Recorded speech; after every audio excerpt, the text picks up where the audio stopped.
With paying our tributes to the mighty God and high regards to our Honorable Founder President, Dr. Ashok K. Chauhan sir, Honorable Chancellor Dr. Atul Chauhan sir, Honorable Vice Chancellor Professor Dr. Balwinder Shukla ma'am, the President of Amity Science Technology and Innovation Foundation, Dr. W. D. Silvamurthy sir, the Director General of Amity Food and Agriculture Foundation, Dr. Nutan Kaushik ma'am, and all the eminent speakers and dignitaries, we hereby continue the third and the last day of the conference.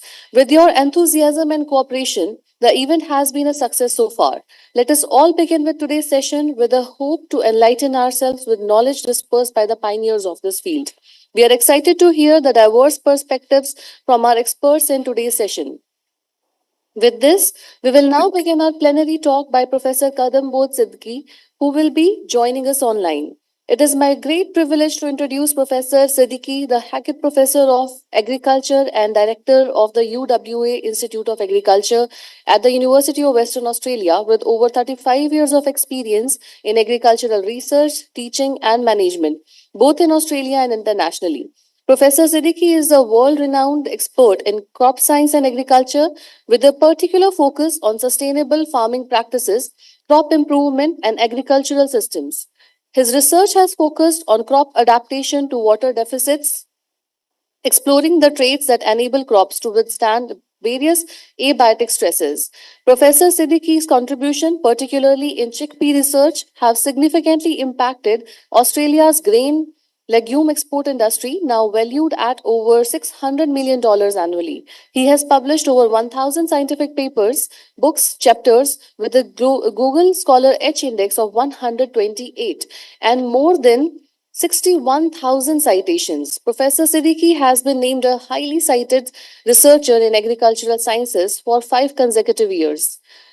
In 2023, he was awarded Western Australian Scientist of the Year. He is a fellow of prestigious organizations, including the World Academy of Sciences, the Australian Academy of Technological Sciences and Engineering, and the Indian National Academy of Agricultural Sciences. He was also named Special Ambassador for the United Nations FAO's International Year of Pulses in 2016. Today, he will be sharing his expertise on the future of agriculture and the critical role of research in improving global food systems. Please join me in welcoming Professor Kadambodh Siddiqui for plenary talk. Welcome, sir. Thank you. Thank you. Good morning, everyone. And thanks, Nathan, for the kind invitation. Can I get my PowerPoint? I can't see from here.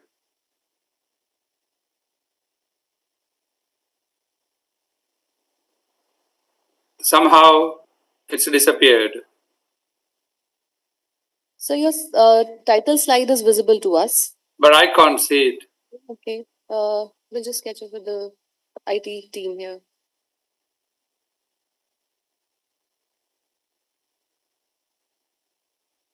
It was visible earlier, but when you came, I lost it. Yes, sir. We will just sort it out with the IT team if they can guide us in that. Sir, it must be minimized. You can check at your end, so we can see your slides. View, speaker gallery. Oh, it just came and gone again. So maybe we can try uploading it again, like we did earlier. Shall I do it again? Stop sharing and share again? Yes, sir. Yes, sir. That would be okay. That may be better. Right. Now can you see it? Yes, sir. We can see. Is it in the PowerPoint mode? It is in the PowerPoint mode. Yes, sir. But the problem is it's not moving now. Oh. Okay. Is it moving? Yes, yes, sir. It is moving here on the screen. Okay. Very good. Thank you again. So let us get on to the topic. I gather the last couple of days you have so much of emphasis on millet in particular. So I'm going to cover more importance about the principles of including millet in a cropping system. So the topic of my presentation is crop diversification, and that is one way of an intervention to include millet in the existing cropping system. Because if you simply go and replace some of the major crops, the farmers are not going to do that. So the outline of my talk, I'll briefly touch upon global hunger and malnutrition. This is the principle behind for us to this crop diversification. Then unhealthy diets, both in developed and developing countries, and some of the challenges facing food security and nutrition. And then I will give some solid examples of diversification of the food system, and then I will draw some conclusion and recommendation. In my talk, I will also give quite a lot of emphasis on what is going below ground. What's happening when we diversify the crop, including millets in the system, is that beneficial for the soil health? Such studies are scarce, but I will show some of our studies, recent studies. So very quickly, this is the beautiful city of Perth, and you can see the big national park, which is about 650 hectares in the middle of the city. That is probably the largest national park in a city. And the red roof buildings are my university. I'm very close to this Swan River.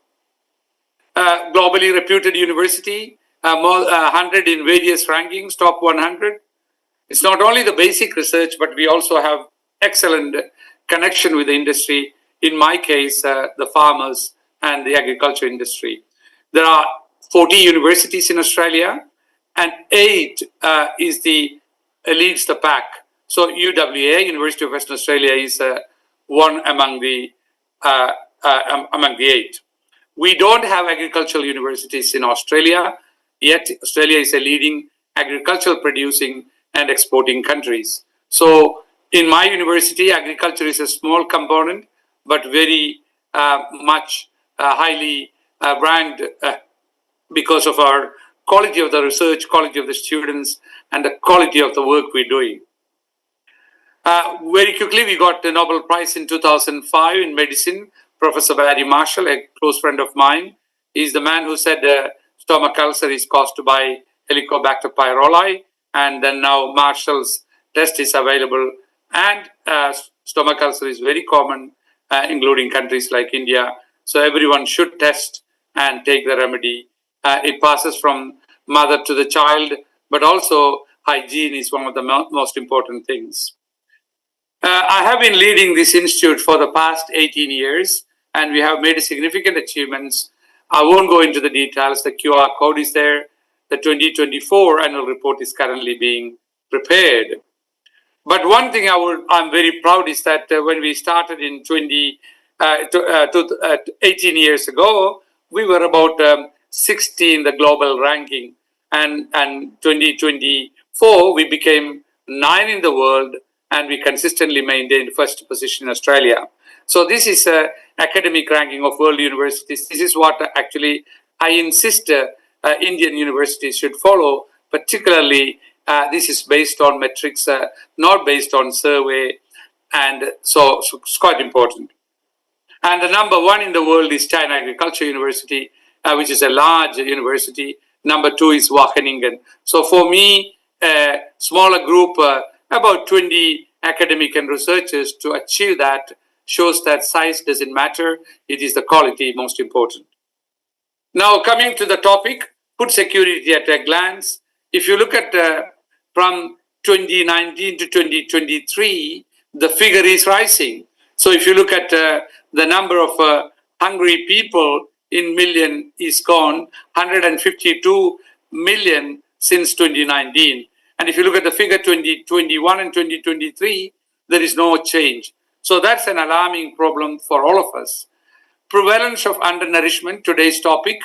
Africa has got more people, but Asia is also goes to most of the undernourished. So both Asia, including India, and Africa has got a number of undernourished. If you look at the gender gap, women sacrifice, and hence the in every continent, the prevalence of moderate or severe food security is slightly higher for women than men, with a large difference found in Latin America and Caribbean. Dietary energy supply, you can see massive increase in Asia, less so in Africa. So Africa is a big problem for us. Increase in obesity has increased in all regions. More than 1 in 4 adults in America, Europe, Oceania were obese in 2022, and obesity is also increasing in other countries. If you look at the number of food groups with insufficient national production, You can see that again, Africa, then Asia, India is among that, and of course Latin America and parts of Oceania is there. Share of the population who cannot afford a healthy diet, 2017-2020. And let us look at East Asia. One of the country, Mongolia, quite closer to China, is showing almost 50 plus percentage is going hunger or cannot afford a healthy diet. Look at that China. China has done remarkably well. It's sitting less than 15 percentage now. Of course, Japan, Republic of Korea are all can afford good quality food for its population. Southeast Asia, low OPDR is an alarming rate, 80% is a problem. Indonesia, very large democracy, they have problems. Philippines and Myanmar, which is a troubled country, again problem. Vietnam has done extremely well considering they had gone through hardships. That country is going extremely well in economy, but also in agriculture and food security. Thailand is a classical example where both the food security and nutritional security, this is the vision of the former king who wanted to have dietary diversity in Thai cuisine, but also availability. Look at that Malaysia. So you don't need to be a larger country. You don't need to be super rich. It is the leadership. It is the vision of the government working with the local and health officials we can achieve that. Situation regarding stunting is pretty bad, especially in India, again Asia, and Sub-Saharan Africa. And that is children under 5. This is very sad. Globally, 21.3%. Asia is 54%, and Africa 40% of the children. And Indian figure is also very alarming.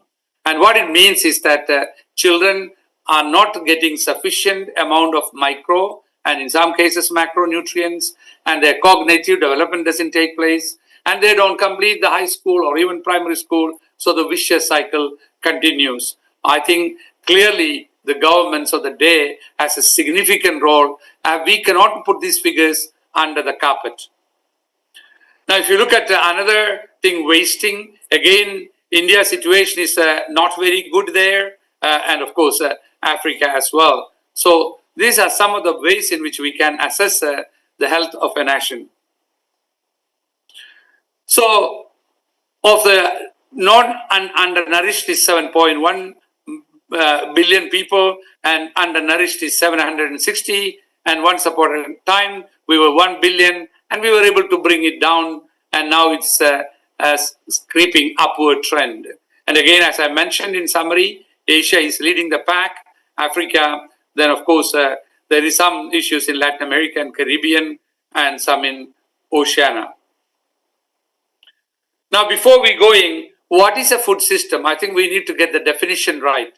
A food system consists of all elements that must include environment, people, input, process, infrastructure, and institutions. And it's just not only that, activities that relate to the production. So a lot of times we focus a lot on production, but what about the processing, distribution, marketing? Preparation is equally important. If you want to have that nutrition preserved, you need to have the right preparation. Consumption of the food and the outcome of these activities, namely nutrition and health status, socioeconomic growth, equity, and environmental sustainability. I think this is the kind of definition students should embrace, and we all can play different part of this definition and contribute to the food system. Very quickly, globally, the top red bar, low intake of nuts, whole grains, legumes, fruits, and vegetables. So we can see quite a lot is depending upon starchy food. Then if you look at the right-hand side, my right-hand side, first one is vitamin A deficiency, iron deficiency, and iodine deficiency.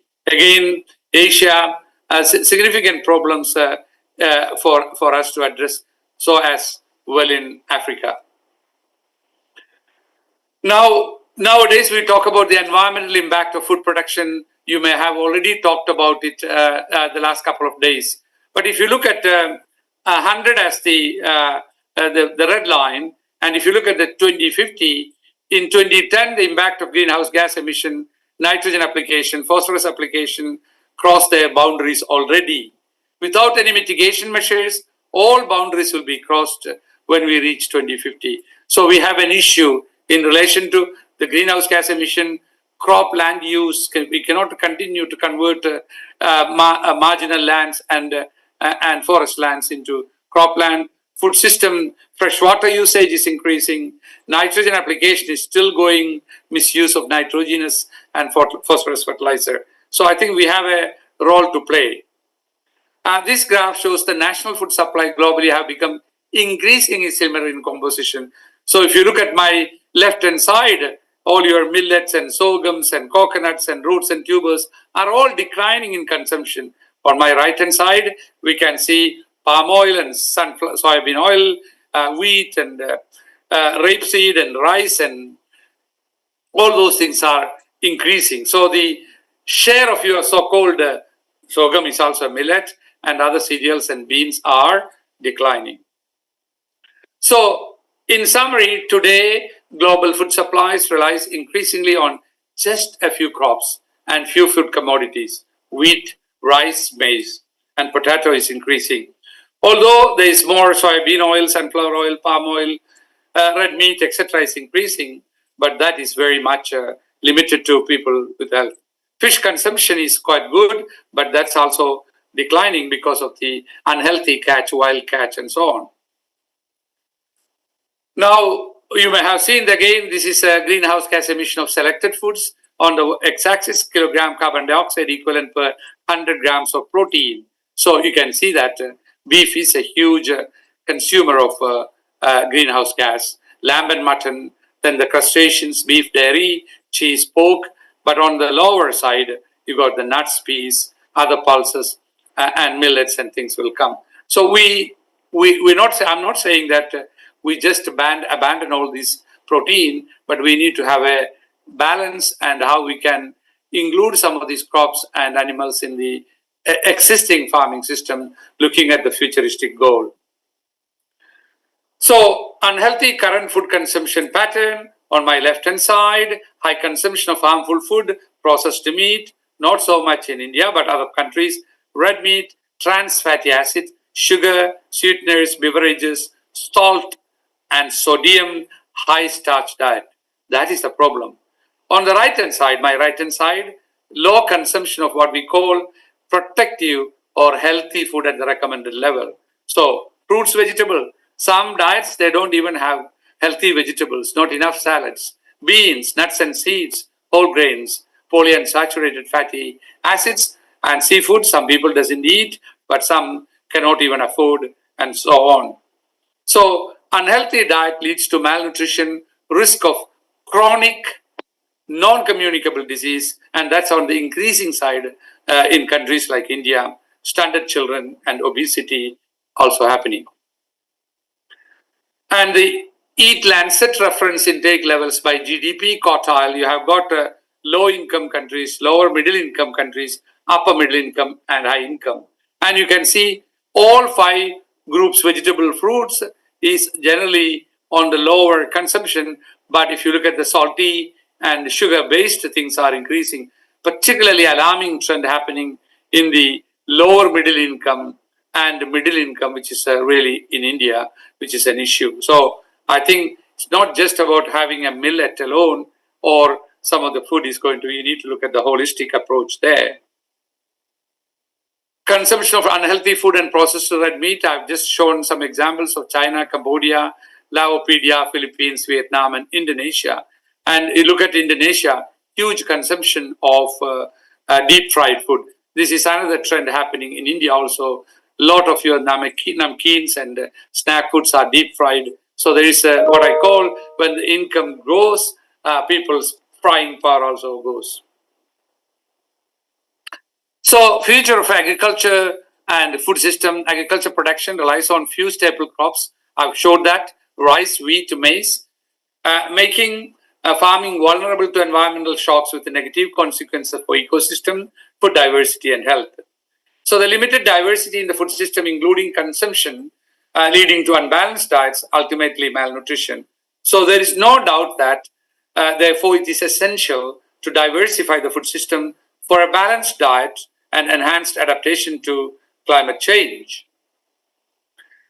If you look at the major global challenges, environmental degradation is happening, already limited land, water, and biodiversity. And we got the challenge of producing more food with less resources. Serious climate change is happening, and I don't need to elaborate that a country like India and also Australia. Lack of economic and social development means a lot of farmers are leaving the farming. So who will feed the world? It's not the USA, it's not Australia feeding the world. It is the small farmers of India, China, Africa, and so on. 80% of the world food is produced by small farmers. So we need to work with the small farmers. Birth rate is slowing down in many countries, but still it is happening, increasing in Near East and North Africa region. And I think more importantly, political unrest, wars. We have seen the Ukraine war, the Palestinian-Israel conflict. These things are exacerbating the challenges and contribute to increased poverty, hunger, and malnutrition. Look at, for example, the children of Palestine or children of Ukraine. And the war has caused significant dent into their cognitive development and nourishment. So what can we do? So we have got sufficient technology, not only in India, other parts of the world, where we can bridge the existing gap. Gap means what we researchers say, this is the potential production, but what farmers are achieving. So we can do that, and we still need to produce more by 2015, even if the population is only 9.5 billion by 2050. And there is no doubt that major crops like rice, wheat, and maize, the rate of yield improvement, genetic improvement is slowing down. And it is many cases below 1%, and that 1% growth rate is not sufficient to meet the global demand. Nutrition gap is widening. We saw the case with South Asia and Sub-Saharan Africa, and that is something which is of a concern. It's not filling the belly, but we have to get the right adequate nutrition. So diversification is one way to address that. It is not the only way.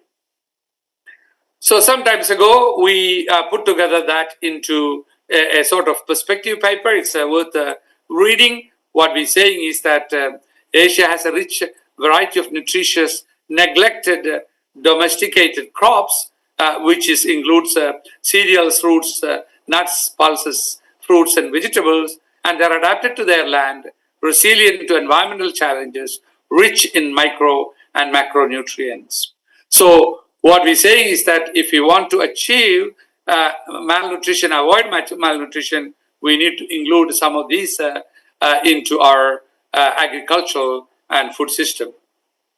So what happened under the FAO? I was involved in bringing people from different countries. We asked them to prioritize their so-called neglected crops, and they prioritized up to 25 per country. And then we had discussion. We narrowed down into groups of cereals, fruit, tubers, pulses, fruits, vegetables, nuts, and seeds.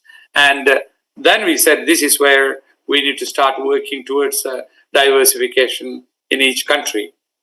For example, if you look at the foxtail millet, then you got the drumstick. I'm sure that the price of drumstick is going up in countries like India, although it can be easily produced.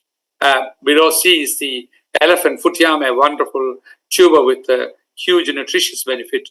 And D represents the taro, which has got both transient water logging and drought, and which can produce some wonderful tubers and etc. I won't go into the millet because it must have been covered by various people, and nutritious food fodder, less water consumption, grow faster and putting less stress on environment. So it fits into the crop sequence. I'll show some data on that later on. Insect pest diseases are generally lower, can grow in marginal lands, complete food and nutritional security, and supplement the existing income of farmers, reducing groundwater extraction. India, one of the biggest challenges for the next 10-20 years is the groundwater extraction and pollution. Combating desertification, because these crops can be grown in your states like Rajasthan and other states. And resilience to drought brought by climate change. And of course, millet is not one. Again, I'm sure that some of the speakers must have elegantly talked about sorghum, pearl millet, finger millet, foxtail millet, little millet, barnyard millet, cordo millet, poso millet for, brown top and crab and teff. So they are adapted to different places. So there is a choice, a basket of millets which you can choose. And India is a leading country in research and breeding of some of this. My friend Tara is doing an excellent job, and her team in Hyderabad. International of the Year of the Millet, our Prime Minister Modi ji has endorsed that through United Nations, and it has done some wonderful publicity, but also interest among not only from India but other countries, and perhaps this symposium or conference is part of that activity. Again, it's not just the millets alone. We must forget. Remember other vegetables and fruits.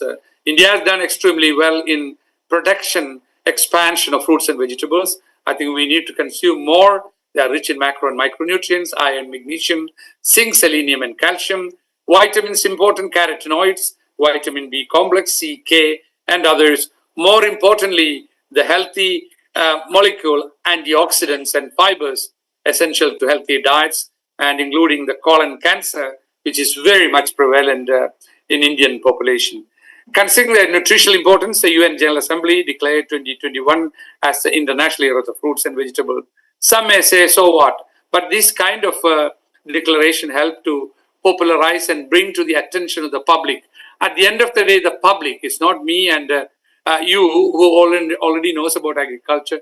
Majority living in the cities doesn't know where is the food produced from, what kind of food is available, what is the kind of food you should eat, what is the kind of preparation, including the chefs and restaurants needs education. Again, another one, International Year of the Quinoa, and it is getting popular in India. It's another wonder food source of complete protein, minerals including iron, calcium, and magnesium, naturally gluten-free, people who are gluten intolerant, celiacs, provide balanced energy for active lifestyles, weight management, especially we all want to reduce our weight, high in heart fatty acids, healthy fatty acids, high in complex carbohydrates, rich in fiber to promote healthy bowel and digestion, promotes healthy food sugar levels, and high lysine to protect again. So this is now originated in the Andean American, but it can be grown in many parts, and there is program going on in India. International Year of the Pulses 2016, I was fortunate to be designated as the ambassador. We have made significant progress in that direction. Of course, India is the leading producer of pulses, but also the major importer of the pulses. So there is a big gap in production and availability in India. Again, I don't need to teach this poor man's meat, 20 to 36% protein, and it complements very nicely with your rice, dal, chapati, all very good combination, high amino acid profiles, high lysine, iron, zinc, magnesium, good quality carbohydrates. That means your food is not digested faster. It is good for your hind gut. That means your chances of getting colon cancer are much less if you have got pulses in your diet, which leads to high in dietary fiber. Again, from an agronomy point of view, 70 to 210 kilogram nitrogen per hectare. I think nitrogenous fertilizer is doing a lot of damage to the country, to the globe, and we need to reduce or optimize that. We need to reduce the emission of nitrous oxide. So biological nitrogen fixation is equivalent to 20 to 22 million tons of nitrogen per year or even more in the globally, high water use efficiency. And of course, the residues, Professor Ratan Lal may have talked to you, the residues on the importance of carbon-nitrogen ratio, the carbon sequestration, and eventually, if you look at the carbon footprint, having a legume in the rotation is much, much lower than cereal. Some times ago, we had a meeting convened in China, and we saying that the global investment in pulse R&D and E is too low compared with the cereal crops. About 13 pulse crops at that time, 175 million per annum. So the neglecting legumes has compromised human health and sustainable food production. A nice paper worth reading. Moving on, my colleagues and I put together this paper on integrated farming with intercropping increases food production while reducing environmental footprint. It's easy for us to say include drumstick, include millets, include this and that. But how do we do that in a system-based approach? So this paper is about an integrated cropping system that incorporated 4 key elements. Element 1, intensified cropping through relay planting or intercropping or mixed cropping. Number 2, within field strip rotation, I'll show some figures. Soil mulching with available means such as crop straw, no-till or reduced till system. So we conducted 16 field experiments with a wide range of crop inputs over 12 consecutive years, 2006 to 2017. And our study showed that integrated system with the intercropping generates significant synergies, increasing annual crop yields by 16 to 50% depending upon the species and location. Farm net returns by 39% in dollars, decreasing the environmental footprint by 17%. That's huge reduction. So solution is a system integration, relay, cool and warm season crops or your kharif and rabi crops within the field rotation, soil cover with straw, best management practices. So what are the issues globally? Environmental concern, high food demand, low arable land, scarce water, low farm income, and also nutritional security. What is the desired outcome? Increased crop yield, enhanced net income. More importantly, nowadays, we must also look at the system reduced carbon footprint. And this paper was published in PNAS and 20. So here is an example of northern China where I do go quite often. And here we have the peas, the Pisum sativum, dry peas grown in spring, and the summer crop maize C4 plant is being planted, and it has got a very good integration, nitrogen benefits, and so on. Again, I don't want to look at all the graph, but if you focus on the top graph, grain yield graph A, and the x-axis got to peas, maize, wheat, maize. The first histogram is monocrop, second is relay crop, and continues. So basically, having mono to relay, there is an increase in yield, actual yield in tons per hectare. Now let us look at the footprint of kilogram carbon dioxide equivalent to produce 1 ton of grain. So remember, the first one is mono, the second one is relay. So you can see in all cases, there is a significant reduction in the carbon footprint. No magic, simply having a legume and a relay or a monocropping compared, and we were able to achieve that. There's a lot of data, straw biomass, footprint, net return, and so on. Now, recently we done some work on cultivar mixtures, increased crop yield and temporal yield stability. This is a meta-analysis what we have done. So we went and looked at within the species, and we found that overall mixing of cultivars, that is within the species, increased crop yield by 3.8 or 4%. So the yield gains from mixing cultivars were highest in rice. So in other words, when we have 3 or 4 varieties of rice mixed, 16% more yield. Followed by maize, 8%, and lowest in the case of barley, 0.9. In the case of sorghum, we did not get any differences in yield. So then we looked at crop biomass, leaf area index, net photosynthetic rate, water use efficiency, and we conclude that target use of cultivar mixtures with appropriate management practice can reduce resources and pesticide input while maintaining high yields, thereby promoting sustainable and productive agriculture. I'll just show you some data. Don't worry about the frequency. If you look at the graph E, the top one is rice, the bottom one is sorghum. The values in parentheses, the number of studies we looked at it. The dashed line means no change. Look at the increase in rice yield, increase in maize yield, soybean yield, wheat yield, and triticale yield, and barley, and so on. So having a mixture has got a number of co-benefits. That includes a different way of utilizing the light, different way of utilizing the water. Microbial density below ground is different, but also a different response to climate change. Very simple, but not a rocket science. It's worth the testing. And if you look at here again, that study, differences in net photosynthesis high, 84 studies, leaf area index is high, water use efficiency is high. And you can see here again, different stability, photosynthesis and so on. So basically it's based on some of the resource use efficiency. These mixtures can do wonderful work. Another recent study where we looked at diversifying crop rotation increases food production, reduces net greenhouse gas emission, and improves soil health.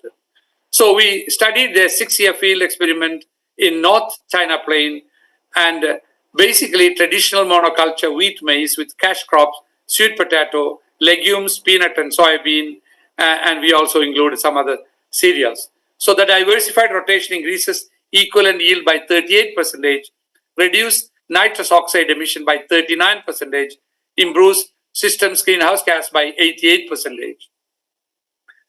So we also studied some soil biology, which I'll show you that. So basically, socio-economic and environmental benefits, intensive cereal production, like what you have in Punjab, rice and wheat. You need more irrigation, more fertilizer, more transport, burning of the straw, and so on. Whereas if you have a diversified rotation, irrigation and fertilizer is reduced, greenhouse footprint is reduced, and economic benefit is increased. Not only that, nitrogen leaching is much more in a monocrop system, nodules fixed nitrogen, SOC, soil organic carbon and soil health, and microbial diversity increasing. I'll show you some data. So simply don't look at too much in detail. The first one is wheat and maize monocropping, and you need to compare that. Grain yield is high in all cases when we include sweet potato in the rotation, and also ryegrass, and also different other crops. If you look at here, greenhouse gas emission index, the highest is in the case of a cereal monocrop, whereas when we had the different kind of rotation, and you can see the indirect greenhouse gas emission is reduced. Soil carbon is generally increased, and also greenhouse gas emission equivalent also is reduced with the rotation. And not many people have looked at what is going on below ground. In the same study, we looked at what is below soil microbial communities and function in the same experiment. So you can see what is the sequence. Here is the winter wheat, summer maize, that is the control. And then we have got sweet potato, winter wheat and summer maize, peanut, soybean, spring, sweet sorghum, and those things were included in the rotation. If you look at the graph B, you can see that crop diversity index, CDI, is much higher with the inclusion of other crops compared with the cereal monocropping. Again, the data is a very tedious one. The relative abundance of richness of different soil bacterial community. A is the fungal communities. B is a diversified crop rotation with CD1. So 2016 is when we started. But if you look at by 2022, we can see that the numbers and value has increased in relation to soil microbial. This kind of studies are rarely done. Again, here we can see that the function, we looked at different kind of phylum and the order, and you can see the figure here. 2016 is small dots, and by 2022 the size of the dot and the composition has increased. So the mixture or rotation is not just based on nitrogen alone. It is the soil biodiversity, soil organic carbon. The co-benefit is enormous. So these are one of the few studies where we went and looked into the details. And again, we looked at the greenhouse gas emission crop specific emission factors of 8 upland crops on a 6-year field rotation. And if you look at here, the studies sites are shown here. Again, I'm showing the top one is the cereal, and the rotation is shown below. And basically, you can see the greenhouse gas footprint per hectare is much lower when you have the sweet potato included in here. See, so the much higher in the case of summer maize and winter wheat here. So all those figures shows that the greenhouse gas footprint per hectare, footprint per unit equivalent yield of tons, footprint per unit biomass, and footprint per economic benefit is much better having that rotation. Soil organic carbon component and microbial network also gone up. Here is this number of rotation. T1 represents the monoculture, T2 represents two species mixtures, and T3 represents three species mixtures, and T4 represent four species mixtures. And what we can see is that each case there is an increase in various amino sugars and PDC and so on, which is related to the microbial biomass and so on. So this is within the species, different mixtures is providing that co-benefits. Again, we have been able to show plant diversity decrease greenhouse gas emission by increasing soil and plant carbon storage in a terrestrial system. What we did was that our hypothesis is that the decline in global plant diversity, which is all happening in India and many parts of the world, and that is leading to more greenhouse gas emission than otherwise. So after 10 years of vegetation development, a 40% reduction in species richness decreased soil organic carbon content, plant carbon storage by 12.3% and 58.7% respectively. So these findings offer connection between the plant diversity, soil and plant carbon storage, a critical but previously unexamined aspect of the biodiversity ecosystem functioning. So this is where we looked at the studies, greenhouse gas, soil carbon, where people have measured plant carbon, greenhouse gas and soil carbon, greenhouse gas and plant carbon, soil carbon and plant carbon, greenhouse gas, soil carbon and plant carbon. So the diversity of plant mixtures where people have studied, we brought all that together. So simplify this figure. If you simply look at the zero means no change. So the number of studies are shown here in parentheses. Carbon dioxide emission is more or less the same, whereas the nitrous oxide emission is reduced, methane emission is reduced, methane uptake is reduced, SOC content is increased, plant carbon content is increased, and plant storage carbon is increased with that kind of study. And some of this work with FAO we have put into a FAO book, which is freely available. You can download that. And Xuan Li from FAO and myself edited that with the input from various authors. We also recently published a book on neglect and underutilized crop, which is also available through the library. So the approach of transformation of food system is production, processing, labeling and packaging, distribution, marketing and consumption. And the examples of intervention, diversified nutrition sensitive agriculture, labeling regulation, I've showed that. Advertising in the case of quinoa and chia and other crops, food-based dietary guidelines are coming, and healthy diets and reduction of diet-related non-communicable disease. So we must look not just for the agriculture benefit, but also for the health of a nation. Huge amount of money is spent by the government, state and federal to look after its people, community health centers, the hospitals and doctors.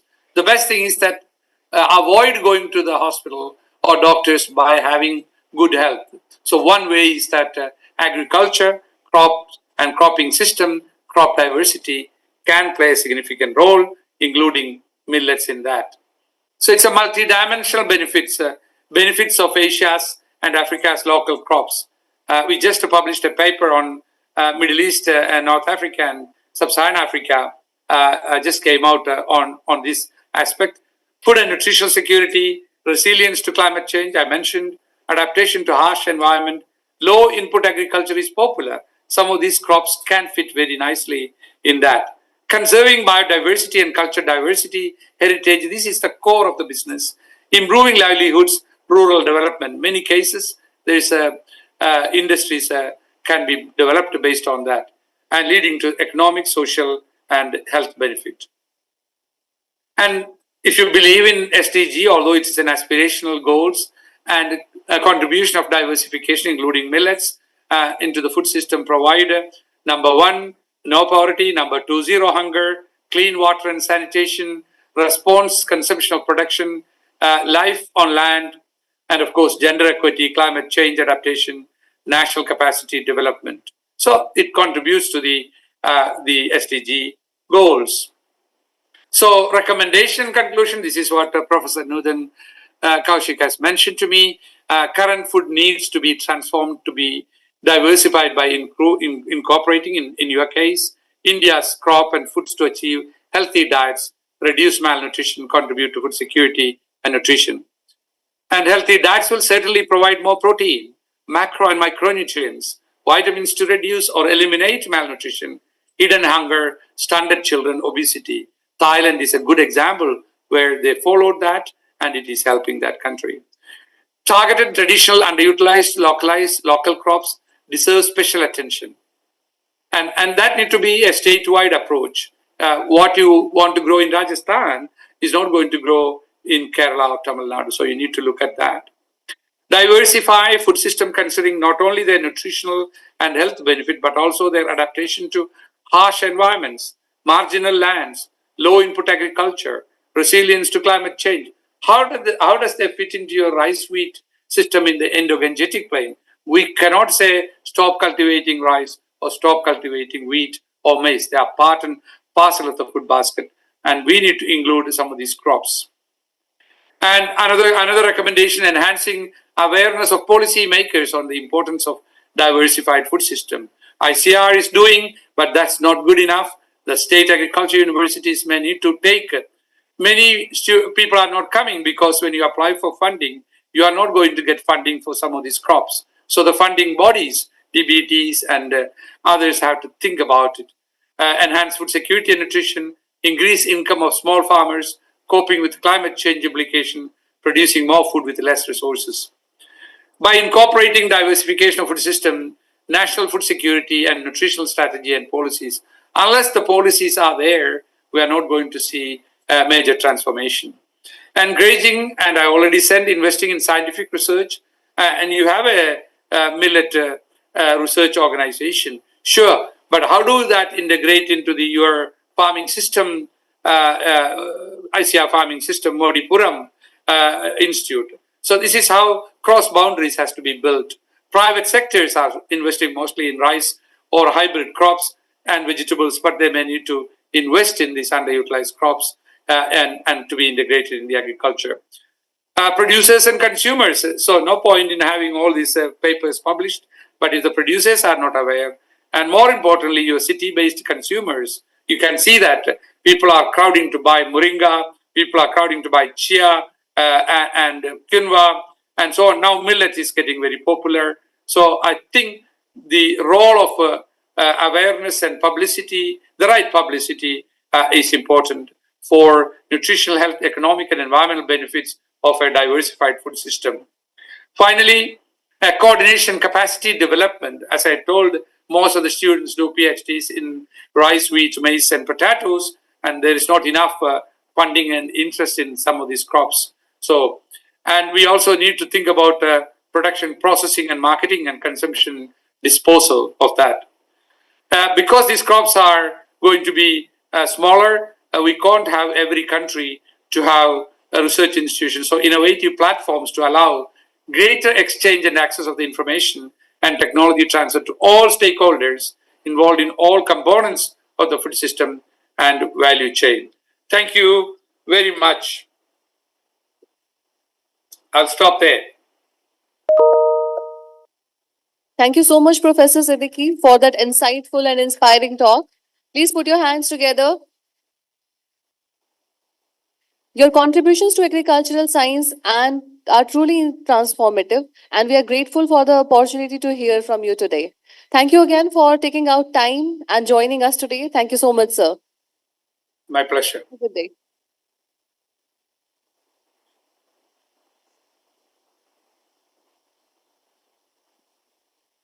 We are now transitioning to a panel discussion which will focus on industry academia collaboration on millets, a timely and relevant topic in today's agricultural landscape.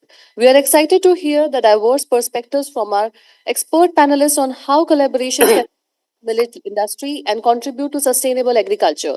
Our esteemed panel will discuss the collaborative efforts between the industry and academia in promoting millet based innovations, research, and sustainable farming practices. This discussion aims at highlighting how partnerships can drive the growth of millet production, improve food security, and foster sustainable agriculture.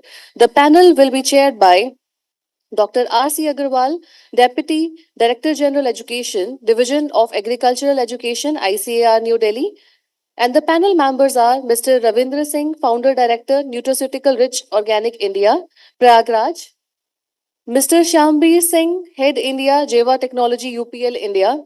Dr. Sarita Srivastava, Director, Suvarnada Foundation, Udham Singh Nagar, Uttarakhand, India.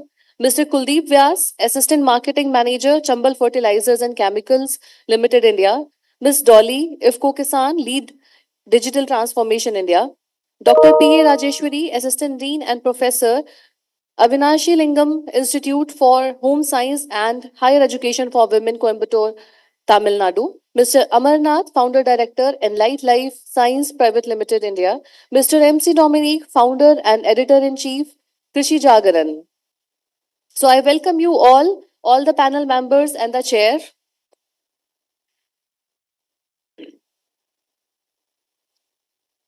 I would like to introduce our distinguished chair, Dr. R.C. Agarwal, Deputy Director, General Education, Division of Agriculture Education, ICR in New Delhi, who will chair the discussion today.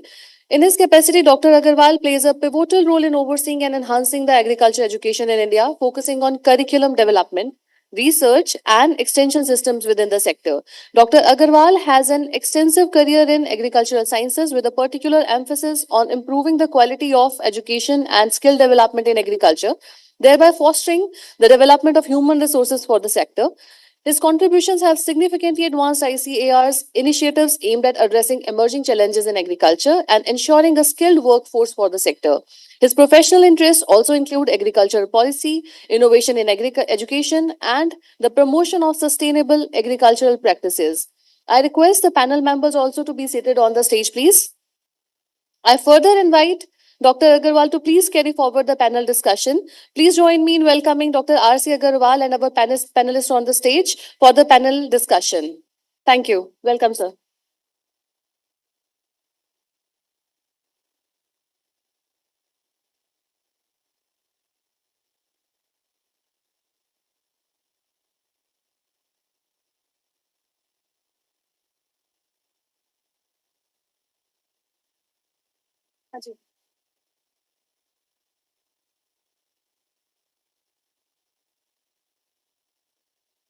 Please take seats.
Hello.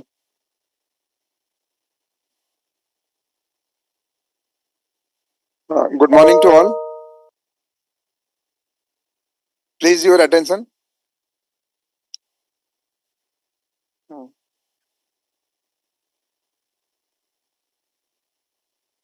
Students, please.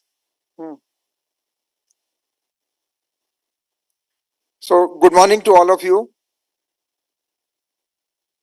So, friends, as you know, it's a very important session, the panel discussion about the very important topic, that is industry academia collaborations on the millets.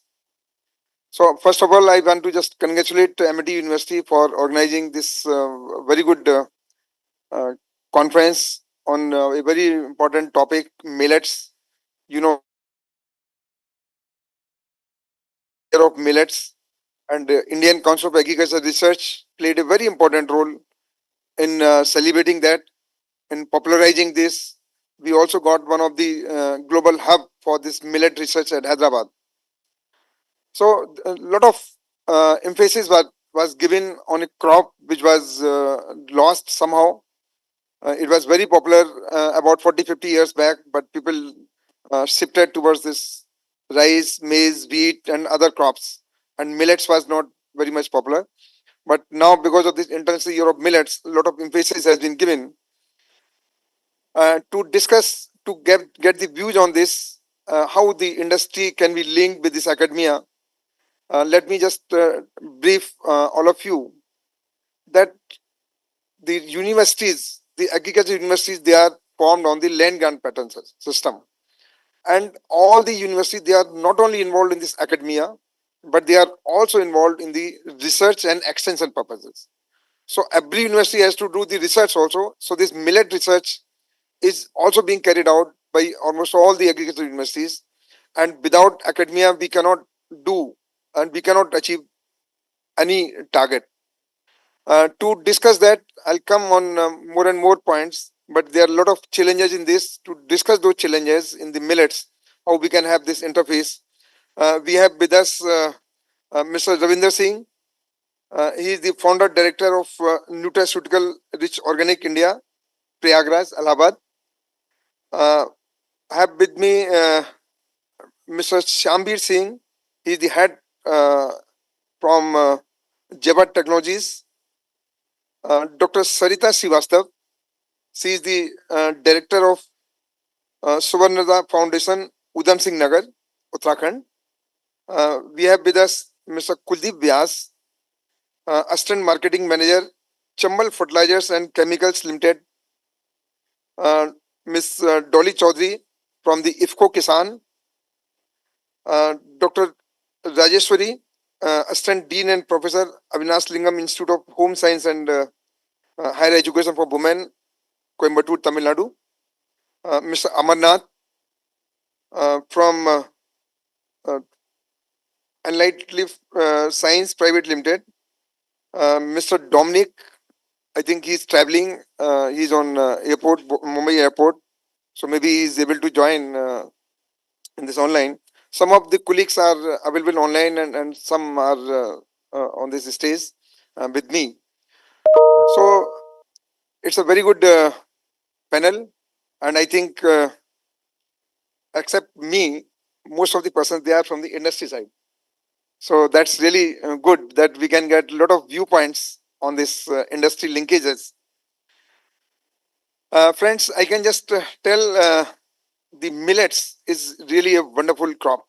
If you see its effect on environment, you can find it environment friendly. You can find it raises in the drought conditions, so you can conserve the soil, you can conserve the water, and you can have a lot of support for the local food system using this.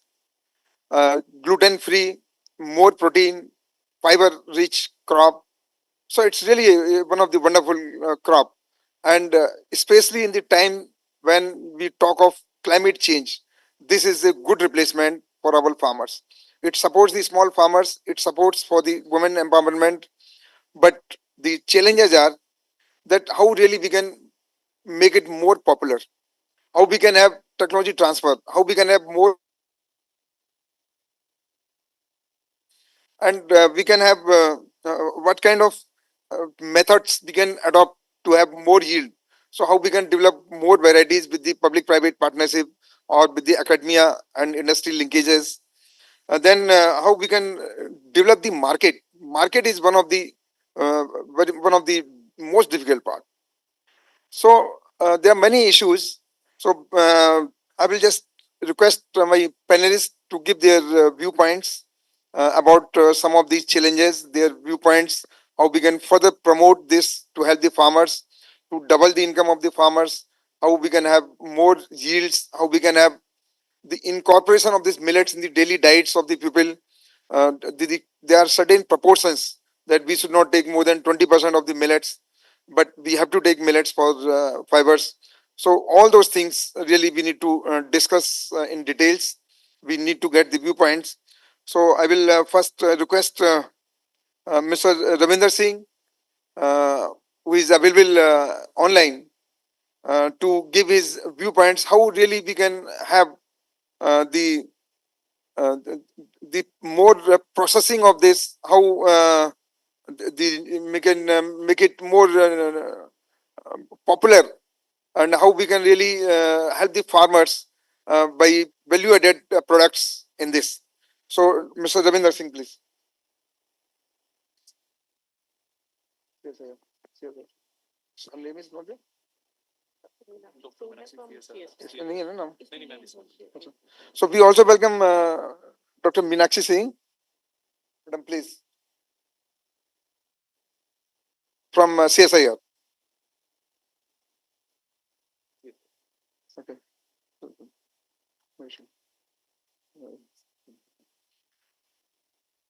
So, Mr. Ravinder Singh, I just request you to give your viewpoints, because you are the founder director of this nutraceutical rich organic. Yeah. Huh? No, he is not there. Ravinder Singh is also. Is there? No, no. Just tell me who are available, who are not available. So he is there online, no? So I'm asking him. No? So, Mr. Ravinder Singh, can you just get my voice?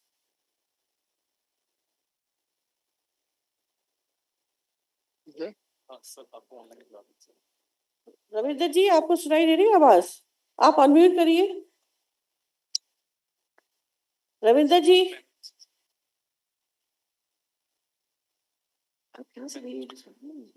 Ravinder जी, आपको आवाज आ रही है मेरी? Ravinder ji, are you able to hear us?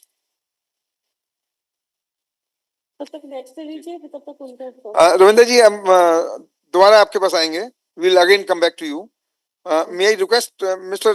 Shambir Singh, who is the head of this Jiva Technologies, to again give some points that how really we can have through this industry academia relationship or the linkages, how really we can have more process plants, how we can help the farmers, or what kind of measures we can take to make it more value added in this millets.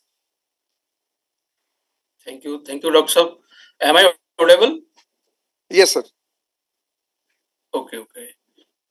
So, first of all, thanks MIT University for inviting me for this talk on a very important topic, which is the millet, means how the academia industry can come together to promote these millets, which are the talk of the town these days. Means every government forum, every university, everywhere we are discussing, we are trying to bring more and more focus on this. So, first of all, I would like to take you to the age. Actually, these millets are not something new for us.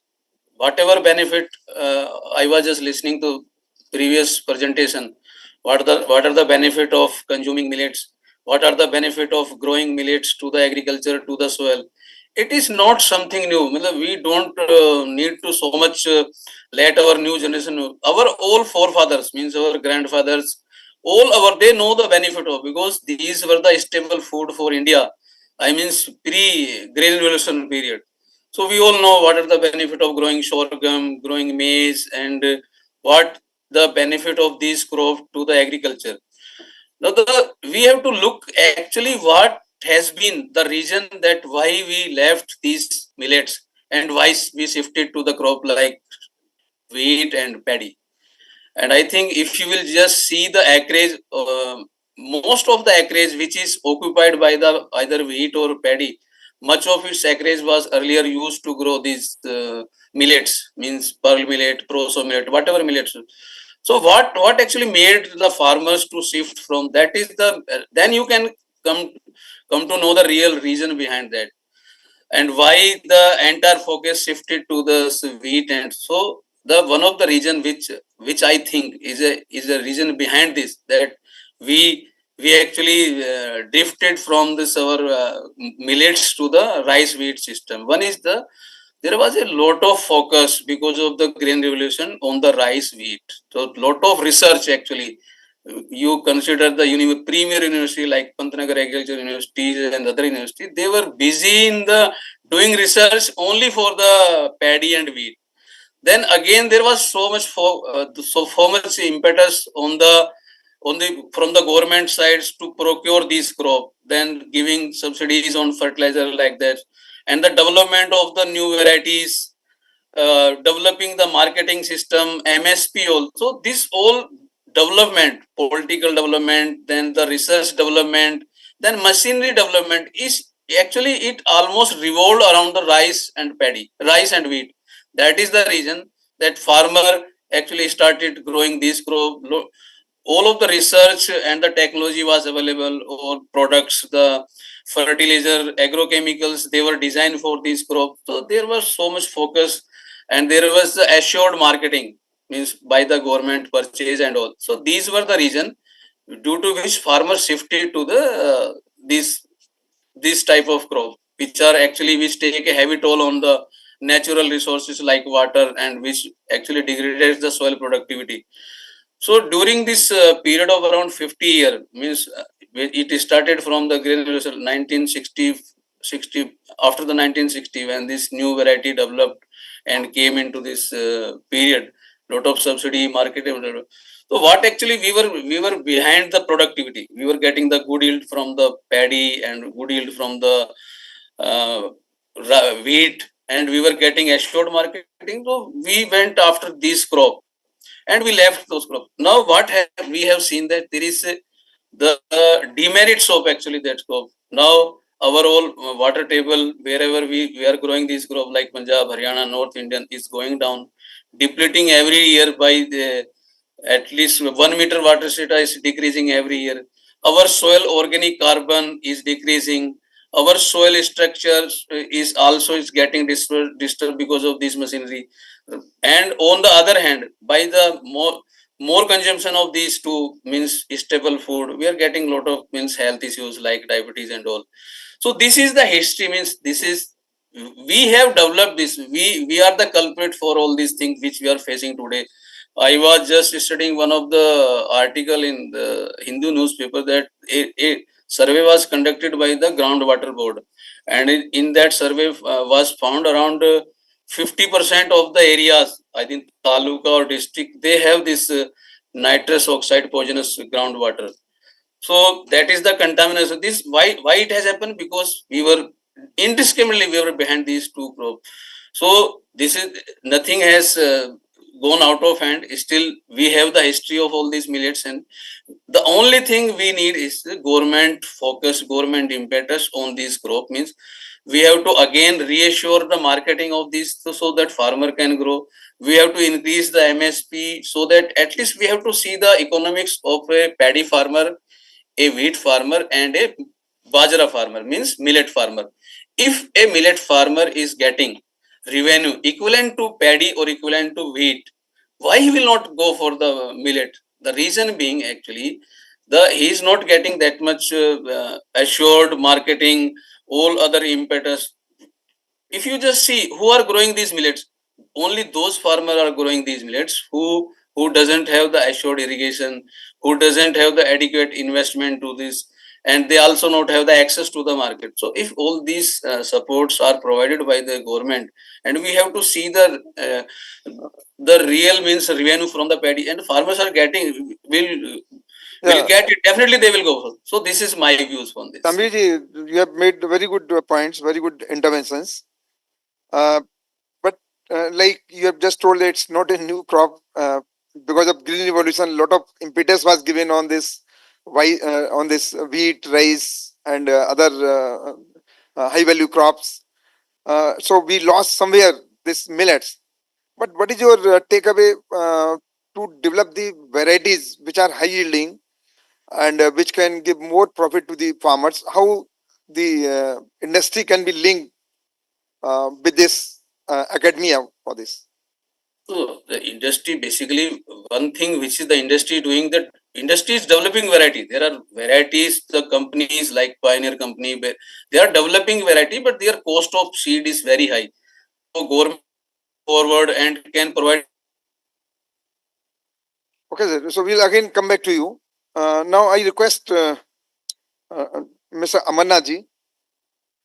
Mr. Amarnath ji is having very good experience as he is the founder director of this Allied Life Science Private Limited. Amarnath ji, I just want to know that for this millets to make it more profitable for the farmers, so we need a lot of market for this. Without market, even today, if you can assure to the farmers that there is a lot of market for this millets, I think every farmer will be prompted, will grow more and more millets. So, can you just throw some light about your viewpoints for this?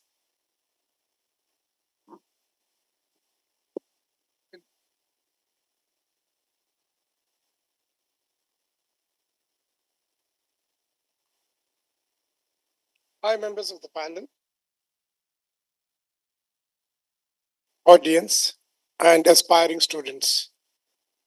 I always ask everyone I meet, and myself most of the time, ask not what you can do for your country, but ask what you can do for yourself. And a healthy individual collectively is a healthy and a productive nation. The more we are productive, the government will be happy to collect more taxes from us. In this conference, all I can say is that we are supposed to be connecting the farmers to the food on the table, but the initiative taken by Amity University Mission Millet, I can say, is a new constellation has been created today called the Amity Millet Fusion. And this is a great responsibility as I go on continuously talking about it, for them who have brought in all the organizations concerned from the government to the private to see how millets can be used as a food and also create the food safety that we require very badly. So therefore, I am hoping that one day, as an entrepreneur of having created Enlight Life Science, having developed something like 20 functional foods and 9 superfoods, that over a period of time, Ayush, Unani, and part of the pharma formulations, fortifications comes under the food category. This makes it easier for entrepreneurs to get into it because we will be less regulated from all other departments. And as long as the safety of the food is concerned, it is taken care of. Here, I would like to ask one question to all of you here. How many of them believe in something known as the wealthpreneur? When I'm saying wealthpreneur, I'm not talking about wealth, I'm talking about wellness. How many of you are interested in it? I would like to get a hands-on just to understand that I'm on the right track. Because immaterial if you're a scientist, immaterial if you're an entrepreneur, whatever section that you do, if you select to do the business in wellness, you need to become a wealthpreneur. That means to say you have an obligation to the investment and the knowledge that you may manage to gather in organizations like this. Can I have some hands going up? That means to say I know that all of you are paying attention to me. I don't see any hands up going up at all. I wonder why. Well, anyway, I'll continue my talk. During this Independence Day speech, the Prime Minister was very clear in talking about functional foods to be encouraged. And here we are talking about millets, which is a part of any functional food. I believe when I hear the challenges of the millets, which is sometimes disheartening that we are still in the very infancy stage, not only in India but the world over, of improving the efficacy of the nutrition content. Enlight Life believes that nutrition is the most important aspect of the for the community and for the well-being. Therefore, in my functional foods and in the superfoods that I've developed, I use quite a bit of millets, and that too in multi millets is what I do. So there is an opportunity for youngsters to go out into the market and push this product. So I have a stall, thanks to the generosity of Amity University, where I have displayed my 7 secrets, which is all the 7 elements of the nutrition brought together. There are 2 standees there. One talks about the 7,000 years of millet, and the third one, standee, which is in the entrance of the building, which says WOW Champions. WOW means World of Wealth, World of Wellness and Wealth. All of us understand wealth, but we do not understand wellness. So if you balance both of them, and there's a nice little article written below, which I think can inspire all of you to read and to take snaps out of it. And then at the same time, in the counter, you can taste the product. And at the same time, there is a place where you can also click a photograph that if you are convinced about what I'm talking about, you will be in a position to place your orders and we will supply to you. Well, that is the marketing angle of my this thing. Now, today, Amity University, having created the new constellation called Amity Mission, Millet Mission, has a great responsibility in trying to bring in the efficacy, bring in the organizations more together into smaller committees and see that how the supply chain management can be managed at the most cost-effective way by bringing in a lot of heads together. I remembered of a single line which I read long ago, saying that many heads come together to make a bridge. Here, many heads has to come to make the millet program as the next food safety angle for the earth.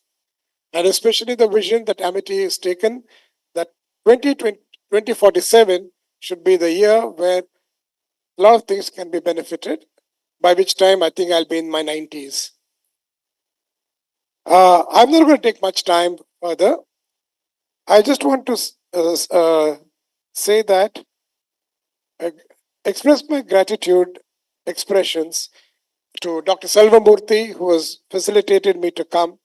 He's a mentor of mine, and many times he uplifts my spirits whenever my spirits are down. And I think we have a wavelength which is beyond something which I can never express. Many times on a Sunday in the evening when I'm very bored or feeling a little down, I think some telepathy of some 4 people in my life, one of them is Dr. Selvamurthy, will call up and cheers me up, and my wife immediately says, "Who was it?" And I tell him about her. And it was a privilege to have welcomed him to my small R&D where we have created this particular products. Next, of course, when I visited in 2016 or 17 to Amity University for the first time, I happened to meet Dr. Nuthan, who's been in touch with me, and she is a great soul and a good teacher and a patient hearing, which I find that something which I admire greatly. And I thank you for your being in touch with me, and I hope we will be in touch even in the future.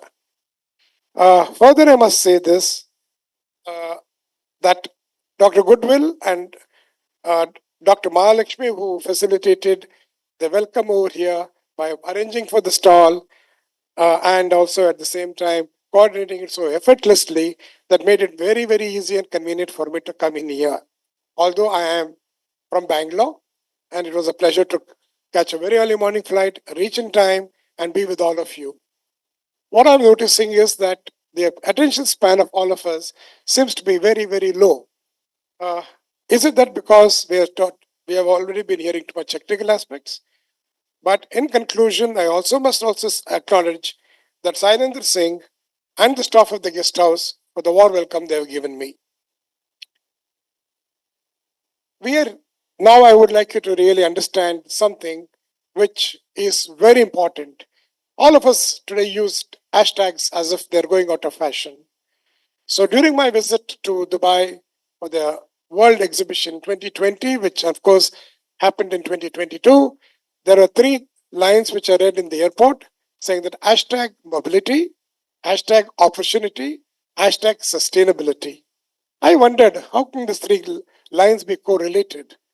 And the thinking in my mind went about it, that I found that until we are mobile, we don't see the opportunity that comes in our way. And until we understand the sustainability of what we are doing, it does not help us in our growth. So as a wealthpreneur or as an entrepreneur, we look forward for a perfect chain of the supply chain management so that we as producers or converters or users of this as a raw material can bring in very comfortable, easy to use, sell the products as long as it's economical, it is highly, what's it called, nutritious, and at the same time is cost effective. End of the day, all of us, all stakeholders, from the land to the farmer to this retailer and the consumer must benefit from the mass production that we can do. So before I end my speech, I would like to say that I have created another hashtag. It's called hashtag longevity. Now I want you all to do one thing is to think as what I have said, understand what it is. My numbers are very much reflected on the standees.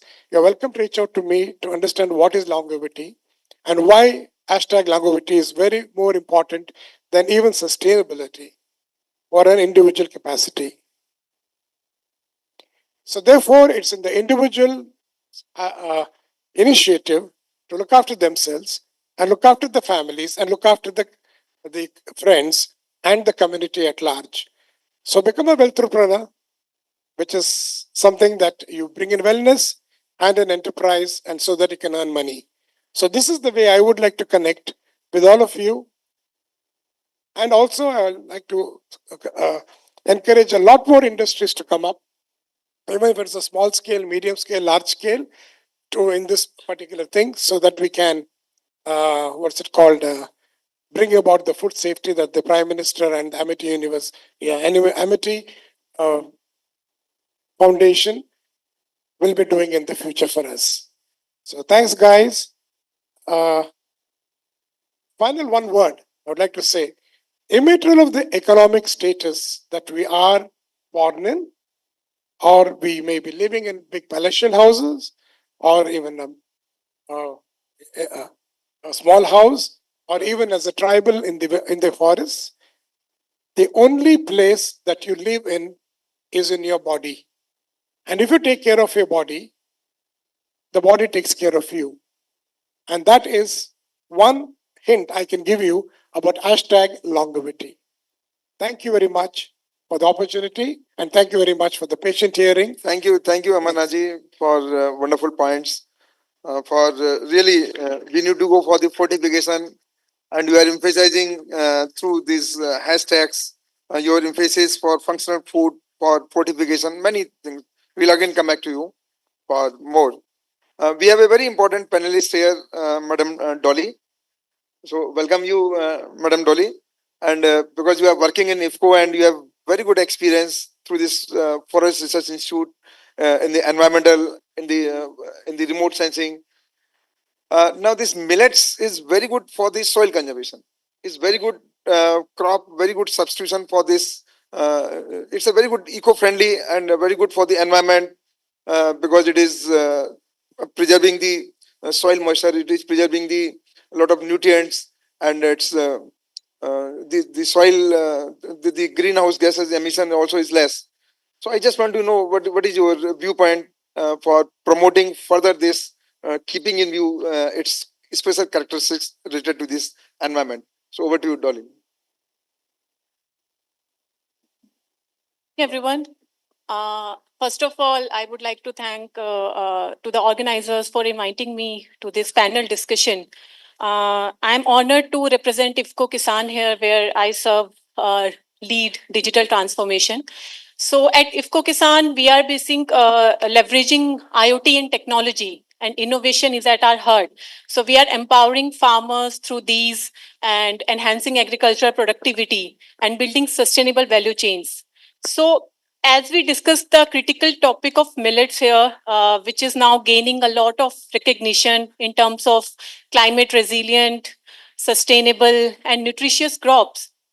Uh, I would like to just put a few key points here pertaining to the question that Sir just asked. So I think the key challenges lies in the value chain itself. So what we are observing, because we are working with the farmers on ground and we are working with private players as well. So what we are observing is that there is a huge gap between the two.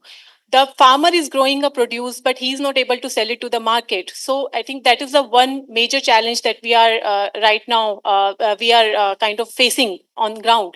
Uh, the millets, the farmers are not very confident to shift to millet cultivation because there are no MSPs right now, as Shambi sir just said before me. So I think there is a lot of gap between the two, and what we are trying to do here is we are trying to create an ecosystem for the farmers and for the agri players, so that the large gap between the smallholder farmers and the large market is kind of closed. Now, how are we doing that? We are doing it with the help of three T's. We call three T's means transparency, technology, and traceability.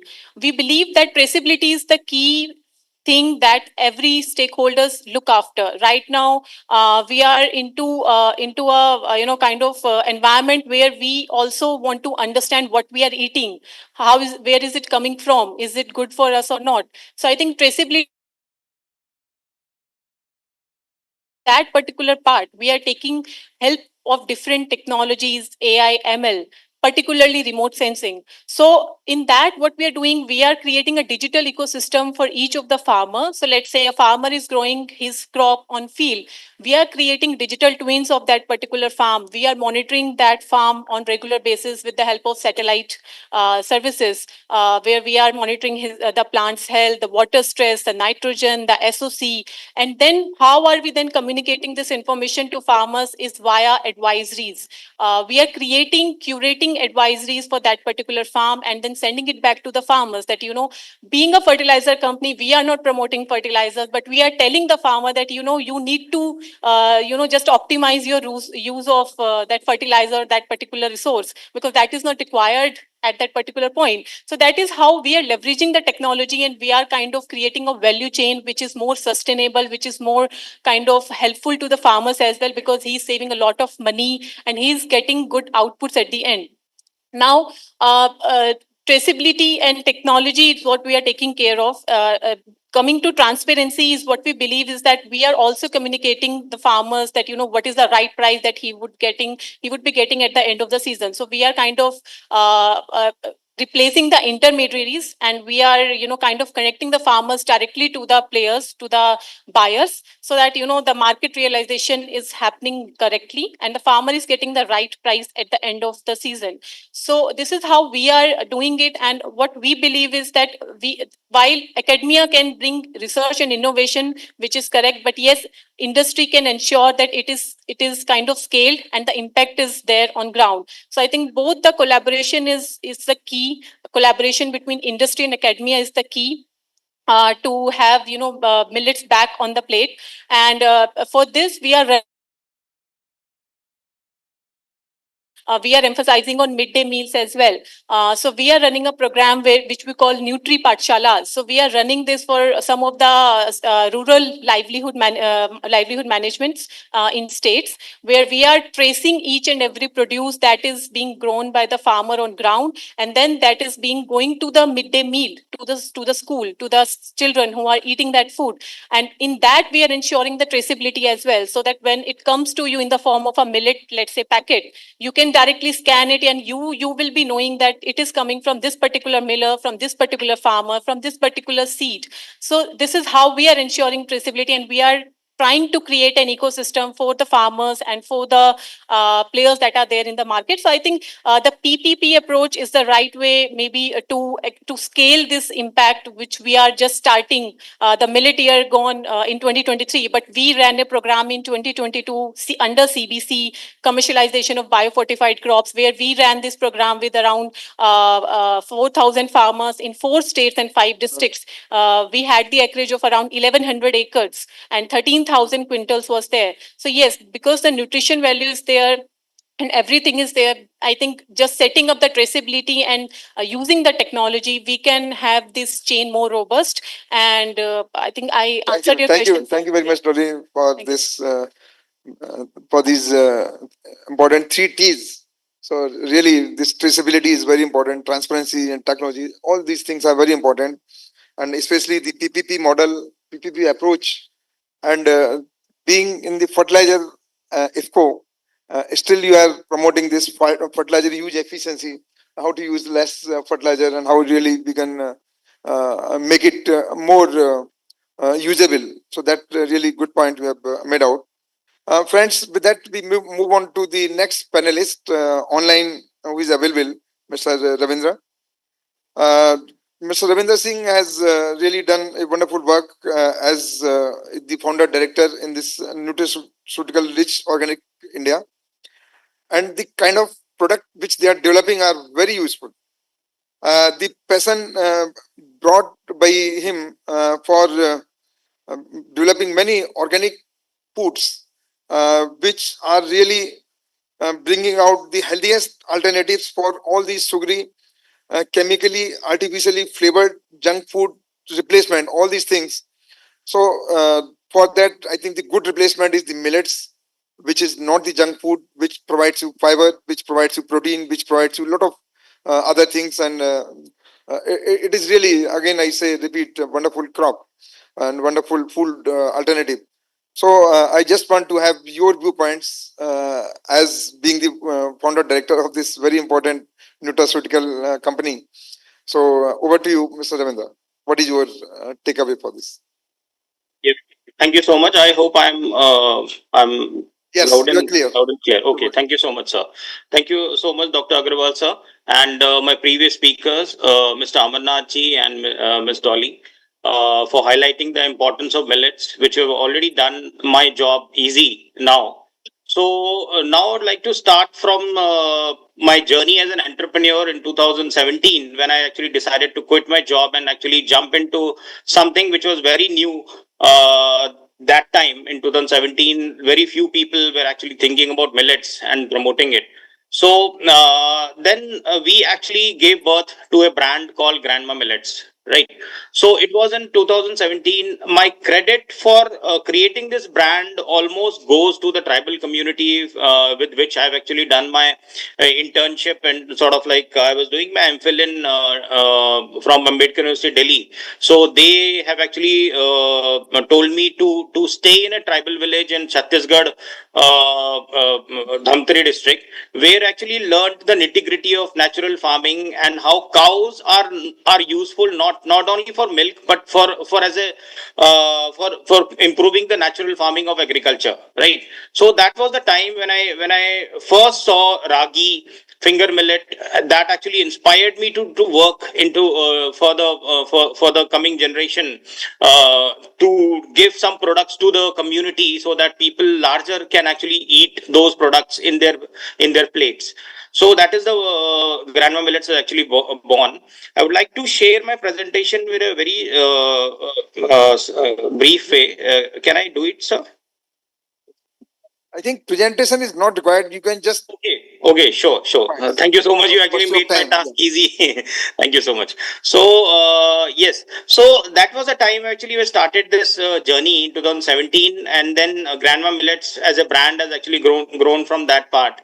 And we have started from Prayagraj, Uttar Pradesh, which is a small town. Now it is a very big, because it's the world's highest town, highest populated city in the world right now because of the Mahakumbh. But still it is a small place otherwise. So our brand had its head office in Prayagraj itself, and we have started our journey from here. This geographical location is also beneficial for us because our whole Madhya Pradesh, Chhattisgarh tribal belt is very near to us. When we talk about millets, so there are 10 types of millets which we already know. There are very famous millets like bajra, which has already North Indian people have already been eating it. But apart from that, there is sorghum and ragi. These are the medium millets, and then we have small millets. So the credit for small millets always goes to a tribal population, like barnyard millet, which is sawa, kodo, and foxtail millet, which is kakun, and little millet, and brown top millet. So these are the millets which are very positive millets. So once you start eating these millets in your breakfast, I think you will realize what is the health benefit of all these things. If you just take it for a week, you will realize what is the real crux of eating millets, because they will make you lighter, and you'll feel your digestion system is also improving. So all these things has its own benefit in the millets itself, right? So that is why these small millets are Khadavali has already promoted it as a positive millets. So they actually helps in removing our diabetes and helping this cardiovascular system also gets improvement because of these small millets. So what we are doing, like, we are creating a lot of products out of that, and then we are marketing it into the larger population. As Dolly ji has already said that they have actually tied up with the Nutri Pathshala. I would like to say that we are the first partner with Harvest Plus in UP, where we have biofortified products. We have made laddus and cookies from our base from Prayagraj and distributed in Ayodhya to the these children who was actually Anganwadi ICDS children. So they really enjoyed these laddus and cookies made out of cow ghee without any additive or chemical substance in it. So that is the kind of part we are playing right now. And right now we have tied up with the Hans Foundation, and where we are distributing anemic women from the rural villages who are actually living in a lot of parts of the Uttar Pradesh. So distributing laddus, iron-rich laddus to them made out of amaranth, which is pseudo millet, right? So amaranth has got this quality of a very good iron-rich content. So all of can actually also add it in our rotis, little bit of amaranth, which actually increase the iron content of our normal roti. So these kind of innovation is there, but to take it into the field, we require people who actually work hard and sustain the enterprise, because we are struggling a lot of other aspects of, because entrepreneurship is not an easy task in terms of creating with something and limiting yourself to millets, right? So that is something we have been doing it, but we have our source of inspiration coming from a lot of sources, like Prime Minister, Honorable Prime Minister has taken our name in Man Ki Baat 108 episode, and that is the one of the biggest source of inspiration to us. And right now Prime Minister has also invited us for the Republic Day parade. So that is a very boost to a small entrepreneur like us, who have actually sort of like sacrificed the goodies of the larger metropolitan to create an enterprise and serve the goodies to the larger community, right? So I'm very much delighted for this journey as an entrepreneur, and especially to become an entrepreneur for millets.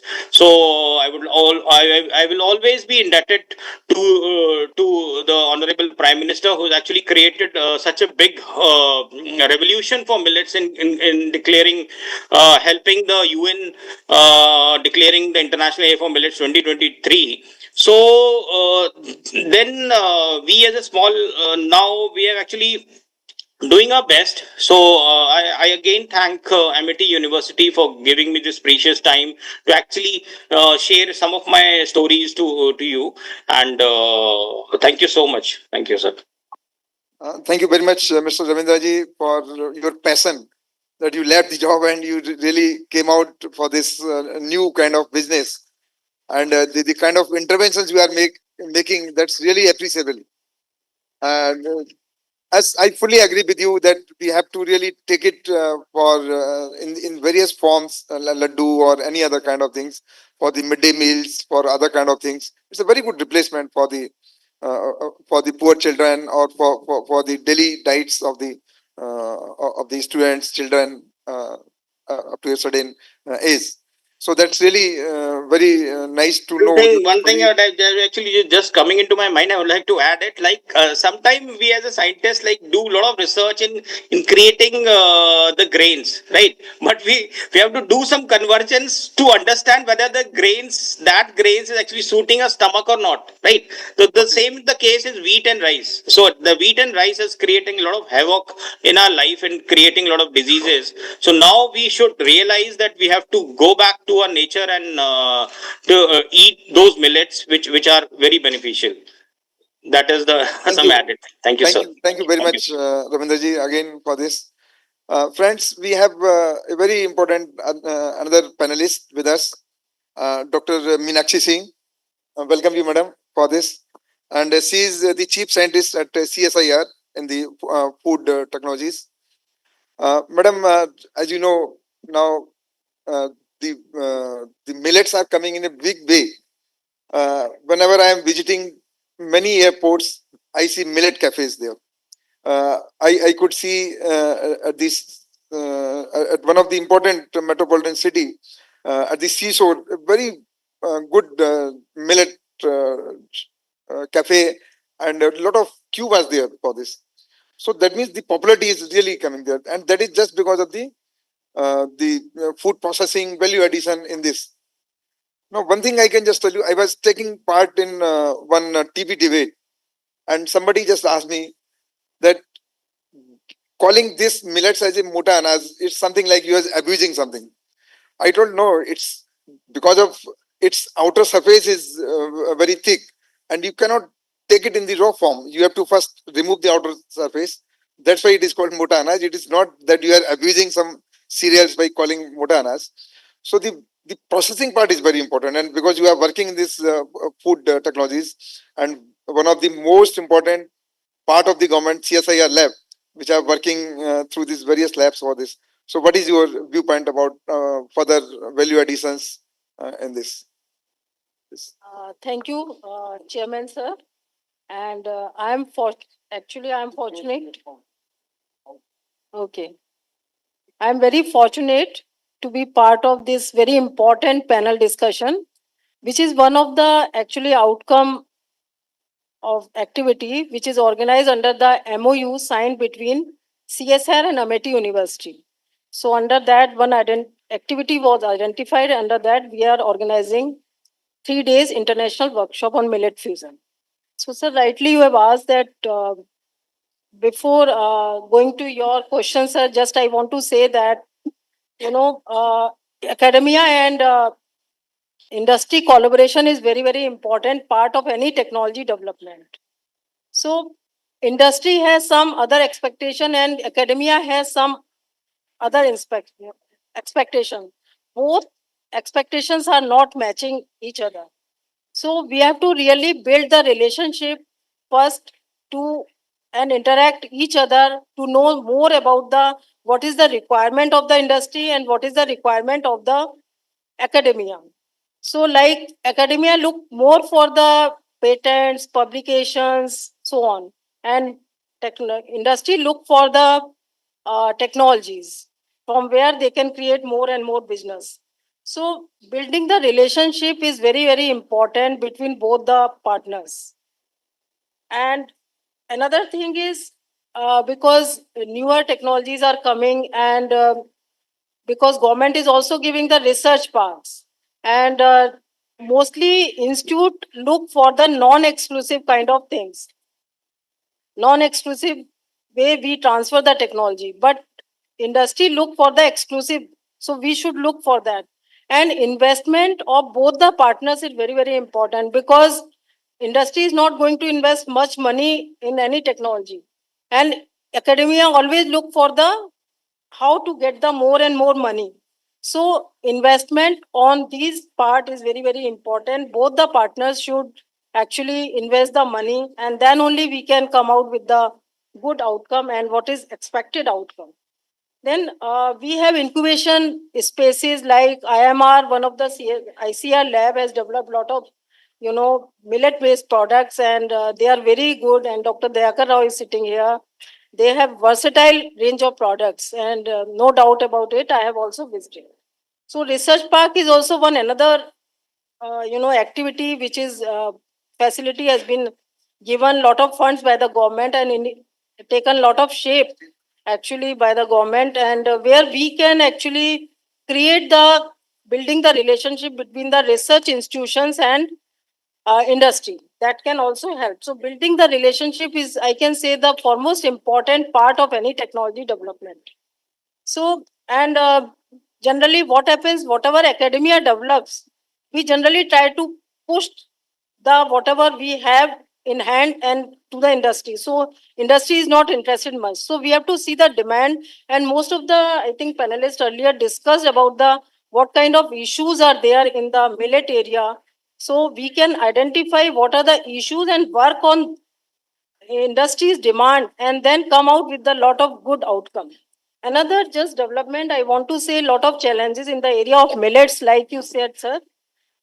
Shelf life is one of the biggest issue what we have, and CSR also started a mission based on the International Year of Millet by the Government of India, and where CSR laboratories are working to achieve some of the important thing, and wherein CSR has, come out with the analyze 130 varieties of millets, and where we have mapped which variety can go for which kind of, processing. Another thing, shelf life product, we are trying to enhance the shelf life of the many products out of the millets, made from the millets, and where shelf life can be 6 to 9 months, something like that. So in CSR is coming out with that also. Of course, we know about the lot of health benefits of the millets. We earlier panelists already discussed, so I don't want to give my time in that. So we have to really come out, because wherever we go for the technology transfer and good products, everybody asks about like FSSI approval, safety. So they ask lot of substantial data to give the claim, whatever we are claiming.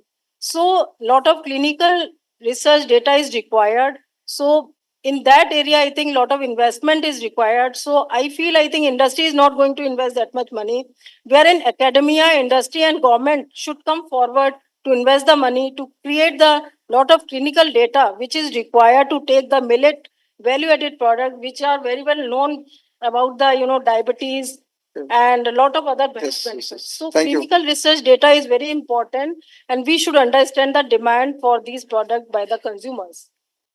Thank you, madam, for really very excellent points.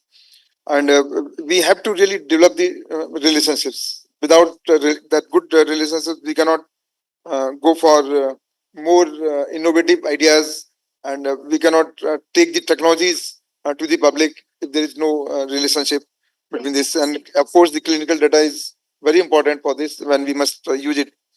Now, I move on to the next panelist, and because the paucity of time, we have to really little quick in responding to this.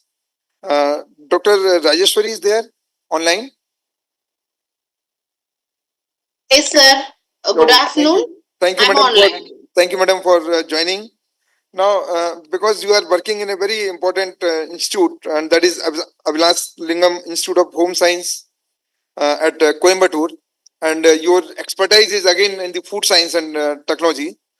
So, may I just Kuldeep Das is also joined online.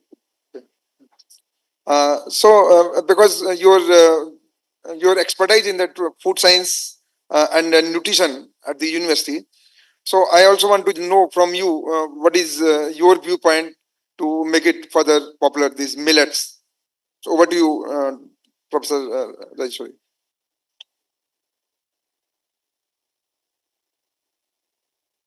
Yes, madam, please.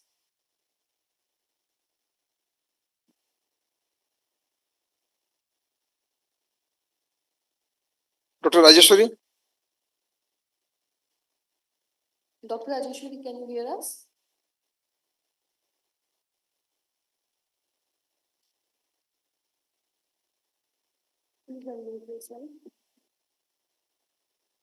Connection is lost.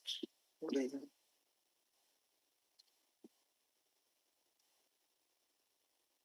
No, she's not there. Okay, no issue. Okay, we can again come back to her. Next, we move on to Dr. Sarita Srivastav. Are you there?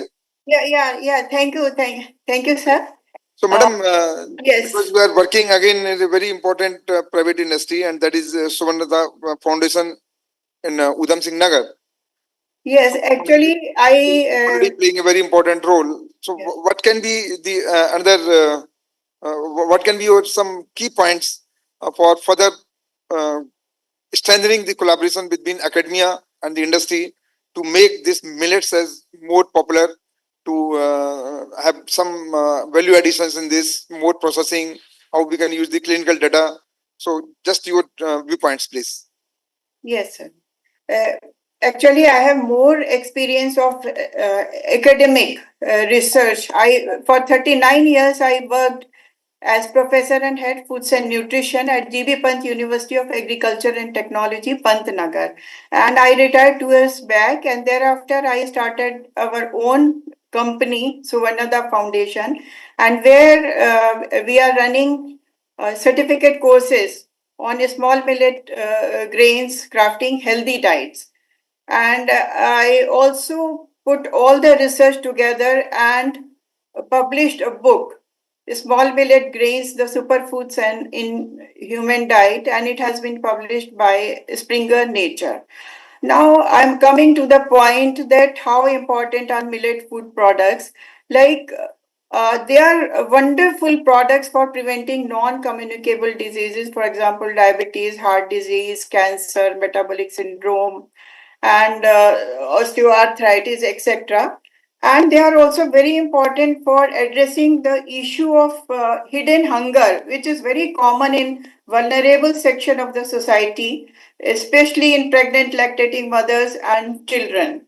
And one more aspect which has not been much expressed and very important is mental health. Nowadays, if you look at the society, many people, especially young generation, is suffering from depression, anxiety, and there is direct link of microbiota, gut health, and mental health. And these, and our previous speaker, Dr. Ranveer Singh, already mentioned that the one who consumes millets knows its importance, that how it improves digestion. So it is, consuming millet is very important for improving the gut health, and that has direct relationship with mental health.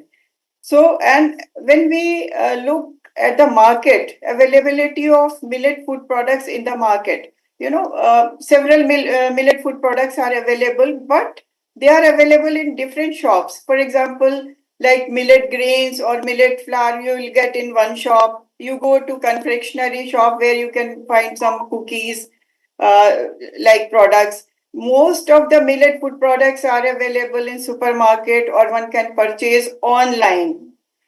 So, and so these are more approachable to higher income group or upper middle class who are educated, so they can purchase. So though initially it was considered as a poor man's food, now more rich people, it is accessible to higher income groups, so it is becoming the food of rich masses.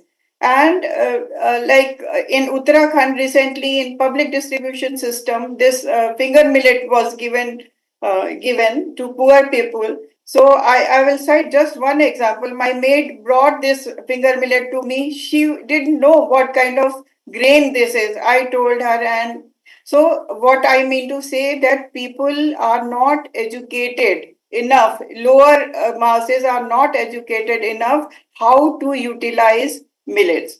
So in the market, like accessibility needs to be improved. And another, the biggest hurdle which I see, that the farmers grow millets, all right, But where are the processing equipments available in the market? We used to work in the laboratory, so like in Uttarakhand, finger millet and banyan millet, these are the main crops.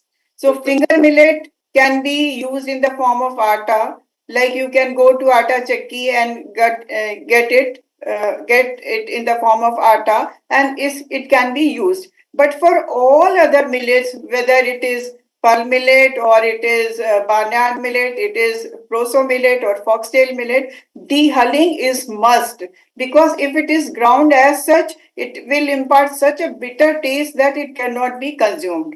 So such processing equipments are not available in the market. For example, if one grows paddy and takes that to rice mill, it easily one gets rice. But such mills are not available in the market. So that is very important point. And moreover, like consumer trends, when we look at the consumer trends, consumers, like very few people, health conscious, very few people are health conscious. And most people, they go for taste. Taste is most important for them, so they prefer junk foods. And junk foods are available everywhere, in restaurants, in thelas. You see burgers, patties, and chow mein. All donuts are available in the market. So such junk foods are available everywhere. So people like to purchase junk foods, and they are not interested in buying millet food products. I So fully agree.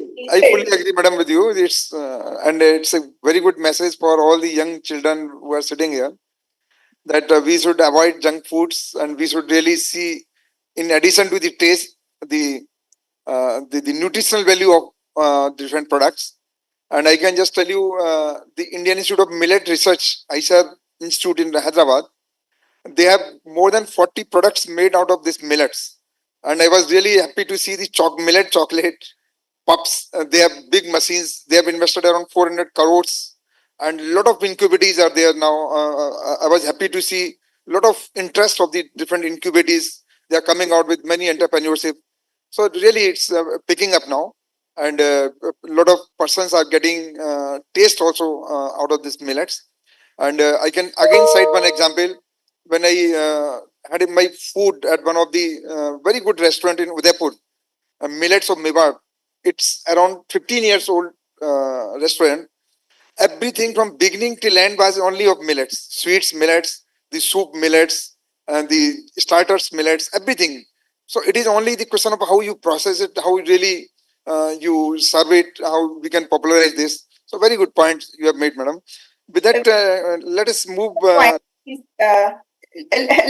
me complete it. Yeah, I will not take much time. I would like to say that, like many innovations have been done in universities, industries need to approach them. For example, in GB Pant University, low GI, hypolipidemic pizza base, low fat muffins. Likewise, many food products, millet food products, which are similar in taste to refined wheat flour products, they have been invented, and industries need to approach. And recently, Green Cybers International approached, and one technology of low GI flour was transferred to them. So this point I wanted to make. Thank you. Thank you. Thank you very much, madam, for making these all very important points, including your microbiota. Really, we have to keep in mind how different food items they affect our microbiota.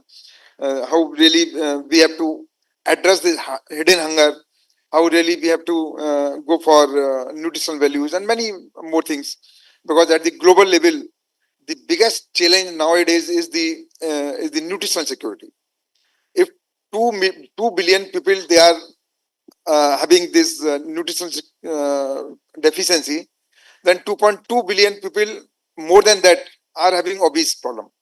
So you see, it's a double sword. Really, it's not only the nutritional security, but again the junk food and other kind of things from which we get this obesity and other kind of health issues. So excellent points, madam, you have made. So now we move on to the next panelist, Mr. Kuldeep Vyas, who is available online with us. Mr. Kuldeep Vyas is the Assistant Marketing Manager at Chamal Fertilizers and Chemicals. Already we listened from the IFCO how really we can address this fertilizer use efficiency and other kind of things. And these millets use very less fertilizer, or I can say even nil fertilizers in some of these. So I just want to know from Mr. Kuldeep Vyas that how this Chamal Fertilizers is promoting these millets, or how really they can support these millets. So, Good afternoon, everyone. Am I audible? Yes, please go ahead. So, good afternoon, everyone. Actually, I am in field, so there is some network issue. So, I will finish my words in a short span of time. As a assistant marketing manager, I am from my organization. We are doing lots of about millets and coarse food grains.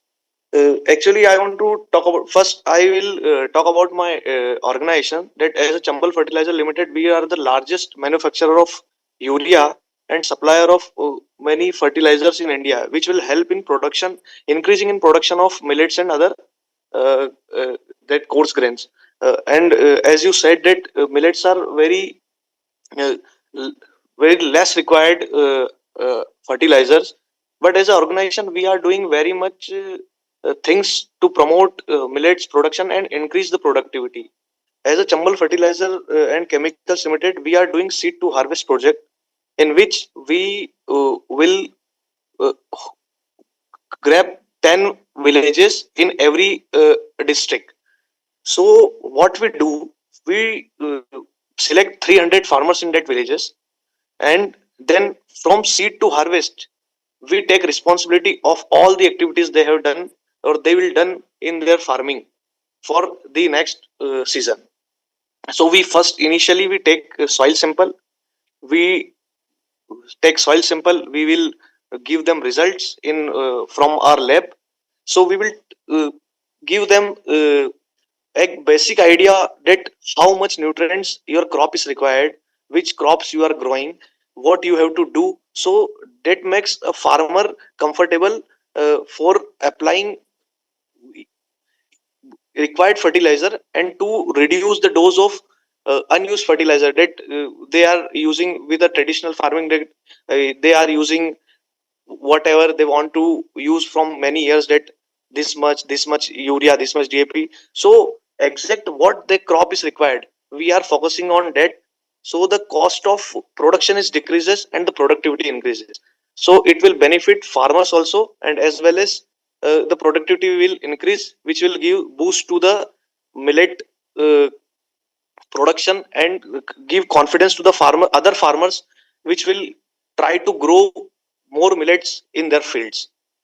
And we are also working on we also sold pesticides and fertilizers and all the specialty nutrients like sulfur and other required micro and macronutrients, which will boost productivity and production of millets. So this is from my side. Thank you Thank you very for much. inviting me in this conference. Again for a very scientific way of addressing the issue, like taking the soil sample and then going for the residue management of the fertilizer, how we can have more fertilizer use efficiency. Really wonderful work is being done by your organization, and thank you for your these critical points. Thank you so much, sir, for inviting me in this prestigious conference. Now we move on to the last panelist for today. Already, we are behind the schedule, 10 minutes. So, Madam Rajeshwari, are you there? Yes, sir. Yes, sir. Now we can listen to you. Good.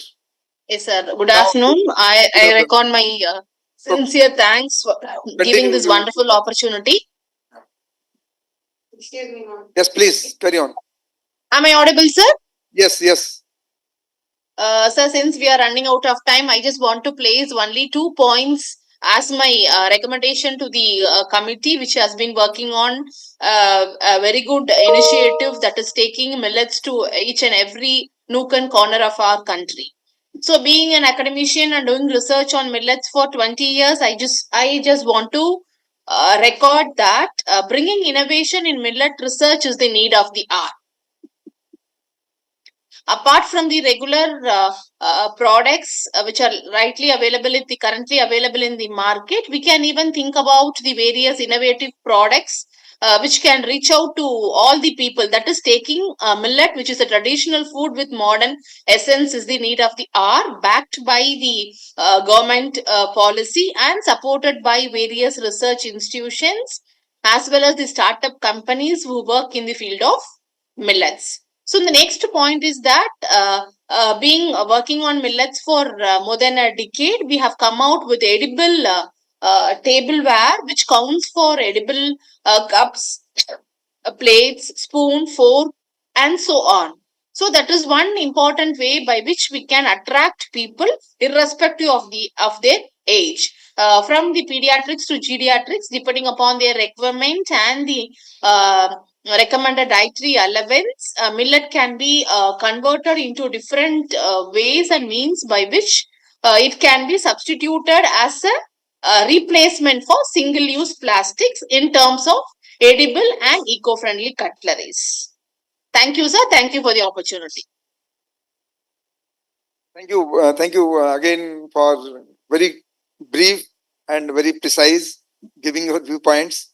And this is really a very good very good replacement for the single-use plastic. That's really wonderful, and we would like to more in some other platform. So Yes, with sir. that, I thank all my panelists, available online, offline. We had 8 panelists today, and from the 8 panelists, we really got very good points connected with the not only value, the value processing, value addition, the marketing, or the research, variety development, fortification, and how we can really make it more user friendly. So awareness again is one of the key area for this millets, and that's all we have seen. And we really need to promote in the schools this millets. I think if something can come out from the different sectors, maybe it's the government or academia or the industry side, that if we can adopt certain schools where at least one meal we can provide, because again if you see the nutritionists say that not more than 20% can be the millets in your daily diets. Okay, so all those kind of lessons, all those kind of things, really we have to educate our students, we have to educate our different population, so that we can just say that we have come out of this hidden hunger, and we are nutritionally secured, and we are away from the many health issues using these millets. So it's a very low cost solution. And as one of the panelists just told, that it is becoming the rich person's food now. It should not happen that it is now away from the poor persons. So we have to keep a balance before all the sectors of the population, that the prices should be affordable, and it's affordable to every kind of strata of the population. So that all we have to really keep in view. So thanks to the Amity for organizing this very important topic on this millets. And I'm thankful to all my panelists in my left, right, and online who are available in this panel discussion. And I think the organizers will take care of all these recommendations, key recommendations. And whatever is required from the ICR side, please let us know. We will be happy to implement. And I can connect. Tomorrow I'm going to Hyderabad again to that Millet Institute. Some of these key recommendations I will try to inform to the director of that particular institute. So thank you again for this wonderful session. Thank you, sir. Thank you, sir. Thank you so much, Dr. R.C. Agarwal, and all the panelists for that enlightening discussion. The collaboration between industry and academia is undoubtedly key to unlocking the full potential of millets, and we appreciate all the valuable insights that have been shared today by all the panelists and our chair. Now I invite Dr. Nutan Kaushik ma'am and Dr. W. Silvamurthy sir for felicitation, please.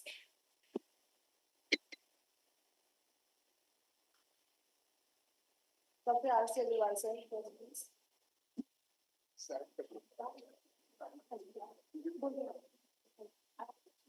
First of all, I would like to thank the chairperson, Dr. R.C. Agarwal, for the meticulous way he managed the time and also precisely asking the right questions to be dealt by panelists. And we are so grateful to you. And he is the Deputy Director General in the Ministry of Agriculture, Indian Council of Agriculture Research, dealing with education, agricultural education. So let's give a big clap to Dr. Agarwal, the chairperson. And also very distinguished panelists here, and also the people who joined us online. You addressed so many issues. I have taken note of everything, and we will bring it in the valedictory session. How do we take it forward? And once again, my appreciation to all the panelists. Thank you. Thank you.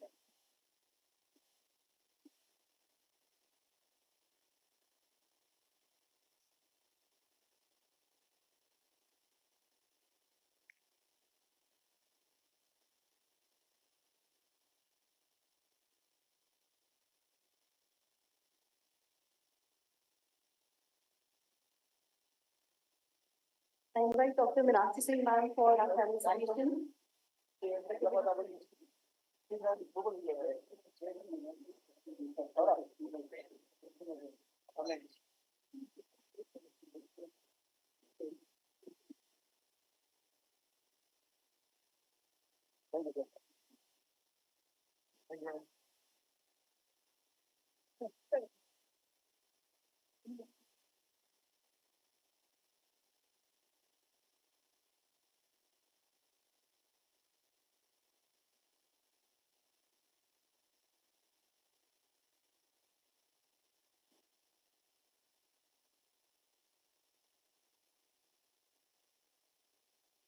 Next, I invite Mr. Amarnath sir for the felicitation.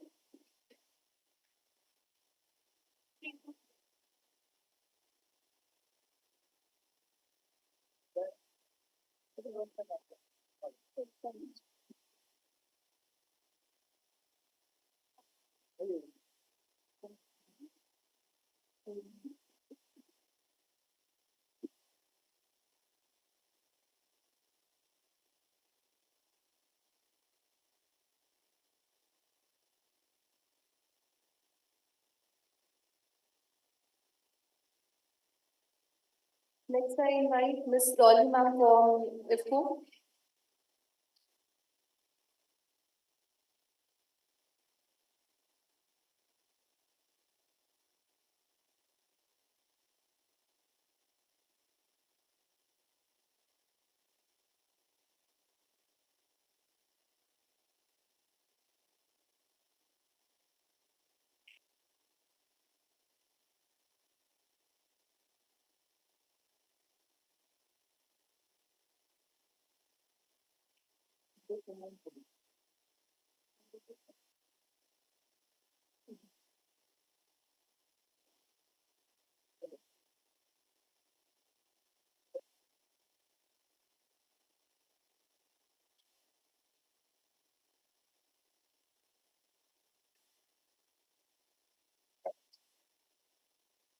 Thank you so much to our chair and the panel members.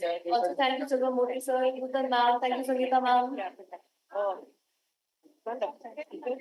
Students from schools, our Amity University, and also Amity International Schools and other schools, we welcome you to this very important activity. You people are going to be our ambassadors. You are going to be taking forward the outcome of these deliberations. So please get actively involved. Listen to every deliberation attentively. You may become a startup. You may become an entrepreneur.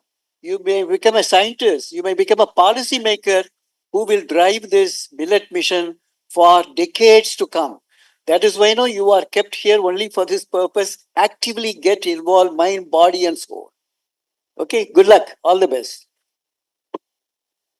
And now invite Dr. Dhananjay from I-2 for the vote of hands.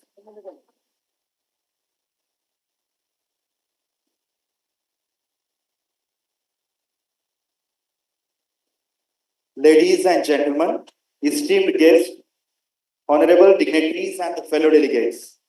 As we come to close this conference session, I, Dr. Dhananjay, would like to take a moment to express our heartfelt gratitude to everyone who has made this event a resounding success.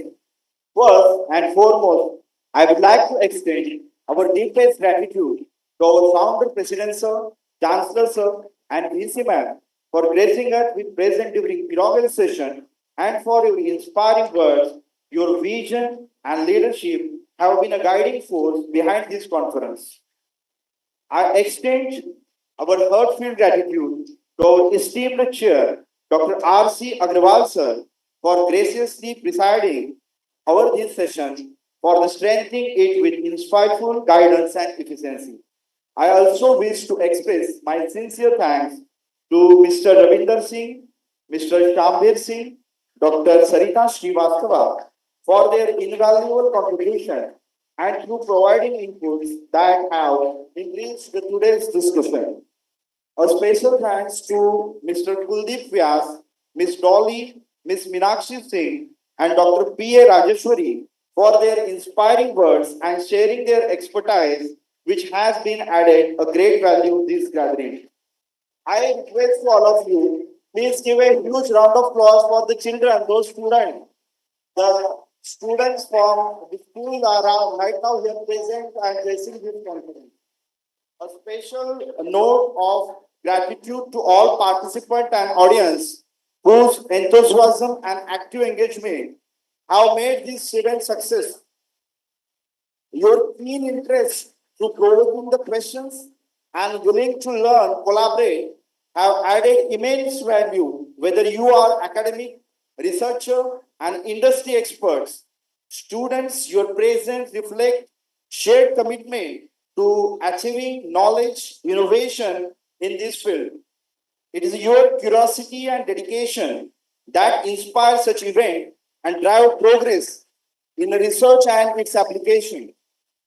Thank you to all being a such integral part of this event, and I hope you leave with a new knowledge, meaningful connection, and fresh inspiration to take a forward in your respective endeavor. Wishing you all the very best. Thank you once again. Jai Hind, Jai Bharat, Jai Kisan.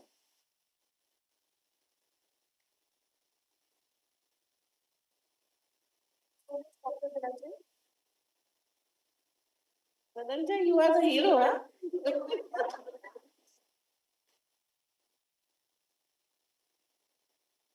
We will now start with the. I please request all the students to maintain silence.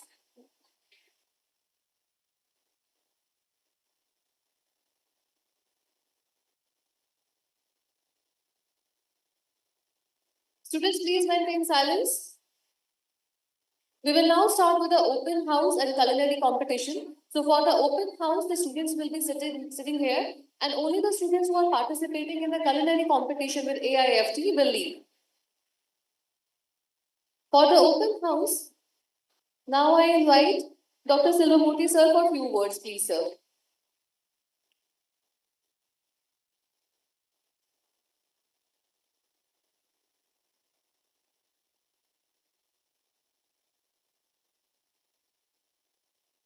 To my dear students, distinguished delegates, invitees, this open house was primarily for interactive session. We want to listen from students, the delegates who have not spoken, very, very precisely how they would carry forward this mission of millet, which has got, as I mentioned in the inaugural, both on the health as well as on the environmental sustainability.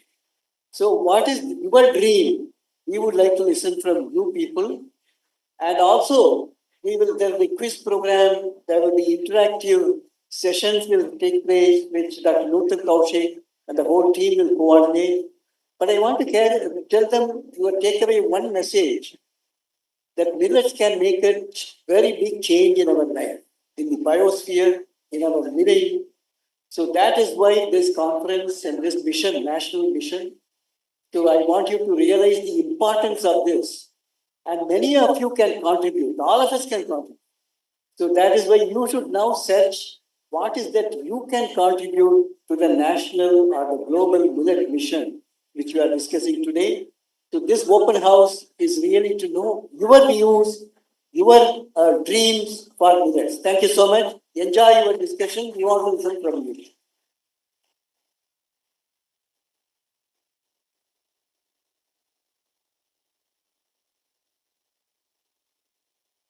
Thank you so much, sir. Now I invite Dr. Dayakar for a few words.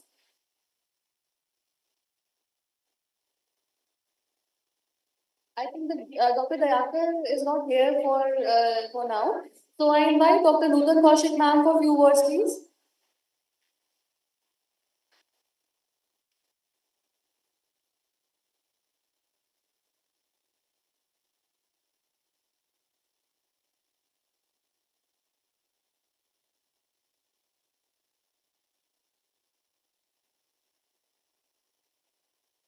Good morning. How is the Josh? थोड़ा ऊपर बेटा, थोड़ा ज्वार बाजरा भी खा लो तो थोड़ा जोश आ जाएगा। आप खाते हो ज्वार बाजरा खाते हो? How many of you have every day? Just raise your hand. Plenty of them, plenty of them. Very good, very nice. And how many of you have once in a week? Once in a week? Any hands up? Oh, many hands, many hands, many hands.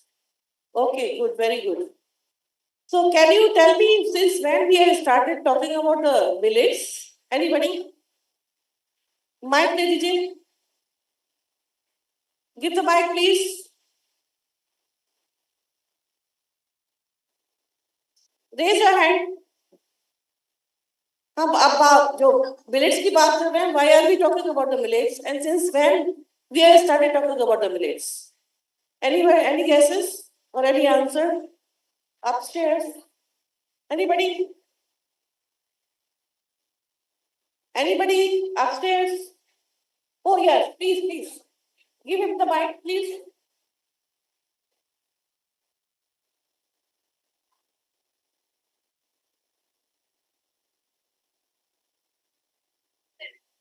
Okay, very good. But since when we have started talking about it?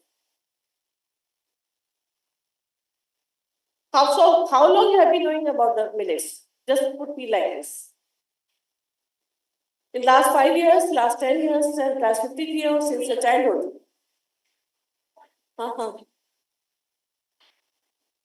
Since your childhood, do you know about the millets? Okay, only few years back, only 5 years back maybe, huh? That's good. And this has happened because the 2023 was the millet year. You know, 2023 was the millet year. And who declared this millet year? Huh? UN, very good. Which body of the UN? Which body of the UN? UN has many bodies. Okay? Which body of the UN declared it as millet year? Huh? FAO. FAO. Okay? Food and Agriculture Organization, which is the body of the UN, which declared 2023 as the millet year. Now you know what we are celebrating after the millet year. Any guesses? Now we are celebrating millet decade. Okay? So that was only 1 year we celebrated about. We talked about the millet, we popularized the millet. Now we are celebrating the millet decade. So for another 10 years, we will be talking about the millet to make it popularized among the, not only in India, but all across the world. So do you know which country produces the highest millet production is which country? Any guesses? Which country produces the highest millet? India. Very good. And which is the second in number?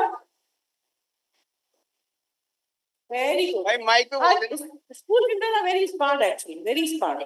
You know everything. भाई mic पे बोल देना, मेरे पे mic है, ठीक है? Hello.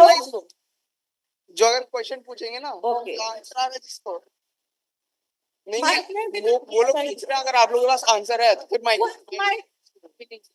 is there now? Okay. Now, okay. I'll ask one more question. Which millet has the highest calcium? pearl millet. Pearl millet, very good. Pearl millet.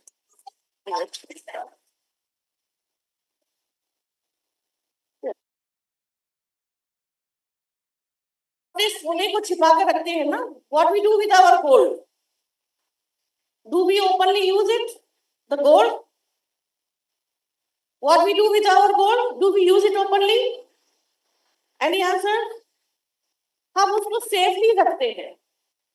तो बेबी हम लोगों ने भी इस मिलेट्स को safely रखा because this is our gold, future gold, which will save our planet. How it will save our planet?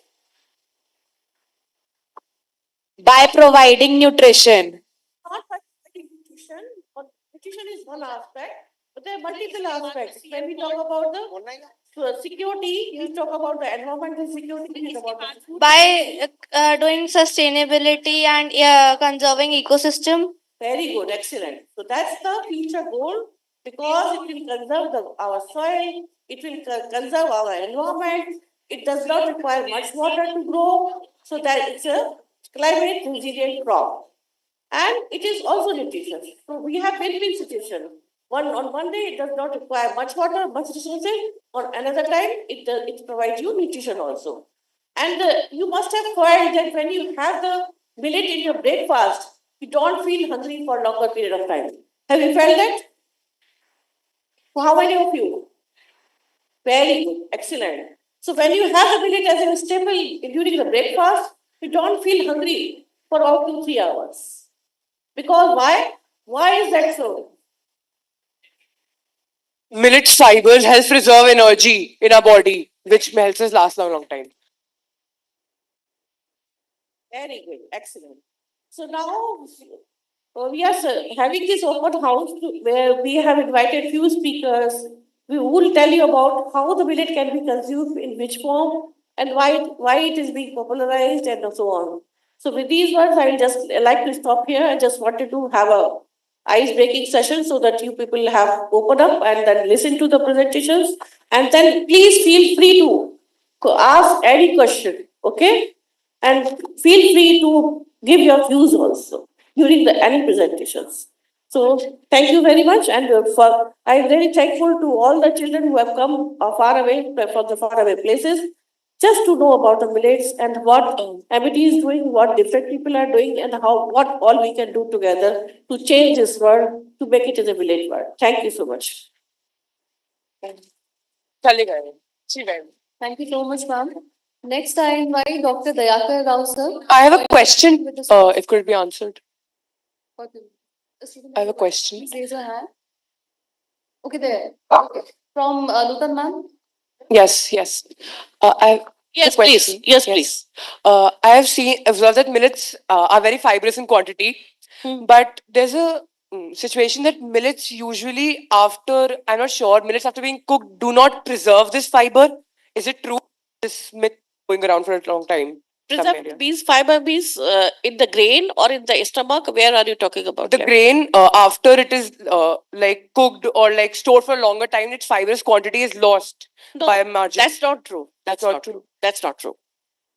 Thank you. Thank you.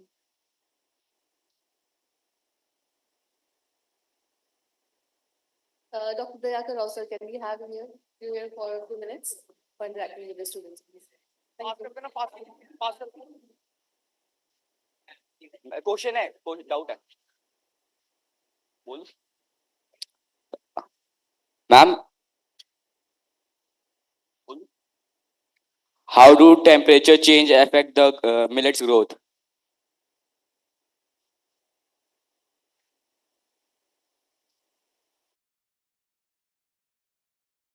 हाँ, बोलिए, दोबारा से बोलिए. मैं तो याद करके बैठा था. How do temperature affect the millet's growth? Millets, How do how do temperature change affects the millet production. Is that your question? ma'am, I am asking that how do temperature change the millet's growth? Oh, that's the same thing. Okay. Millets are temperature resistant crops. Okay. They can grow up to as high as 45 degrees centigrades. Okay. And this is what the maximum is predicted. So they are very highly thermal tolerant crop and they can grow in high temperature. So it doesn't really affect the production of the millets. Is that satisfy your question? Ma'am, I have a doubt. Yeah. Ma'am, so in this presentation, you told us that millets are very fibrous and very good for our health. So, ma'am, what factors uh, has happened due to which millets are not very popular as compared to rice and wheat? Huh. Because this has happened because of the one thing is that people like the upper strata, as the income grows, earlier rice and wheat were supposed to be the cereal of the high class quality. So everybody strive for the high class quality. Okay, if we talk about the fruits, like poor man they eat fruit directly, whereas the rich people they drink the juice.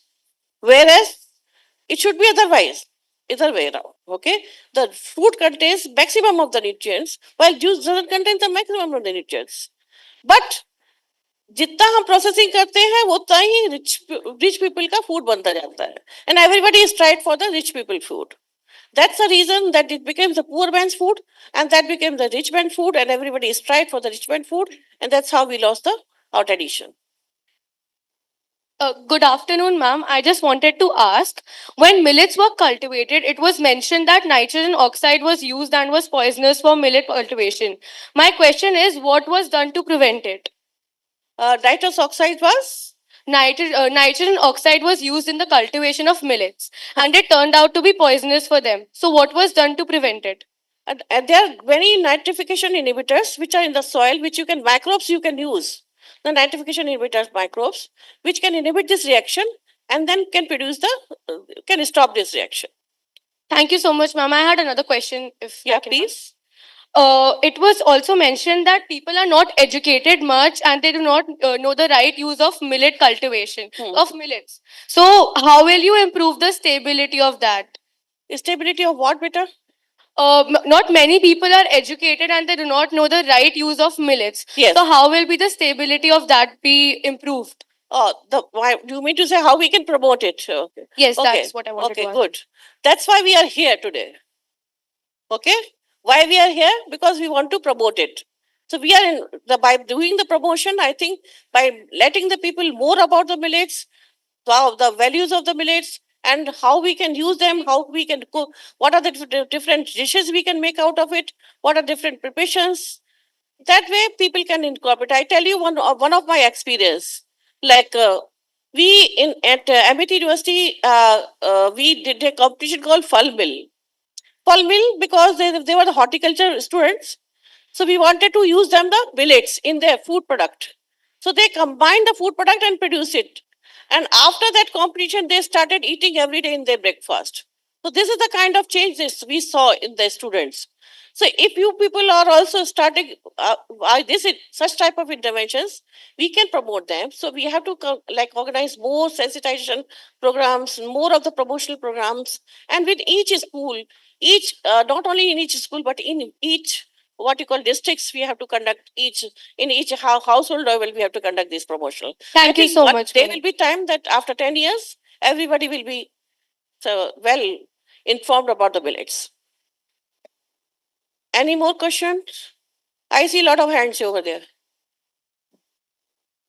Acha, theek hai. Can we take up the question answer later once Dr. Mr. Dayakar finishes? Okay? Is that okay with you? Yes, ma'am. Please be more patient. Thank you. Dr. Dayakar, sir, please, you can continue.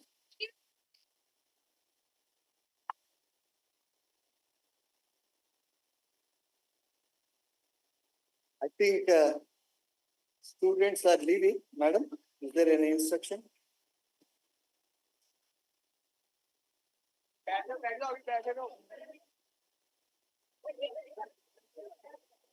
Students who have joined us from the school, please be seated. Please be seated. Do you have any instructions of leaving? Please be seated for a while. The session will go on for. Who is the teacher with them? Please, can you please raise the hand? Please look after it. We have to start with the quiz after the session of Dayakar sir. So please be seated. So you have to attempt that quiz. Thank you.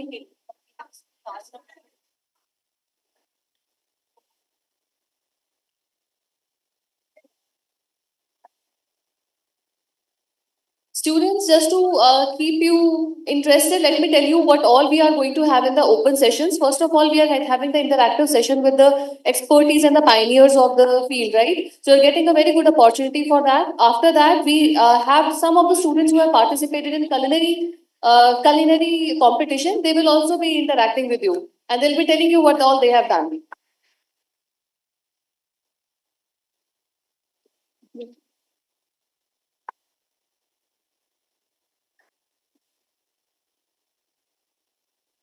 The teachers who have accompanied the school students are requested to please ensure that the students are seated, because there will also be a quiz competition after this, and there are 4 students who have joined us who are part of the culinary competition, who would also be telling you about the new recipes that they've come up with. So all the students who are seated, please remain seated, and all the school students are also requested to please remain seated.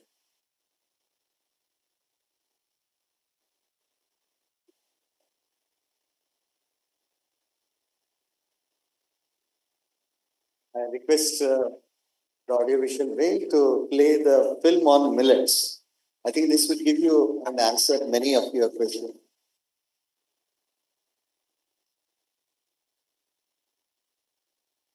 Imagine a group of grains that had the power to contribute in reshaping the future of the world.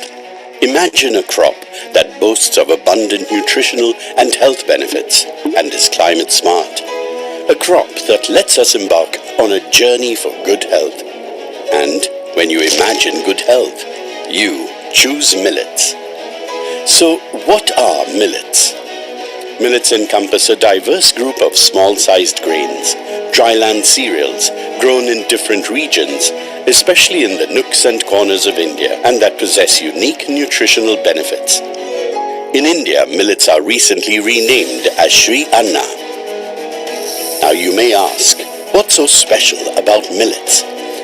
Millets are a superfood. Millets consist of essential minerals, micronutrients, vitamins, high fiber, and antioxidants for our body's need-based calorie count, supporting the immune system, helping us lead an active life of our choice. Furthermore, millets are almost gluten-free with a low glycemic index, making them a great food to lower blood sugar.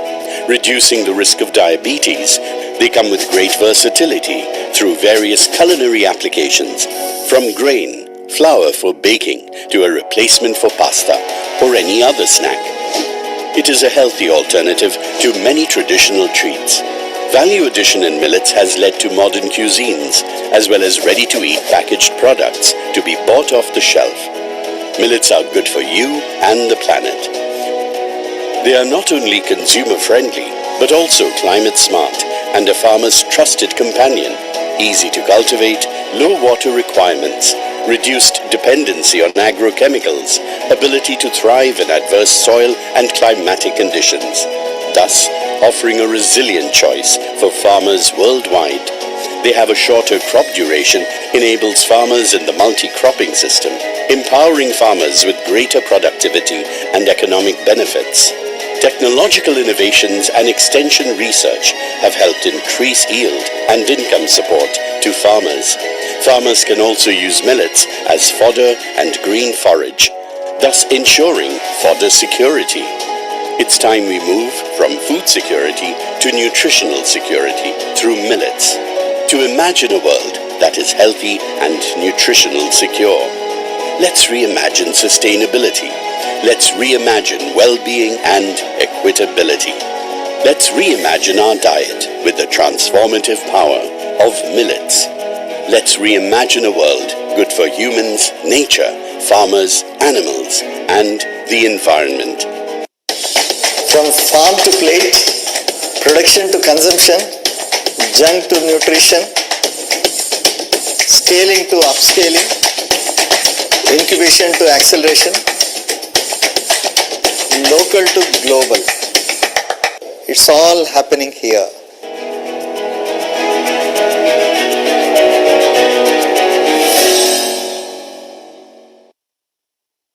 That was a film on millets from Indian Institute of Millet Research.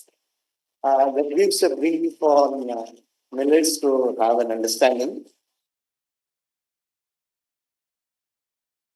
Quick presentation so that you may be aware. So important that children, especially even the adolescents, children as well as the young adults, I think our primary participant come from this particular age groups.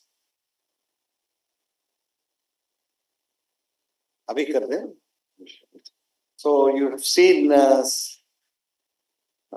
पहले vote करने के लिए बोल रहा हूँ.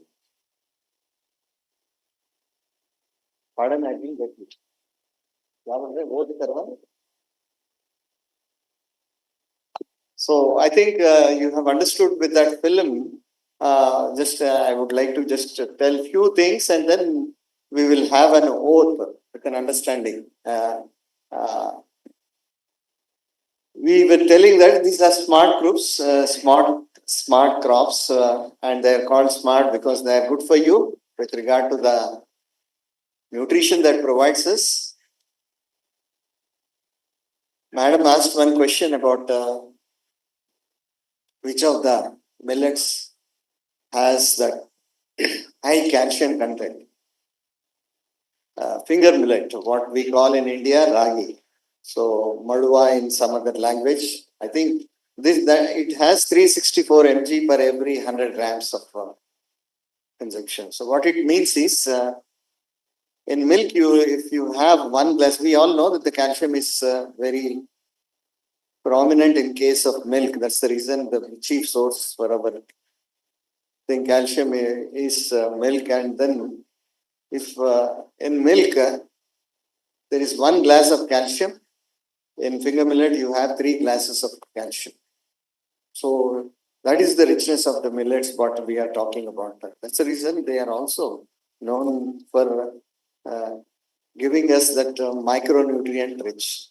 So now not only the nutritional benefits but also the health benefits that accrue because of the immunity that it produces, gives to us because of the immune nutrients like iron, calcium, magnesium are very high in case of millets. But then beyond that, we have antioxidants, high fiber, as one of the school children, they pointed out that high fiber. Yes, you have both soluble and insoluble fiber, which gives, but let me tell you that fiber has to take in moderation for the children. Because as long as you you're targeting at micronutrients, the absorption of the micronutrients is hindered by the high presence of the fiber. So it has to be taken in moderation. For elderly people, there is no problem, but for the micronutrient absorption, it's very important. Our foods for the children has to be catered in a somewhat refined manner with less of fiber so that all the micronutrients that are present may be fully absorbed. So it is the processing that makes available to all different types of foods. Now in today's context, thanks to the technology, we have several technologies, say noodles, whatever that is available in wheat and rice now, the technology has made it available even in case of millets also. So now that the consumer, like you could be a consumer, all these options are ready for you to make a choice, not just only roti, jawar roti or bajra roti, but then, so why it is important for the children, that is what I just want to tell you that. It is important because primarily you know that these food habits are very difficult to change. Once upon a time, we were eating these things, but because of the Green Revolution and the food security concerns made us to stop because the government was promoting rice and wheat in a different way. So unfortunately, that habit has become, and refined foods, the foods are from the rice and wheat.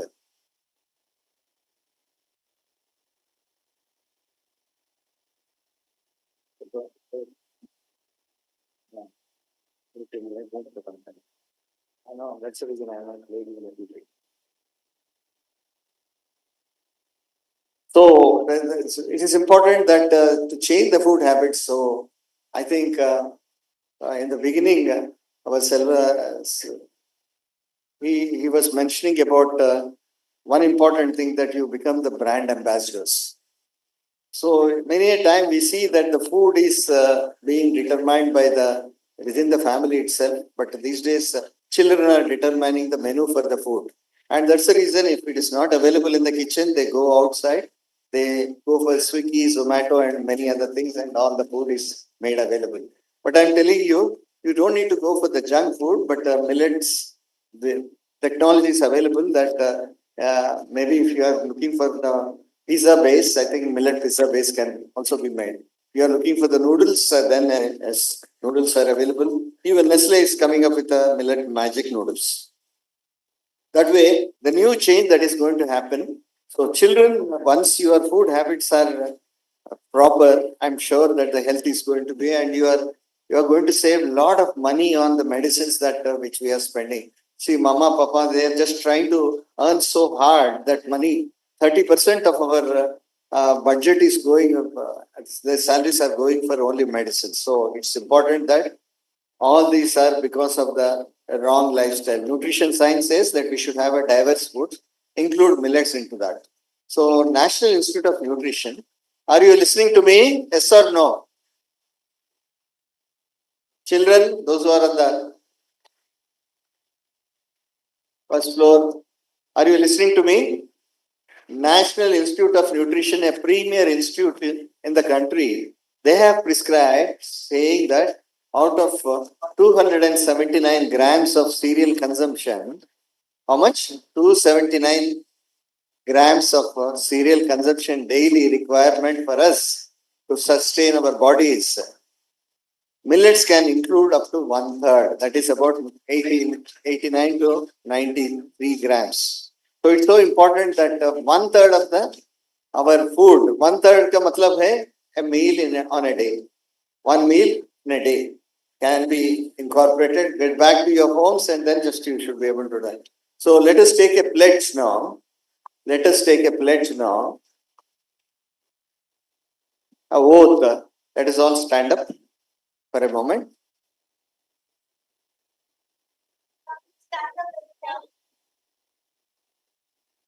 We'll take a millet oath. Honest with all the honesty and commitment that from today onwards, we are going to see and also insist our parents to cook millets so that it may become part of that. So we are going to mainstream millets in our daily diets. So I'll just extend my right hand. I think all of you, please, yesterday we are repeating again, primarily because of you children. We are taking an oath. I'll say, let's millet. What will I say? Then you need to repeat it. We'll say it in Hindi also. That's millets ho jaye, and then you should repeat it. Okay? I want to see that this roof must flew off. Okay? Ground should be broken and the roof should be flying off. Okay? Let's millet. Millets ho jaye. Thank you.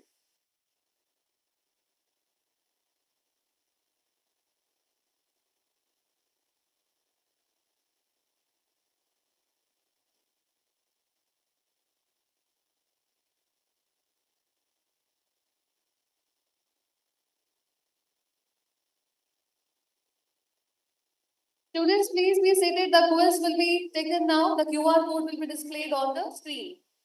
All right, so we are very sure that all of you have learned a lot about millets in these 3 days.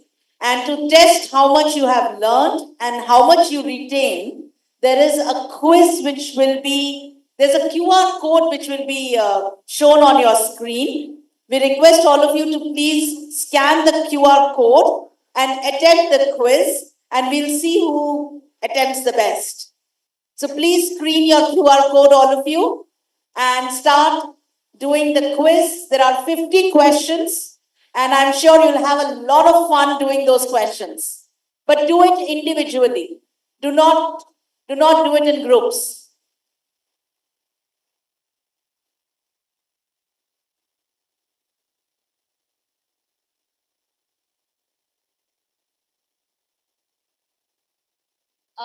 I think that some of the students from the school would not be having the phones with them, so you can take assistance of your teachers. For maybe as a group you can answer, and the teacher with you can help in submitting the quiz on behalf of all of the students. Would that be possible?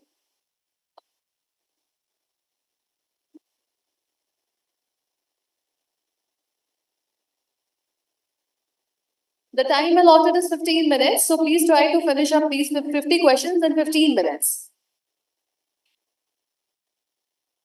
And a couple of volunteers are also coming to the first floor with the phones. So you can, maybe the students can distribute themselves in a group of 10. And then another volunteer is coming to scan the QR code, and you can also sit with that volunteer and attempt the quiz.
we are sending more students with phone upstairs. So in case there are school students who did not get an opportunity to answer the quiz, you can make the group. Mr. Mayank is coming upstairs so that you can participate.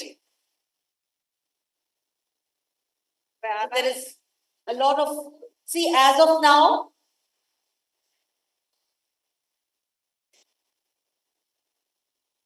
oh, see, as of now, the average point is only 15 and a half out of 49. So you all need to, and I request the IT team to not show the answers, but only the responses. And only 2 people have responded till now. And we have close to 100 people in the hall. So I request all of you to attend the quiz.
Last 5 minutes for the quiz. Those who have still not submitted, please ensure that you submit in these 5 minutes.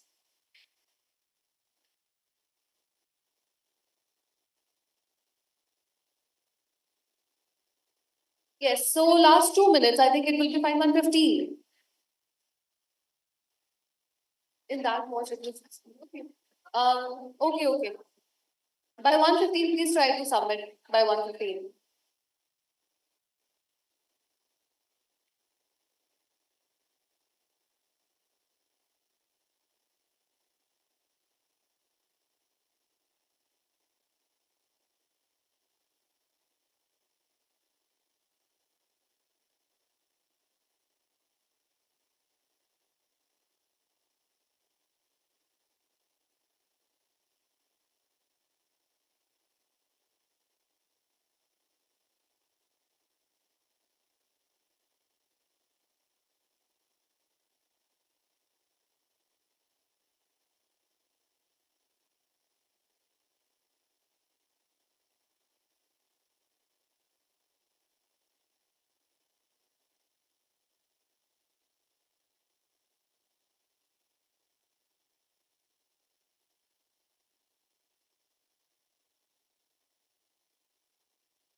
I hope that everyone has submitted the quiz by now. So I invite Mr. Kamal Kumar from Dhanuka for a few words and interacting with you.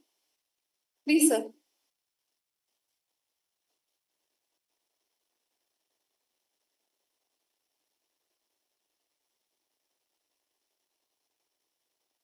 Just 1 minute only. My request is those students stay for just 1 minute only maximum. I'm not going to take much time. Great effort by Amity for organizing such a big event and reminding each one of us that millet is very important. My question to any one of you is, from North India especially, do you remember any folk song on millet? Explain करेंगे ma'am. Any folk song on millet? Folk song. Folk होता है ना? Millet के ऊपर कभी millet was a very important crop. 20%, 20% of our food was with millets. Now it is only 6% of the total food is millet today. I'll tell you, there is a folk song on wheat, and the song goes as like this. But millet you have to remember and tell me in case if anybody can tell. कणका लम्मियां तिया क्यों जम्मियां निमाए कणका लम्मियां थी. You know, they say the wheat is growing. Why, mother, you have given birth to the girl child? This is what the folk song used to say about wheat. And for millet, बाजरे दा सिट्टा बाजरे दा सिट्टा यत्ता तल्ली ते मरोड़िया बाजरे दा सिट्टा बाज. It was so important. बाजरे दा सिट्टा यत्ता तल्ली ते मरोड़िया बाजरे दा सिट्टा. Thank you very much. Oh, wonderful. Thank you so much, sir. So much, sir.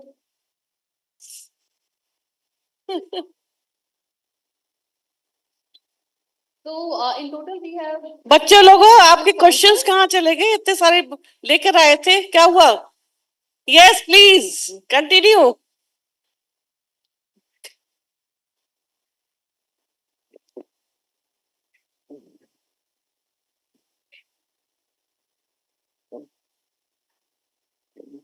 What? I could not get your answer. Question, please. Come down. Come.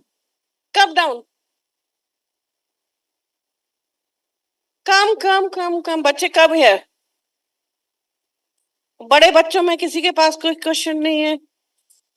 बड़े बच्चे सब साइलेंट बैठे हैं. हाँ, बोलिए. आप इधर आइए. So, like we are talking about a very important aspect of the decade, which is millets, and it is very easy to grow. It is very resilient. In village areas, like in rural areas, we are having many women who require financial help.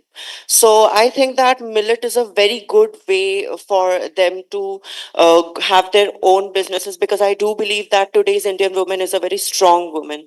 So, what are the steps which we can take, not only at an individual level, but to have a social impact, to like throw some light and like encourage women to have these kind of businesses? Good question. And I would like to point out here that the government of India is producing a lot of farmers producer organization. Like हमारे साथ में 2 FPO यहाँ बैठे हैं. Can you please stand up? These are the farmers producers organization. Means the farmers together, they have come and formed a cluster, and they have registered themselves as a company. Okay, so they are the owner of the company. So both of them are the CEO of their company, and they are registered under the Company Act. So what they are doing? अब हम किताब के साथ में कितने farmers जुड़े हुए हैं? 65. इनके 365. इनके साथ में 365 फार्मर्स जुड़े हुए जो केवल मिलेट उगाते हैं. ठीक है, तो ये जो मिलेट उगाते हैं, जो 365 फार्मर्स, ये सबका एक साथ प्रोड्यूस खरीदते हैं. अगर हर एक फार्मर अपना अलग अलग बेचेगा तो कम पैसा मिलता है, लेकिन ये क्या करते हैं, हर एक फार्मर से पहले लेते हैं, फिर इसका वैल्यू एडिशन करते हैं. वैल्यू एडिशन का मतलब कि जैसे आपने कहा था महिलाओं के बारे में कि जो, तो ये अपनी गांव की जितनी भी महिला हैं उनका समूह बना करके उनको फिर फूड प्रोसेसिंग में इन्वॉल्व करते हैं. इन्वॉल्व करके ये प्रोडक्ट भी लाए हैं, दिखाइए अपना कितने प्रोडक्ट है, और इनकी अपनी ब्रांडिंग, अपना ब्रांड है, और इस ब्रांड से इसको बेचते हैं.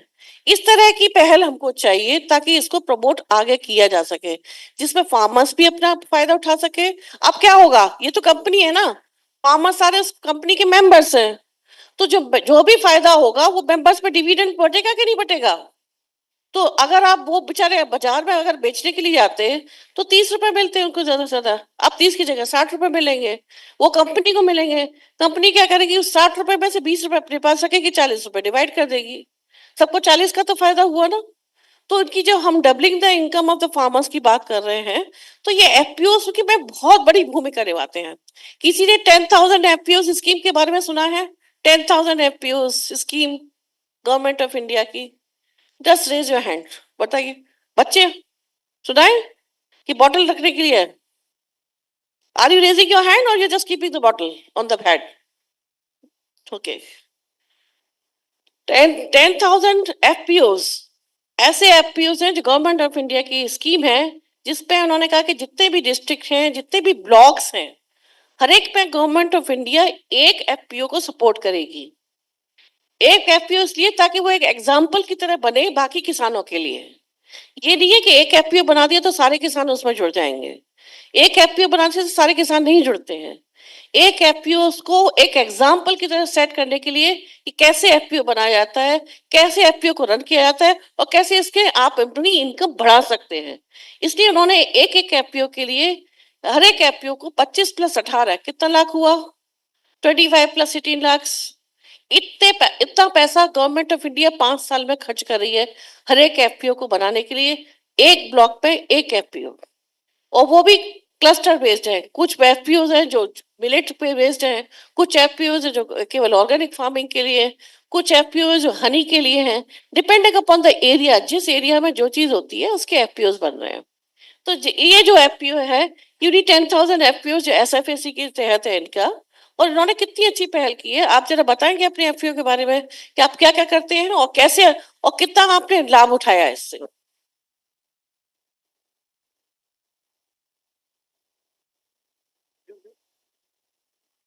नमस्ते, मेरा नाम हितेश वोरा, कच्छ गुजरात से है। हमारा एफपीओ का नाम है BARB। हमारा जो तहसील है उसका 4 तहसील मिलके एक एफपीओ बनाया, उसका शॉर्ट नेम के अंदर BARB Kutch SPNA producer company limited, ये हमारा एफपीओ है।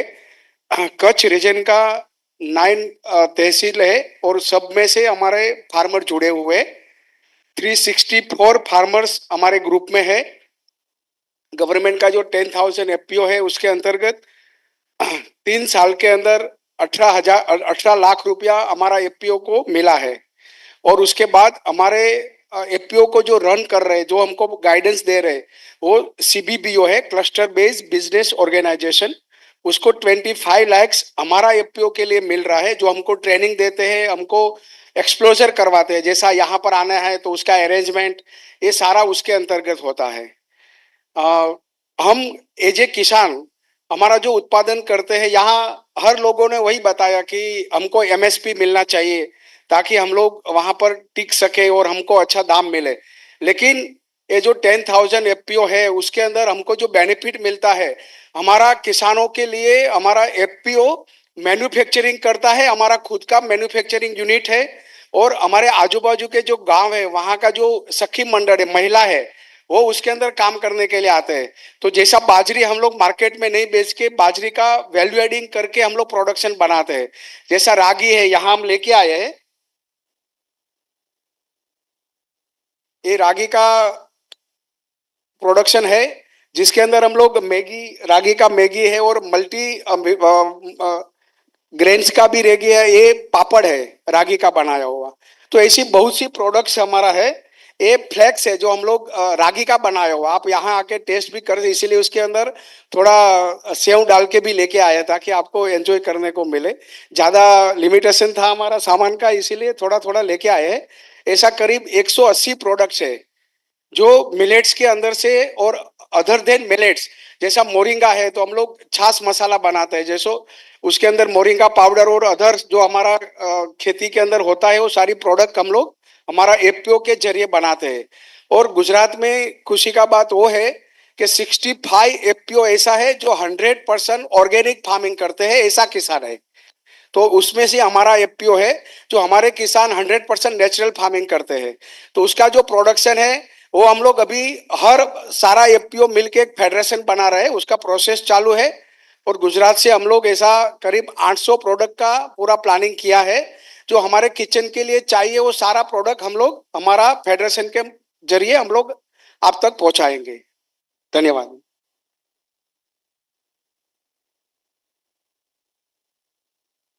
तो ये एक जो एफपीओ जो गवर्नमेंट ऑफ इंडिया ने बनाया, एक एग्जाम्पल दिया है। आपका टर्नओवर कितना है साल का? इसमें से लाभ कितना है? 75 लाख में लाभ कितना हुआ आपका? आपका लाभ, कंपनी का लाभ 10 लाख रुपीज हो, तो सबको डिविडेंड दिया होगा, सबको सबको मिला हो। हाँ, अच्छा 30 साल के बाद डिविडेंड देंगे, अब ग्रोथ के लिए यूज कर रहे हैं, वेरी गुड। और सरकार इनको फिर वो भी देती है 75%, कोई मशीनरी खरीदनी है, कुछ भी करना है आपको, इनको फार्म इनपुट्स खरीदते हैं, फार्म इनपुट्स उसको लो रेट पे बनते हैं, और फिर ये उसी लो रेट पे थोड़ा सा अपना मार्जिन रख करके वो फिर किसानों को दे देते हैं। तो इस तरह के आप जो बच्चे लोग पढ़ रहे हैं, एग्रीकल्चर पढ़ रहे हैं या हॉर्टिकल्चर पढ़ रहे हैं, जो भी पढ़ रहे हैं, आप इस तरह से इनको मदद कर सकते हैं कि आपने जो कुछ पढ़ा है, आपकी जो नॉलेज है, इन एफपीओस के थ्रू कैसे, कंपनियों में तो आप काम करेंगे, बहुत अच्छी बात है, लेकिन सभी तो कंपनियों में नहीं काम करेंगे, कुछ तो खेतों में भी काम करेंगे ना। तो इन एफपीओस की तरह आप जुड़ सकते हैं और आप अपनी भी कंपनी बना सकते हैं कुछ किसानों को जोड़ करके, क्योंकि ये किसान 365 ही किसान नहीं है, किसान तो बहुत सारे हैं, कितने करोड़ है। ऐसे 100 किसान भी आपने जोड़ लिए, आप अपनी कंपनी बना सकते हैं, एफपीओ को बना सकते हैं। प्राइवेट एफपीओ भी रजिस्टर्ड होते हैं, उनके लिए अलग सुविधाएं मिलती हैं। तो आप जैसे पढ़ाई कर रहे हैं, प्राइवेट एफपीओ से बना, अपने गांव में वापस जाकर के प्राइवेट एफपीओ बनाइए, उनसे सुविधाएं चाहिए, किसानों को सुविधा चाहिए, और जो हमारे प्रधानमंत्री जी का सपना है उसको पूरा करने में मदद कीजिए, डबलिंग द फार्मर्स इनकम। आपने यहाँ से जो भी नॉलेज गेन करेंगे उनको वहां जाके दीजिए। तो मिलेट्स जो एक ऐसी चीज है जिसको आप रिवाइवल में आप यहाँ से हेल्प कर सकते हैं। तो आप बहुत सारे में बच्चे आई थिंक वो गांव से भी आए होंगे यहाँ पर, जो मिलेट बेस्ड होंगे गांव, और नहीं भी है तो बाजरा तो हमारी पुरानी परंपरागत क्रॉप रही है, लेकिन छोड़ दिया क्योंकि पैसा नहीं मिलता किसान को। लेकिन अगर वही बाजरे से आप वैल्यू एडेड प्रोडक्ट बना करके बेचेंगे तो पैसा मिलेगा, है ना। तो इस तरीके से आपको ये करना है कि ताकि इसको एक बिजनेस मॉडल में क्रिएट किया गया है एफपीओ के तहत। तो ये किसान की अपनी कंपनी है, किसान अपना अपना उसमें रूल्स लगाते हैं, अपने वो बनाते हैं और उसके हिसाब से करते हैं। आपको जान के खुशी होगी कि एमडी यूनिवर्सिटी भी एक सीबीबीओ है, आपको नहीं पता होगा। एमडी यूनिवर्सिटी एक सीबीबीओ है जो 7 एफपीओ को हैंड होल्ड कर रही है। 3 एफपीओ हमारे 5 एफपीओ हमारे उत्तर प्रदेश में है और 2 एफपीओ हमारे झारखंड में है, जिनमें हम अभी हमारा 1 साल हुआ है, उनको रजिस्ट्रेशन करवाया है, सारा कुछ कराया है, लाइसेंसेस दिलवाए हैं। अब उनका बिजनेस मॉडल शुरू होगा। अगर आप में से कोई भी बच्चा उसमें साथ में जुड़ना चाहता है, आप मेरे को कांटेक्ट कर सकते हैं। आप जाइए, देखिए कि कैसे करते हैं एफपीओ में, क्या क्या प्रॉब्लम्स होती है, क्या करता है, कैसे कराते हैं, बिजनेस कैसे होता है, वो आपको रियल ग्राउंड पे रियलिटी मिलेगी। इनका एफपीओ उनको जाकर देखिए, मॉडल है इनका, उनको जाके देखिए, करिए। तो कितने बच्चे हैं जो एफपीओ के बारे में पहले जानते थे, एफपीओ के बारे में इस कॉन्फ्रेंस से पहले जानते थे? कितने बच्चे हैं? हाथ खड़ा कर दीजिए, बस मैं हाथ खड़ा करने के लिए कह रही हूँ। जानते थे एफपीओ के बारे में कॉन्फ्रेंस से पहले? नहीं, सच में? Is that right? अब कॉन्फ्रेंस के बाद में कितने जानते हैं? हाथ खड़ा कर दीजिए। एफपीओ का फुल फॉर्म क्या है? फार्मर्स प्रोड्यूसर्स ऑर्गेनाइजेशन, जो एक कंपनी एक्ट में रजिस्टर्ड कंपनी होती है और फार्मर्स की ही होती है। गुड, चलिए 5 पर नंबर मिल गया आपको। सो बेटा, there is plenty of opportunity. आप जो काम कर रहे हैं, आप जो पढ़ रहे हैं, उसमें इतनी अपॉर्चुनिटी है। आपने पढ़ा नहीं हो, पता नहीं, अभी 2 महीने पहले एक निकला था जिसमें कहा था कि highest employment generator was the agriculture sector. किसानों को छोड़ करके, किसानों को नहीं जुड़ रहे हैं, किसानों को छोड़ करके जो यूथ को जो जॉब दे रहा है वो एग्रीकल्चर सेक्टर दे रहा है। हाईएस्ट एम्प्लॉयमेंट की बात, जो 19% जो एम्प्लॉयमेंट है वो agriculture sector. Good, any question? कोई क्वेश्चन जो मिलेट से लेकर के एफपीओ से रिलेटेड या कोई भी हो, आप पूछिए। बड़ा अच्छा लगता है जब आप पूछते हैं क्वेश्चन, और जवाब देने में बड़ा अच्छा लगता है कि कुछ तो है जो क्वेरीज हैं जो सेटिस्फाइड नहीं है और हम उसको सेटिस्फाई कर सकें। Please anybody feel free to ask any question, या फिर पेट में भूख लग रही है? बताइए, एनीबॉडी, एनी क्वेश्चन? कोई क्वेश्चन है बेटा? नहीं? हाँ जी, बताइए। फ्यूचर के लिए एग्रीकल्चर क्या बेस है, थोड़ा बताना। बच्चे सब यहाँ यूनिवर्सिटी में पढ़ते हैं और मोस्टली ऐसा होता है कि हम कोई जगह पर जॉब करेंगे या तो हमारा खुद का बिजनेस करेंगे, ऐसा ध्यान में होता है और मोस्टली एग्रीकल्चर फील्ड को निगलेक्ट करते हैं। मैंने 25 इयर्स मुंबई में हाइड्रोलिक इंजीनियरिंग का काम किया और ऐसा सोचा था कि 45 की एज के बाद मुझे गांव जाना है और गांव जाके खेती करना है। और मैं 45 की एज में, मतलब 2010 में मुंबई छोड़ के कच्छ का एक छोटा सा गांव में खेत में रह रहा हूं। अभी गाय है, मेरा खुद का खेती है और मुझे समझ में आया कि रियली जो हैप्पीनेस है वो कहाँ पर है। यहाँ सिटी में बहुत अच्छा है, हम लोग कंपैरिजन में या तो कंपटीशन में हमारा जिंदगी निकाल देते हैं, लेकिन रियल हैप्पीनेस मतलब सुबह आराम से उठेंगे तो बर्ड्स का आवाज से हम लोग का नींद उठता है और प्योर वेजिटेबल्स, फ्रूट्स, मिल्क हमको अवेलेबल होता है। यहाँ जो हवा के अंदर पॉल्यूशन है वो 450 के ऊपर है, हमारे उधर 45 है। तो नेचुरल ऑक्सीजन हमको आराम से मिलता है और एक सर्टेन लेवल तक ऐसा लगता है कि कंपटीशन में इससे ज्यादा मैं कमाऊं, उससे ज्यादा मैं कमाऊं, लेकिन वहां जाके वो कंपटीशन मेरा खत्म हो गया। मुझे लगा कि जिंदगी में इतना अच्छा मनुष्य जन्म मिला है तो पैसा तो मिलेगा, क्योंकि वहां इतने समृद्धि है, इतने पैसादार लोग हैं। हमको लगता है कि सिटी में ही पैसा है, लेकिन ऐसा नहीं है।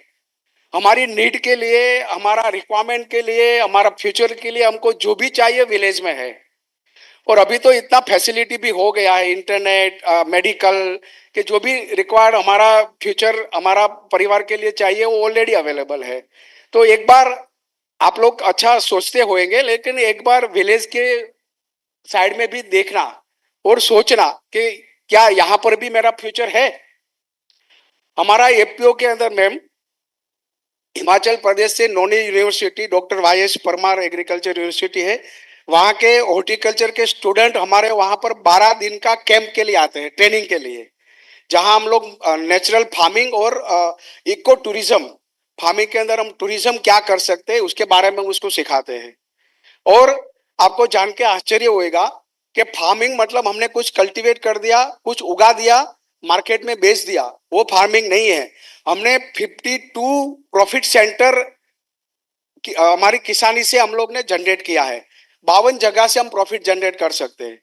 हमारा कच्छ के अंदर पिछले साल 8 लाख टूरिस्ट आए थे व्हाइट डेजर्ट देखने के लिए, व्हाइट रण देखने के लिए। उसमें से 50 ऐसे डेलीगेट्स थे जो जिसको हमने हमारा फार्म पे रखा था। एक अलग से हमारी इनकम जनरेट हो गया। लोगों को अभी हट में रहना है, टेंट में रहना है, उसको 5 स्टार होटल में रहने का इच्छा नहीं है। आप लोगों में से भी बहुत कुछ रहेगा कि अगर कच्छ में जाएंगे तो हम लोग फार्म में टेंट के अंदर रहेंगे। तो ऐसा बहुत सी अपॉर्चुनिटी है ये फार्मिंग सेक्टर में कि हम लोग अभी जितना चाहे इतना टर्नओवर कर सकते हैं, जितना चाहे इतना मुनाफा पा सकते हैं। ऐसा बहुत सा यस सर।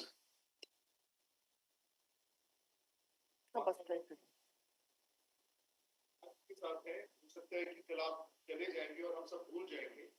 अगर इसमें से कोई भी ऐसा स्टूडेंट है जो अपना फ्यूचर देखना चाहता है कि इसको स्केल अप कैसे करना, आपने पिछले 10-15 साल में जो मेहनत करी है वो शायद 15 मिनट बाद खत्म हो जाएगी। सब लोगों ने काम इसमें से कोई एक ऐसा व्यक्ति हो सकता है जिसने शार्प टैंक देखा हो, जिसने देखा हो कि मैं बिजनेस में जाऊंगा मॉड्यूल पे, ये मैं इक्विटी लगाऊंगा, ये जो प्रोडक्ट्स आपके हैं शायद हमें से कुछ लोग इसको टच करके भी नहीं देखेंगे। आपने इसकी सिंपल सी मार्केटिंग करी है।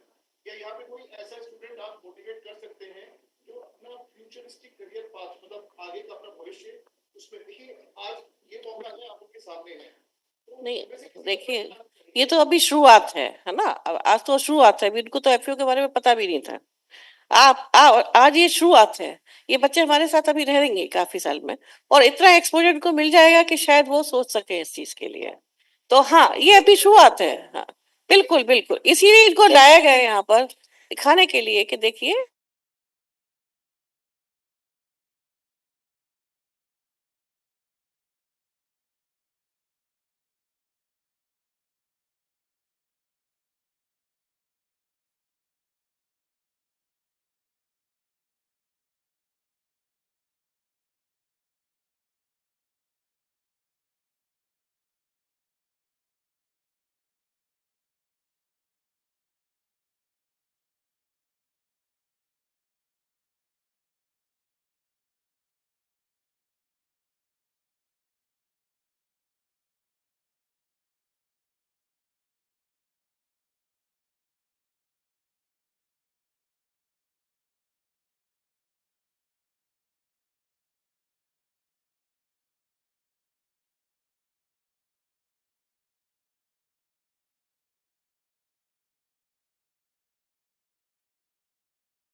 लोग अटेंड कर रहे हैं, सुन रहे हैं।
development, global partnership in millet research collaborative projects, and funding opportunities, sharing best practices and knowledge exchange.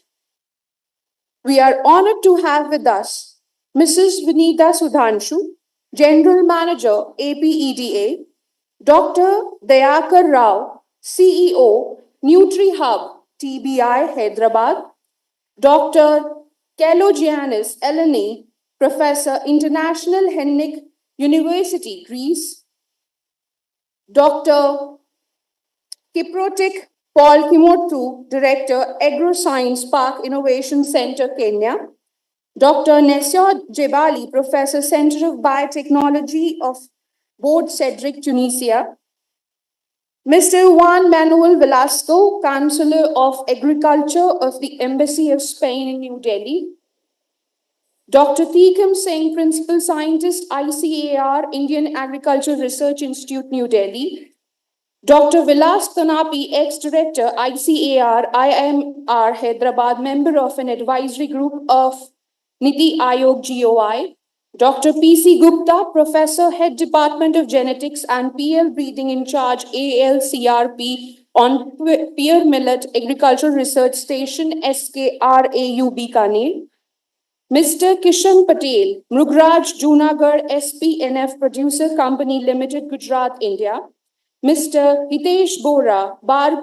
Kutch SPNF Producer Company Limited, Gujarat, India, Mr. Sukharam Dhurve, Tapti Putra, Jaivik Shetty Mission, Farmer Producer Company Limited, Maharashtra, India.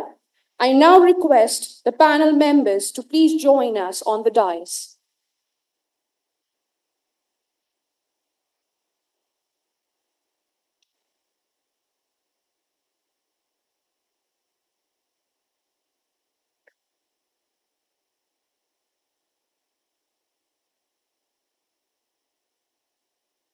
I would like to introduce Chairperson for the panel discussion, Mrs. Vinita Sudhanshu, General Manager of APEDA. Mrs. Vinita is a postgraduate in Business Administration and Law from Delhi University.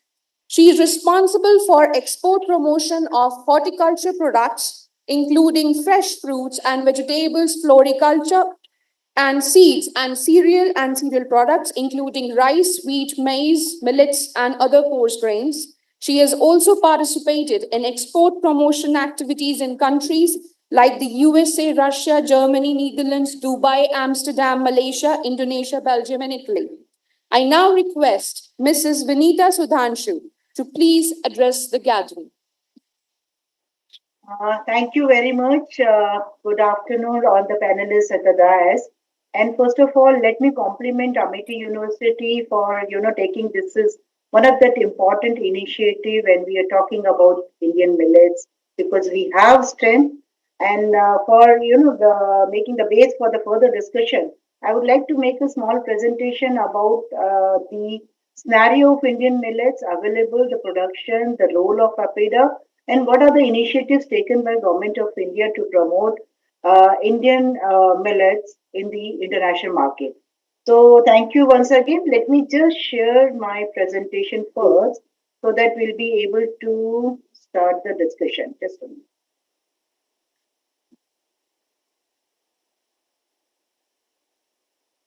I hope, are you able to see my presentation? It's visible? Yeah. So, good afternoon once again. So, let me just make a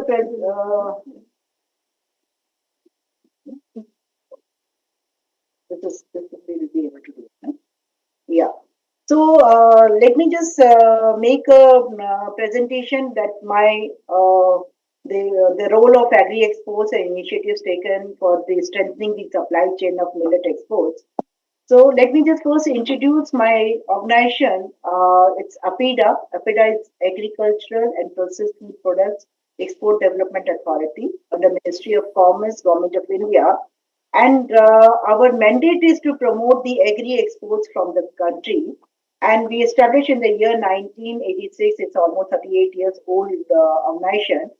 And for catering to the entire nation that we have 12 regional office and head office in New Delhi, and we have been entrusted with the responsibility of export promotion development of 14 major product categories to promote and for the promotion of these categories in the international market in the first schedule. And in the second schedule, of course, we have a special product that is basmati rice.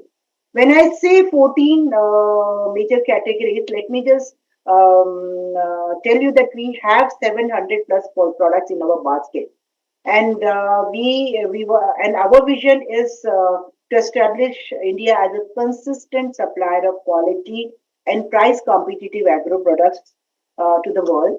And when I say that 14 major categories, the major categories are fruits and vegetable and their products, meat and meat products, poultry, dairy, cereals, honey, jaggery, sugar products, chocolates, alcoholic beverages, cereal and cereal products, groundnuts, pickled chutneys, guar gum, floriculture, herbal, and recently new added product is the cashew in our basket. So these are the major 14 categories, but the tariff lines we are looking after more than 700 plus products. Uh, when we say that we have these products and we need to make a strategy to to promote the focus product. Under the focus products, we have identified 20 plus products in our basket from our basket, and the major interventions which we are looking towards export and strengthening the supply chain of agri exports. So we have these are the interventions we have identified in the supply chain. It's a gap certification at the farm level, because when we export to different destinations, so there is a requirement from the importing country, especially the European Union and the UK and USA, that they need a gap certification at the farm level. So this is one of that important component in the supply chain of agri exports of any commodity, either it's a millet or fruits and vegetable or agri product. So that gap certification is required. Gap certification is good agriculture practices at the farm level. Then the another role, when we have good quality of produce, then we need to pack it in a manner so that it should meet the requirement, the label requirement, and the packaging requirement at the farm level, and for the export purpose. And so we are taking steps for the innovative packaging so that to increase the shelf life and to adhere to the requirement of the international the importing country. Then providing assistance from the state government side to for the transportation and others, so that the supply chain should be strengthened. If we talk about the horticulture products, so we need to maintain the perishability, being the highly perishable product. We need to maintain the supply chain, and in the case of millet, of course, in a good so that we'll be able to connect our all the districts at the farm level and the states to towards the exit port. And then sea protocols, we are developing sea protocols so that we'll be able to send our produce in a big quantity. It will so that the price should be competitive. We will be able to match the price competitiveness in the international marketing, targeting new geographies. So we will be able to target the new potential market. This is one of our initiative where we are taking to strengthen the the supply of agri chain and increasing the export of agri products from the country. And of course, the branding, which is a very important component in the supply chain. You need to brand your product, you need to when you need to sell your product in the international market, it has to be branded in a packaged manner so that you'll be able to gain the confidence of the importing countries. And negotiating for the market access. So whenever we export to any importing countries, there is a procedure to get a market access for a particular product in that particular market, adhering to the requirement, and it has to be agreed by the quarantine department of that particular country and the Quarantine Department of Indian authorities.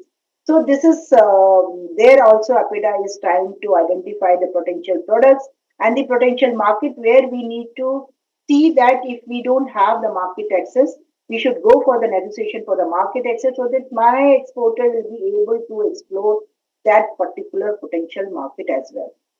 So when I talk about the total agri exports from the country, let me just share with you. In 2023-24, there was we have done the exports of 48.76 US dollar billion USD, and in that APIDA share was 25.03. That means 50% of the total agri exports from the country APIDA is looking after. There are other boards which are looking after the other products, but APIDA is looking after 50 more than 50 means approximately 51% of the total share of the agri exports. This is because as I have mentioned that we have a bigger basket of 700 plus product with us with APIDA. And when we talk about APIDA's export basket, 25.02 US dollar billion, so the share of cereal products, then other process, the major share is of cereals. When I say cereals, it's rice, maize, wheat, millets, and other coarse grains. And then other processed food, animal products, processed fruits and vegetables, fresh fruits and vegetables, cashew, and floriculture and seeds. So these are the major, the components which we are doing exports and just share so that you'll be able to know how the potential of each products and the demand in the international market from India. Let me come to millet sector. So India is first in production ranking. If we talk about first in ranking is first with it, we have that 17.57 million metric ton production. We as per the data of 23-24, and we have exported 0.13 million metric ton, and in value terms, it's 58.94 million. So we are gradually increasing the exports of millets, and world ranking in exports now India is at the 7th position, and the major export destinations are UAE, Nepal, Saudi Arabia, Senegal, and Egypt. So these are the major markets where we are, we are exporting millet to these countries. And let me just also share that in millets, if we say that see the worldwide millet production, India is occupying 44%. So this is how the data says that India is the leading producer of millets. And when we see the export figures and the production is jowar is at jowar, bajra, ragi, small millets. These are the major categories. The data is available. And when we talk about the the export of millets, if I say bajra is produced in a large quantity in comparison to alag millet and largest exporter millet product from India. So bajra is the main number one star product in millet category which we are exporting right now. Of course, we are exporting the value-added products of millets as well under the cereal preparation category.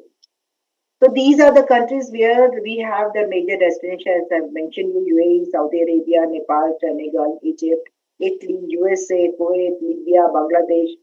So these are the countries where we are exporting millets as present. I'm talking here about millets is as a commodity where we have the HSK code of these products, and in addition to this, we are exporting value-added products of millets as well. So these are the major importers where we say that China is at number one. China is a very potential market. Japan is a very potential market. Especially Japan is asking for amaranthus and buckwheat. It's a very good market for these two categories: Mexico, Kenya, Italy, Germany, Belgium, Indonesia, Spain, France. So these are the top 10 countries who are importing millets in the world. And when we say that as I mentioned you, when we'll see the export scenario, the competitor country is USA, then Australia, then Argentina, Russia, Canada, France. These are the countries, they are the competitor India's competitors majorly, and other countries they are doing the exports is Ukraine, China. China is importing also as well as exporting as well, and Poland. So this is the scenario of the export scenario of the world. We are the top exporters of millets in the world. So this you will get an idea who all are the competitor countries for export of millets. Then let me just take you that the initiatives taken by APIDA and for the promotion of millets. First of all, when I talk about the supply chain, there are key components which are very important. One is infrastructure development, then quality development, and the market development. When we say the infrastructure development, we are providing financial assistance to our member exporters to strengthen the required infrastructure for processing of agri products, which includes millets as well, for setting up the post-harvest facility, handling facilities, and the addressing the missing gap if anybody is having, the setup already existing setup, but they would like to introduce a new component which will enhance the quality of the produce as well as the quantity, in terms of the time taken. So that component will we are providing assistance. So for that particular, which is coming as addressing that particular missing gap in the supply chain of processing of millet or any other agri products. And quality, when we say quality development, quality is a buzzword, and this is a requirement of all the importing countries. They always talk about the quality of a produce which they are importing has to adhere to the requirement of the importing countries.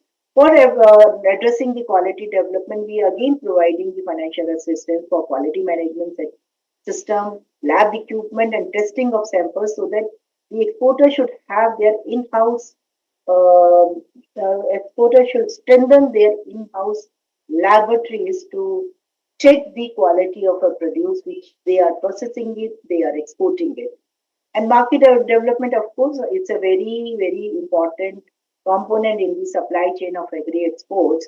It's how to get the market and what are the efforts we are being taken to provide the market platform to our member exporters. APIDA is keep on carrying out the study of market intelligence. I will share what APIDA has done in the case of millets as well. Then participation of the international trade fair. This is one of the important activity in APIDA's mandate, because if you need to explore the market, you need to understand the requirement of the importing country. And this is how you will go when you will go over there, interact with the people, interact with the exporters. So trade fair gives a platform to everyone for interaction, for understanding the requirements as well as the scenario of the world, because every country used to participate in the major markets. So we identify the potential market and participate along with our member exporters. So we keep on organizing the buyer seller meet at the international level, at the domestic level. We invite reverse buyer seller meet. Under reverse buyer seller meet, we keep on inviting buyers in our major trade events like World Food, Indus Food, Sial India. So these are the platforms where we invite the buyers so that our exporters get an opportunity to interact with them and explore the possibility of exporting these items. And there is another, if any new market is to be tapped, so we take the trade delegation along with that the member exporter to explore that market, or if there is any problem has occurred in that particular market, so we go there, we interact with the concerned authorities and trying to resolve the issues in the for addressing the export hindrance which has occurred. So these kind of things under we are doing these activities under market development, of course, product development also, and research and development, enhancement of the traceability, etc. These are the component under the market development scheme. So major interventions when we have studied about the supply chain of the millets. So what we have done, we need to establish the millet clusters.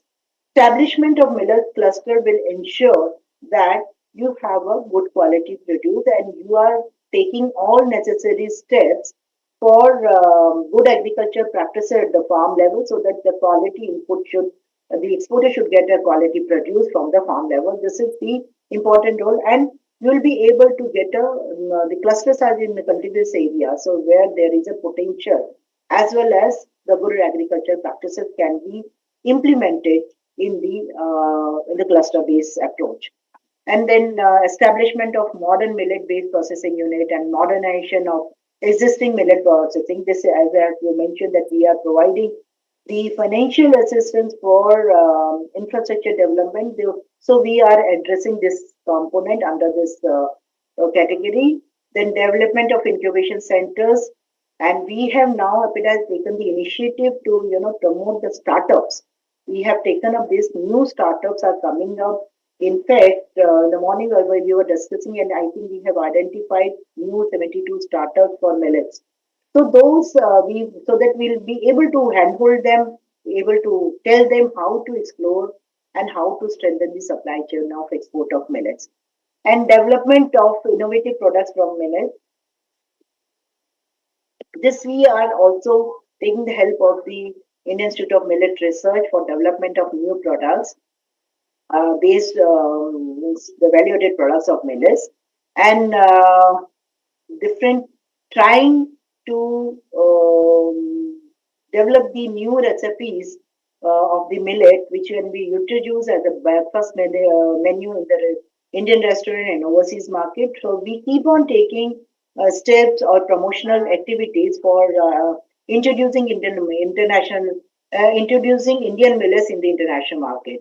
And branding strategy has been prepared by APIDA in association of Indian Brand Equity Foundation, which is one of the organizations under Ministry of Commerce.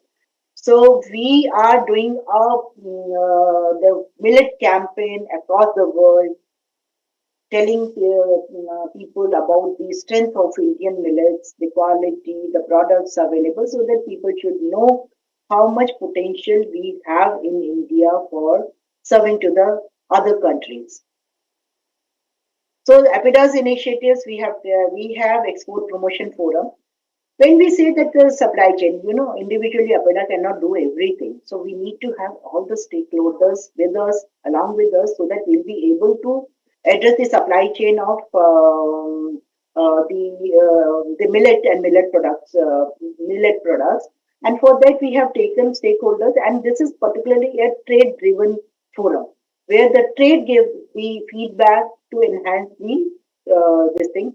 Trade fairs, I have already mentioned about how we are participating, how we are promoting millet-based products during our participation. Then we are doing the hand-holding of the startup, sensitization of the farmer producer company so that they will be able to produce a good quality produce, collaboration with the research institute, virtual buyer seller meet, physical buyer seller meet, and the buyer seller meet at the international platform as well. So this I have already said that we have created a forum. We have organized a number of this thing. In fact, APIDA is the first organization who has introduced the virtual trade fair where we introduced that millet-based product.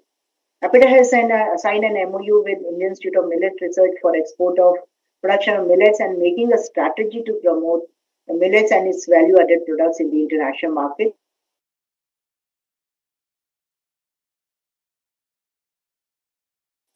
And we have also awarded a study to IMR for refinement of millet value chain export market and preparation of export strategy in the wake of International Year of 2023, which is continuing, and we are promoting Indian millets as a brand India product for this. As I have mentioned, that we have collaborated with IBF for doing the media campaign through digital marketing, publicity, promotional videos, aiming to strengthen the India as strengthen as a brand India.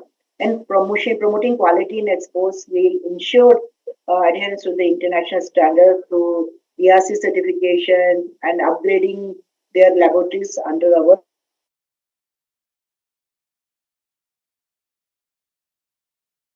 promoting millet, showcasing them in the national, international. Still, this activity is going on. In every participation in the at the international level, we are serving the cuisines made by the millets.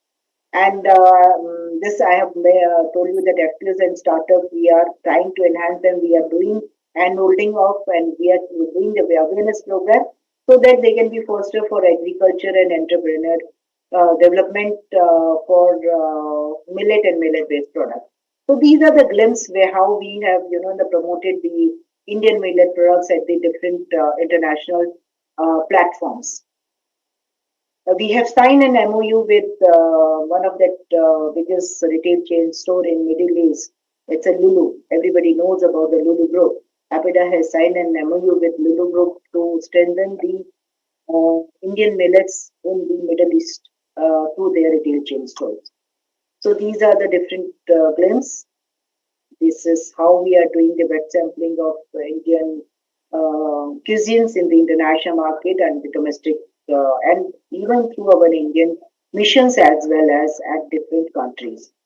So APIDA organizes normally 10 to 10 national, 19 international trade events like Gulf Food, Biofair, Summer Fancy Food. So these are the major events where we showcase and we provide the platform to our member exporters for showcasing their products and to understand the technology know-how available in the international market. So these are the initiatives we have taken with for promoting the for promoting the Indian millets, export of Indian millets. And as I mentioned, we have a dedicated export promotion forum for the same purpose. These are the new highlights. For the first time we have exported ragi and barnyard millet, finger millet and barnyard millet from the state of Uttarakhand.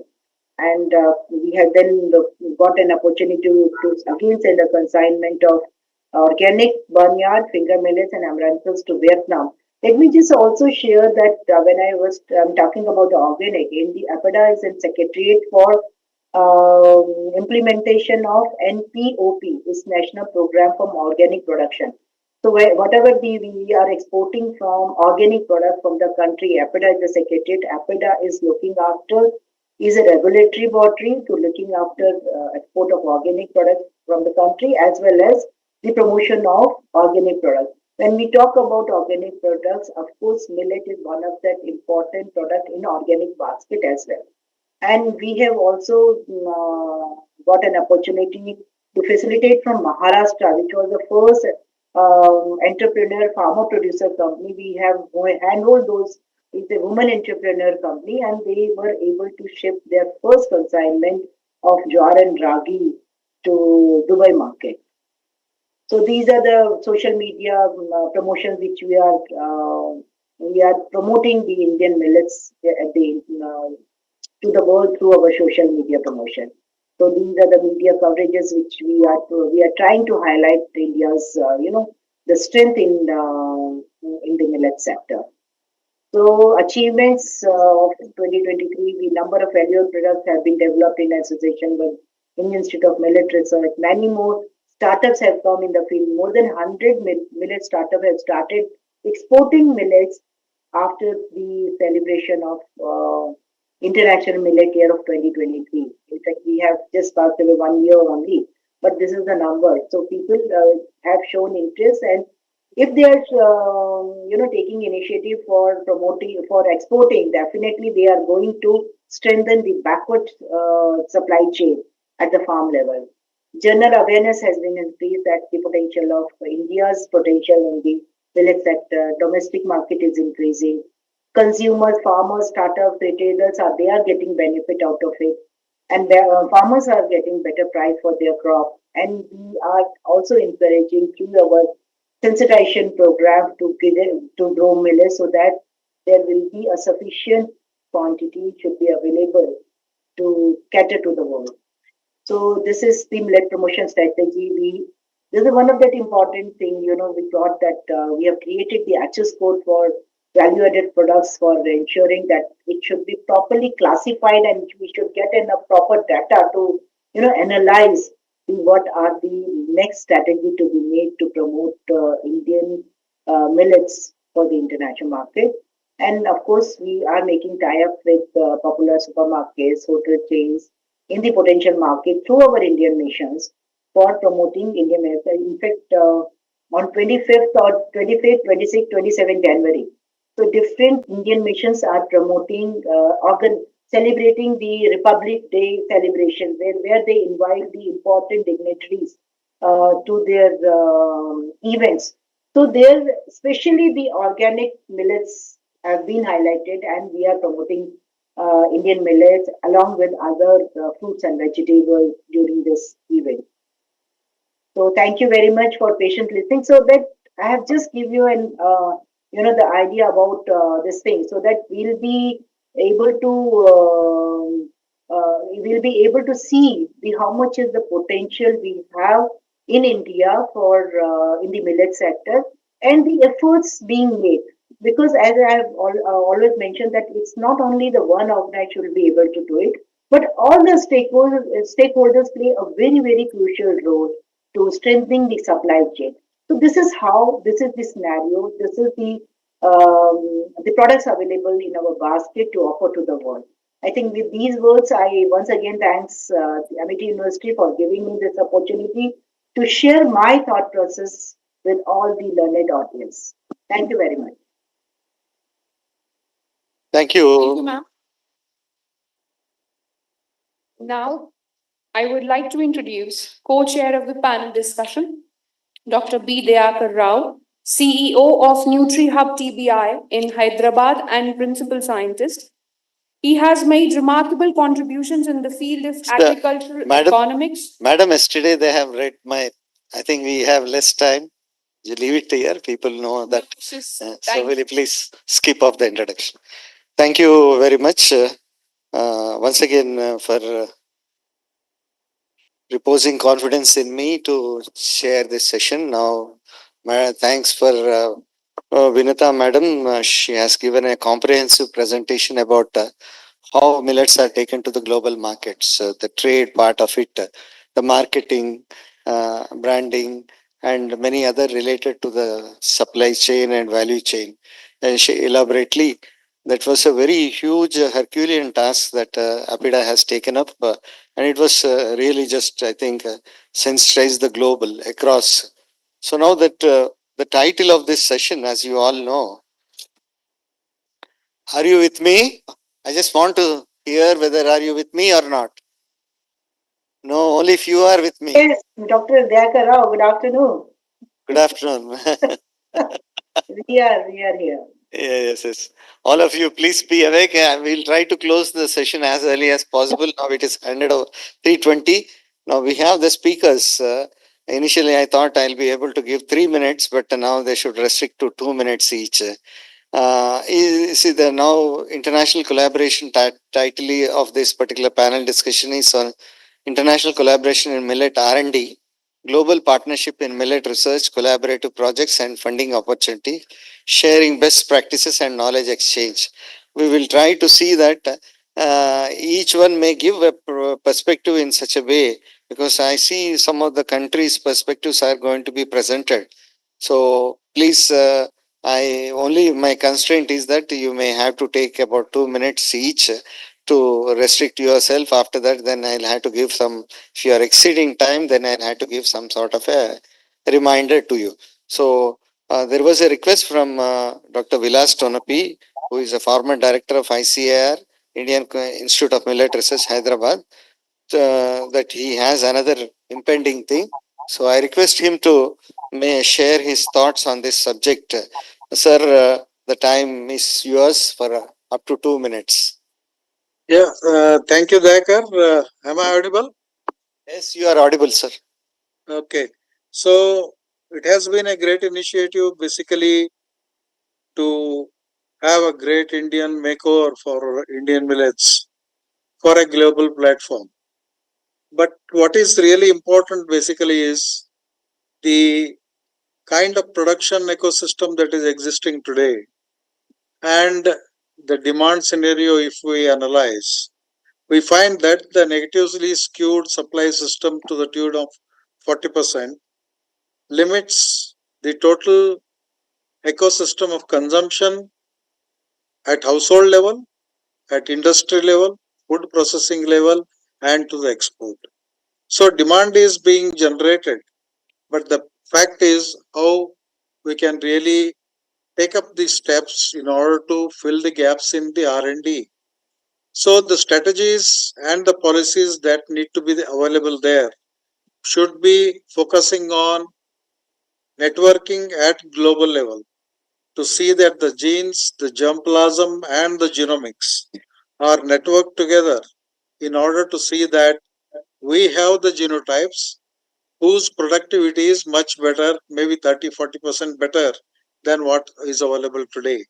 So in R&D, in crop improvement, the main focus should be now today on searching for male sterility, cytoplasmic male sterility per se, and hybridization. So though there are hybrids in sorghum and pearl millet, but there is a need that we need to be having the hybrids in the small millets. If at all we need to have the more products or the quantum available in the market. Then coming to the other aspect is we all talk about health and nutritional benefits of millets, but the validated data basically is scattered and we are trying to put together and showcasing it. Probably the institutions in India and across the globe should come together to have that the nutritional parameters embedded within the millets are really validated in terms of the health benefits, whether it is the gut microbes, whether it is their effect in order to see that they have the beneficial effects in terms of the diabetic amelioration and other aspects. So all these things put together, health and nutrition benefits need to be validated. The third most important aspect is the farm gate processing. When we talk about the machineries today are available, but at the Indian level, we need to be really still fine tuning them in order to see that we have the best of the machineries that are available at all the levels, from the target processing for exports to the mid-level farm gate processing or to the household level. This will all help in increasing the consumption also. The second point in this I would like to say is how much we are going to polish these grains. So degree of polishing becomes very, very important. So therefore, the data on degree of polishing needs to be generated and the processors need to be made aware that how much processing needs to be done scientifically. In the last 3 points I would like to highlight in the given 2 minutes to me is the shelf life. Though we say that we process the grains, we process the flour in order to make the different value-added products, but the main actual fact is how much they are going to be storing. If we are really trying to export them, probably the target time or the duration for which the quality needs to be embedded within the produced product need to be really inherent in them. Therefore, the grains, the processed foods, and also as the flour, the quality of these things, the rancidity levels need to be really looked at, and the R&D in terms of this food processing needs to be part of it. Then when we talk about the value addition, what is really important is expanding the landscape of fortified millet-based products, whether it is for the therapeutic uses or the functional uses. I think more R&D needs to be coming up in this particular area.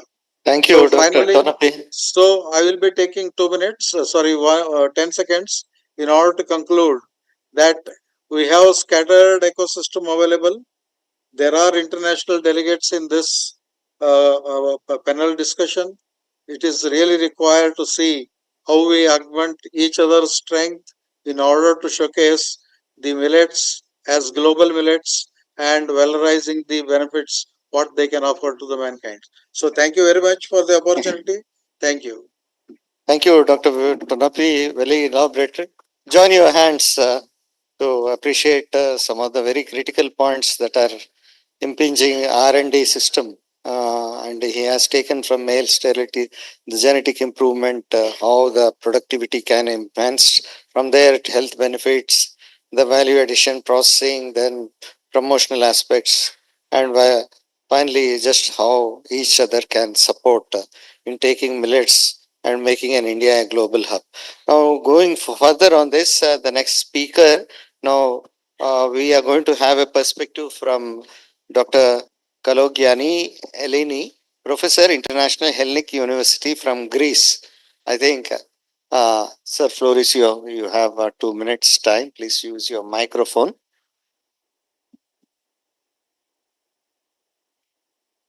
Sorry. Thank you. Sorry, Mr. Juan. Okay, let her. You complete that. Okay, she's from online.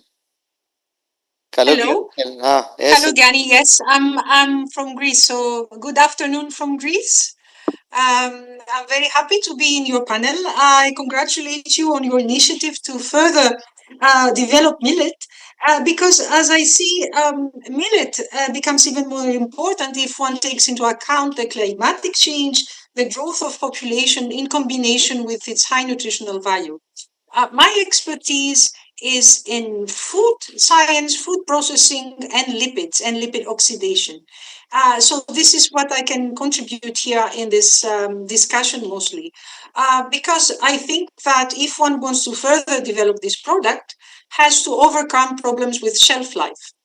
And I see that there are significant rancidity problems, and I think the way to work towards this towards solving these problems are many ways on the same time. Choosing proper genotypes, which have probably less concentration of enzymes who are important for oxidation, like lipoxygenase, polyphenol oxidase, and also try to make a choice of the least polyunsaturated fatty acids. It doesn't have so much, but with the enzymes and the oxygen and also the ferrum ions, then oxidation goes very, very quickly. I think in terms of processing, one should go for deactivation of enzymes. One should go for enhancement with antioxidants and chelating agents for metal ions, which act as oxygen promoters. And also, if one wants to go a bit further in shelf life, one should invest in packaging and try to apply systems with modified atmospheres, systems that block the oxygen from entering in the packaging. So this would be my suggestions to increase the quality and increase the shelf life. I don't want to take up more time from the panel. Thank you, Dr. I'm Eleni. here for you if there's something more needed. I just want to know, Dr. Eleni, are millets grown in Greece? They used to be grown in Greece when in the previous generation. They used to be grown in Greece, but then people stopped it and they were using more water-intensive cultivations. So in Greece, they used to, the climate is proper for cultivation here, but they have stopped doing it. But there is an old tradition of growing millets also in Greece. Very good, very good. Thank you. I just got you. Please join your hands to clap. She has been very brief. Now, very important point that she has raised with her background. She would like to collaborate on the shelf life enhancement, more on an integrated pattern, so not only trying to getting into the basic science of lipoxygenation, cutting of the rancidity, and also deactivation of enzymes. Some work is being held here at some of the research institutes, labs of India. I think it would be a good thing that collaboration will be a possibility, and to take things forward, we are just noting down. You have clubbed it with basic science with the packaging science also, so that in totality the product shelf life would enhance. We'll go to the next speaker, Dr. Juan Manuel Velasco. He is a Counselor of Agriculture of the Embassy of Spain in New Delhi. So, sir, floor is yours. Thank you very much, and thank you for the for the MIT University for inviting me to participate. I will try to focus my brief intervention in the international collaboration in two particularly relevant organizations. One is the Crop Trust, which is a non-profit organization which basically supports the adaptation of the food systems to climate change risk essentially. By doing so, it ensures better nutrition and health as a basis for the sustainable agriculture. The international angles comes from the engagement of several governments sorry. Thank you. The relevance of this organization and the other one that I'm going to briefly mention in millets is that international organizations and individual nations do participate, do pledge, and do funds actions in favor of the objectives of the crop trust, diversity of crops. And should I say that this is essentially managed through all the international centers of research, the CGR, at national and or regional level, plus the seed ball at Svalbard, who is the ultimate guarantor of the everlasting guarantee of having seeds available for the main crops. And here, millet is very relevant. The second organization important is the International Treaty of Hello. Plant Genetics. I think we are sitting in an international conference. We are sitting in an international conference. Please provide that ambience, and I request all of you, can you stop your side conversations? This is not expected from you, please. The second relevant organization is the International Treaty of Plant Genetic Resource, based in Rome, in the premises of FAO, and both the European Union, and I was responsible for that on my previous experience, and in an individual member states in Europe, including Spain, did provide support for the international treaty that actually do support researchers in a certain list of crops, including millets. What could I add? Maybe as a final comment, given the limits of the time, is that I would add on a personal touch, and given the experience and the challenges that I see, is that big changes are made out of small changes. And big changes are made out of individual, stubborn, brave, and sometimes brutal, I would say, changes. In this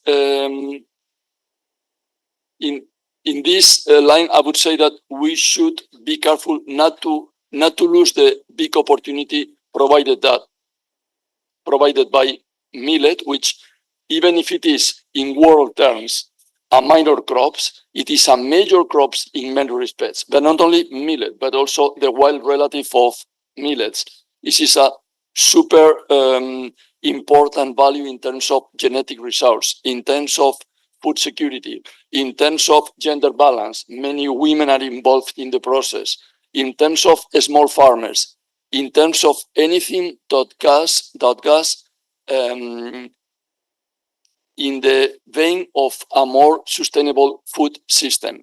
It is particularly difficult for crops like millets to have their place consolidated in a universe of 6, 8, 10 main crops that made maybe 60% on food production, when this is not good neither for health, nor for sustainability, not for gender-wise, and many other issues. So I would say that here we are at a university full of young people, a young generation, that they are not the leaders of tomorrow. They are the leaders of today. Yeah. And they have, and we should all take stubborn actions to avoid being drawn in the stream of the food system that are not always geared toward the health benefits, toward sustainability. And millet is probably one of the best examples and choices that we can do. So let's be brave. Let's take the good choices. Let's take the individual choices, and let's make a big change. Thank you. Thank you. Thank you, Dr. Johan, for the expression of the interest that this would be taken up on priority, though millet is not a mainstream crop. They would like to take it up because of the virtue of being its superiority over nutrition, sustainability, gender, and many other points which he has highlighted. So thank you very much for coming all the way to really be a panelist and give the perspective that something is going to happen to millets in Spain. So we will be happy that Indian counterparts will be greater when you can bring in some sort of a collaborative meeting, maybe an online meeting or something, so that we can take things forward. Now, just that takes us to the next speaker, Kiprotik Paul Kimorto. He's a director of Agroscience Park Innovation Center in Kenya. He is on online. Are you there, sir? Dr. Kiprotik Paul, I think Paul. He sent a message. He just sent a message telling that he will not be able to speak. He has a problem with the network. Sorry for intervening. Okay, You can see the messages. Thank you very much for being sensitive about the time. Here also we will not be able to. We'll go to the next speaker, Dr. It's very difficult to spell some names, but please pardon me if I'm spelling it in a different way. It's okay, it's okay. Nacur Jebali, Professor, Center of Biotechnology of Boj Sedria, Tunisia. Okay. Tunisia, yeah. Tunisia. Okay, Sorry thank if I have you. misspelled your name, but only my request is we have just 2 minutes. Okay, thank you very much for you and for Amit University for this wonderful invitation, and particularly for my colleague and Professor Nutan Kushik. Sir, may I show my few slides? I think whether you show slides or not. Time is 2 minutes only. It cannot be expanded. Okay. Time is there. So I Okay, think better you can deliver. So I will just speak about. I will give you an overview of the importance of pear millet in Africa, with the focus on bilateral collaboration in research and technology transfer. As you know, pear millet is an indigenous a crop which was domesticated in Africa. So on that aspect, it is very important for us to promote it, since it is cultivated over more than 11 million hectares in Nigeria, Burkina Faso, Chad, Mali, Mauritania, and also in Tunisia. So in this aspect, you see it's a very important crop, but its production, the yield is low. It's about 700 kilogram per hectare, and in comparison in India, it's more than 1,200 kilogram per per hectare. And so you can see we can profit from your expertise in that aspect to increase our yield. As you know, also pear millet is a very nutritious crop. It has more protein level and energy than crop and for example than corn. So this is very important for African countries to fight against malnutrition. In that aspect, I think that India have many works and enhanced the level of micronutrients in pear millet. So in that aspect, we can collaborate to make a program for biofortifications of pear millet in Africa. Africa, as I say, is pear millet was domesticated in this continent, and so it has a huge biodiversity in this crop, so which can be a good basis for the selections of appropriate adapted varieties to drought, poor soil fertility, and also adapted to many constraints, abiotic and biotic constraints. And in this aspect, India, in fact, have made significant strides in understanding the genetic diversity of pear millet through molecular diversity analysis, and has established advanced breeding programs in that. And particularly, I highlight the use of next generation sequencing that enable the identification of novel alleles and important traits. So regarding all these aspects, I would like to mention some collaborative opportunities that we can share together on knowledge. For example, sharing. India can share its advanced breeding techniques and research methodology to enhance local pear millet production system in Africa. And Indian scientists may also make training for their colleagues in Africa. Thank you very farmers. much. Okay, just 5 seconds to say that we can also make some collaborative research programs for that in which we can select hybrids with high stable genetic health, improved biotic and abiotic stress tolerance, and enhanced nutritional quality. So I would like again to thank you for this opportunity, and thank you again. Thank you. Thank you very much, Jamali. So it was very interesting that I know that you come from a breeding background and talking about pearl millet, their micronutrient fortification, your interest in knowledge sharing, and also some of the advance on advanced breeding techniques. So you would like to just get into more of the tolerance levels and the nutritional qualities for various hybrids. The advanced knowledge that India possesses, you would like to just take through a collaboration. Very good.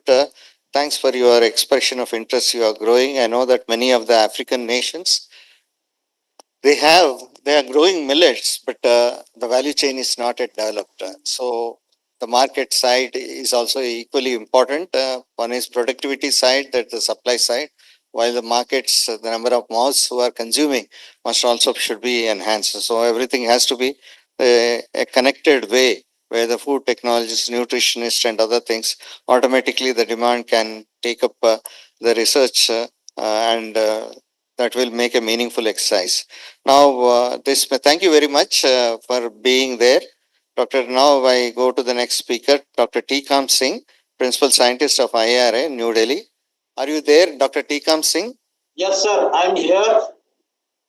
So pleasant to hear your voice, sir. Just only my unpleasant thing is 2 minutes. Yeah. Yes, Sam, I also have prepared some few slides, but due to the time constraint, I could not share them. So I will just focus on the production techniques of millets. As we know that India is the largest producer of millets, we all of know. But since inception of Green Revolution, the area as well as the production is decreasing, and the importance of millets in today's changing climate scenario is very important, because all these millets are climate resilient. So we have developed some production techniques, like we generally, our farmers and generally these millets are grown on marginal lands, unfertile soils, without irrigation. Most of the more than 90% of millets, they are grown as a rain-fed crops. So the small intervention in terms of the production techniques, like if we have one irrigation on the very critical growth stages, if we provide, if there is a drought condition, then we have double the our production. Similarly, some production techniques, resource conservation technologies, like conservation agriculture, and there we having more rainfall there, because they are also sensitive to waterlogging conditions. So raised bed planting is very important for increasing their production. And as I told, that the area is continuously decreasing in millets production, even though government and everything are pushing for millet production, but area is continuously reducing. So we have to increase area. We bring more lands under this millets production. It is not easy, because to replace crop like wheat and rice, but we can bring more area through the intercropping system. We can take these millets as intercrops, and also take these crops where some problematic soils are there. They can be reclaimed, and first the millets can be grown. Millets can be grown in those type of soil as well. So similarly, the nutrient requirement of millets is very comparatively less as the major cereal crops. So they perform well under integrated nutrient management system, where we can supply 50-75% nutrient through inorganic and 50% through organic. That will increase the production, as well as the increase their nutrient content also. Thank you. Thank you, Dr. Tikam Singh. And regarding the research and development, we have world class network of research. ICR have Seoul Institute for Millets, and other institutes are also working. So lot of collaborations are going on. So I see millet as a future crops. So in this 21st century, because they are C4 plants, so they well perform under changing climate scenario. Thank you very much for Amity University, and for providing this opportunity to provide some Okay. Thank you, Tikam Singh. Thank you. You have brought out very important point. We are just talking about the supply scenario, how to improve it. One of the ways is how the management practices can play a very important, especially agronomy and soil chemistry and other related aspects, including a integrated nutrient management. So there are some modules that are developed by the Indian diaspora, especially research diaspora. So Indian research fraternity, so that we can collaborate with other institutes also. Now this takes us to the next speaker, Kishan Patel. Kishan Patel.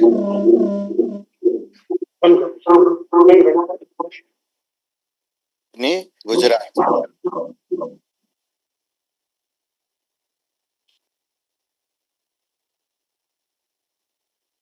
आवाज नहीं आ रहा। किशन पटेल है? कितना kilometre चल रहा है?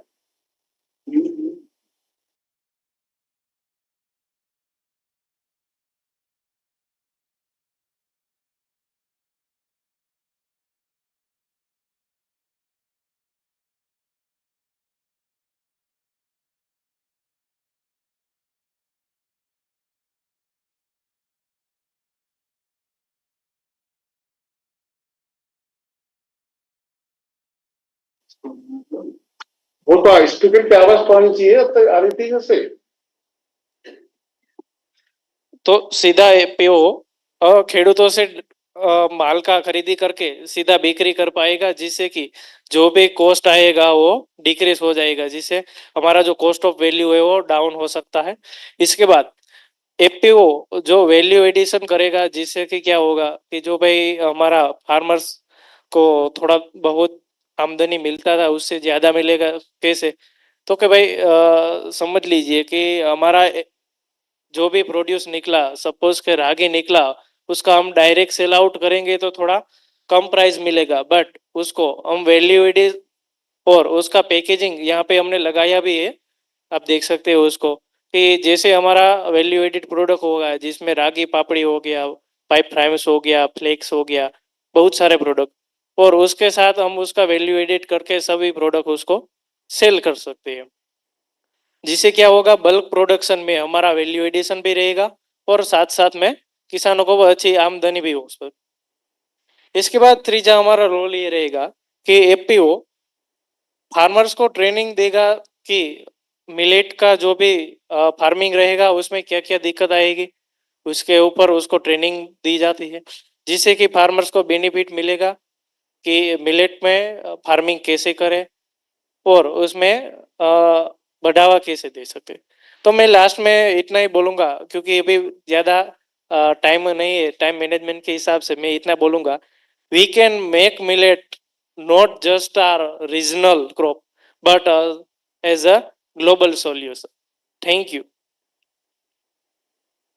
I think we need to clap him again because he has taken just 2 minutes. So unfortunately, because of the time constraint, I'm put in such a very embarrassing position. But nevertheless, I think the message is taken. The FPO's models are there for us to translate in other countries also through collaborative effort. Now, taking from there, we will go to PC Gupta. Dr. PC Gupta, Head Department of Genetics and Plant Breeding, Pearl Millet. Yes, sir, I am. Are you there, sir? I am audible, sir. You are very much audible, sir. Hope I am audible and my message is 2 minutes, sir. Okay, Please. sir. Good afternoon to everyone. I am going to talk about the technological interventions which we have taken, as well as the technological interventions which are required for the sustainable production of the millets.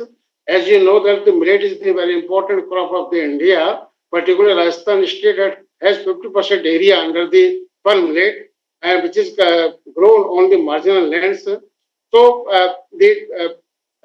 in case of the genetic improvement, we needs the genetic improvements of the pearl millet, so which having the varieties which has the heat tolerance resistance at the early stage, because in the state of Rajasthan, pearl millet is sown with the onset of monsoon somewhere in the month of the June, and after the sowing of the pearl millet, there is a dry spell of a long period, and which force the farmers to replant the pearl millet. So there is a requirement of the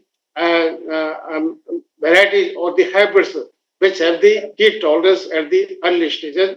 And similarly, we have the requirement for the high yielding varieties. We have developed two high yielding hybrid varieties, BHB 1202 and the BHB 1602, which is well adapted to the entire part of the Rajasthan and with having higher yield potential. And at the same time, we need, because this is grown on the marginal lands where the no care is taken, so we need some technological interventions which can be used for the hoeing and the breeding, which can be used for the conservation of the moisture, because conservation of moisture is very important. This area is characterized with only 260 mm rainfall, And the most important issue which I want to highlight is that the number of the varieties of the hybrids has been developed in case of the palm millet, and the farmers they are growing, but still farmers they are growing the local varieties for their self consumption. Several times farmers inform that the hybrids which has been developed or which they have purchased seed from the market, they are not having the taste as good as the local variety. So there should be a collaboration with the Indian institutes or with the foreign countries, how to integrate the taste of the local varieties with the high potential of the latest release varieties, so that the consumption of the permit can be improved among the Indian pupils.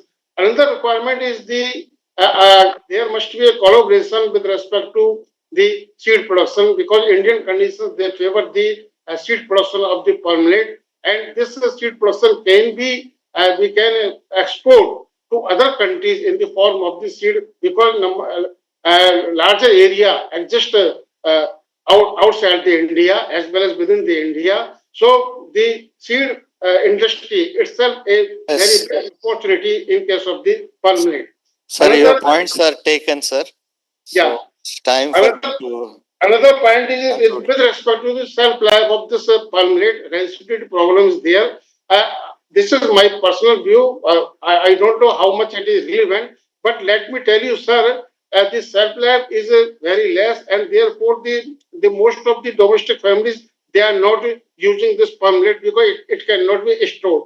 So why not we should go for the collaboration with the industries, so which develop a effort of the grinding mills, which can be afforded by the Indian peoples. So, Sir, your point is taken, noted. So thank you the very much for agent your when time. this floor is Sir, required, it is thank you. granted at the home and used.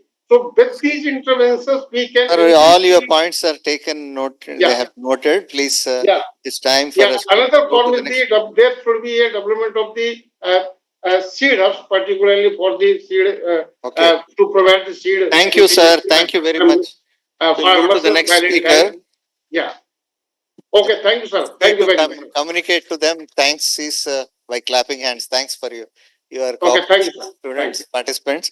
The next speaker is going to be Hitesh Bora from again another farmers producer company from Gujarat. Hitesh. Thank you. तो यहाँ हमारा FPO है 364 farmer हमारा FPO के साथ जुड़े हैं. हम लोग नेचुरल ऑर्गेनिक फार्मिंग में है और हमारे किसान ये मिलेट्स उगाते हैं. यहाँ बहुत से वक्ताओं ने बताया कि मिलेट से कुकीज बनेगा, मिलेट से अलग अलग आइटम्स बनेगा, बहुत अच्छी बात है, लेकिन मिलेट्स कहाँ से बनेगा वो सबसे बड़ी समस्या है. हमारे भारत के गांव खाली हो रहे हैं, किसान के बच्चे किसानी करना नहीं चाहते, सबको वाइट कॉलर जॉब चाहिए. तो मेरा पॉइंट यहाँ पर वो है कि गांव के अंदर बहुत बड़ी वैक्यूम है, खाली जगह है जहाँ बहुत अच्छा अपॉर्चुनिटी है. ये सब खेतीबाड़ी करके प्रोडक्शन करके वहाँ वैल्यू एडिंग करके हम लोग एक अच्छा बिजनेस एम्पायर खड़ा कर सकते हैं विलेज के अंदर. यहाँ दूसरी एक बात थी, मिलेट्स के अंदर उसका हाई ग्रोथ मतलब ज्यादा प्रोडक्शन के लिए बहुत लोगों ने सजेशन किया, लेकिन एज ए किसान मुझे ऐसा लगता है कि हाइब्रिड वैरायटी देके हम लोग ज्यादा प्रोडक्शन करते हैं. जब भी हाइब्रिड वैरायटी आता है तभी उसके अंदर सबसे ज्यादा फर्टिलाइजर डालने का जरूरत पड़ता है. जब भी फर्टिलाइजर हम बाहर से डालते हैं, सिंथेटिक फर्टिलाइजर डालते हैं, तभी उसमें पेस्ट और डिजीज आता है. वो पेस्ट और डिजीज के लिए हमको हेवी पेस्टिसाइड छिड़काव करना पड़ता है. और ये सारा छिड़काव करने के बाद जो इनकम आता है, जो उत्पादन होता है, जब मंडी में लेके जाते हैं तभी वहां पर हमको बोलते हैं कि ये साल में बहुत ज्यादा उत्पादन आया है, इसलिए आपका जो क्रॉप है उसका दाम नहीं मिलेगा. ये रियलिटी है आज का किसानों का. जो मेरा दिल का बात है, मैं किसानी कर रहा हूं, तो यहाँ हमको वो देखना है कि नेचुरल फार्मिंग, प्राकृतिक खेती, ऑर्गेनिक फार्मिंग करके हम लोग ये जो हमारा मिलेट्स के है उसको बचाए, उसको हाइब्रिड और हाई फर्टिलाइजर डाल के उसको बिगाड़े नहीं। यहाँ बहुत से साइंटिस्ट रिसर्च लोग भी बैठे हैं। मुझे उसके रिक्वेस्ट करना है कि हम लोग गुजरात में कच्छ में नेचुरल फार्मिंग के थ्रू जब हम मिलेट्स लगाते हैं उसके साथ पल्सिस लगाते हैं, यूरिया डालने के बाद 46% से नाइट्रोजन हमारा प्लांट को मिलता है, लेकिन एनवायरमेंट के अंदर से 76% नाइट्रोजन मेरे प्लांट को कैसे मिले, ऐसा अगर हम सोचेंगे तो रियली हम लोग ऑर्गेनिक फार्मिंग में आगे बढ़ सकते हैं। समय की मर्यादा है, बहुत कुछ बोलना है लेकिन बाद में कभी। धन्यवाद। So that is an anguish from a farmer, from a farmers producer organization, who is emphasizing about reverse urban migration so that people may move from urban to rural areas. And more important thing is with a good pricing, I think one should be able to target natural farming rather than, that intense cultivation of hybrids and varieties. So your point is well taken, sir. Now that takes us to the last speaker, Sukrant Bruve from again Jaivik Sheti Mission Farm Producer Company from Maharashtra.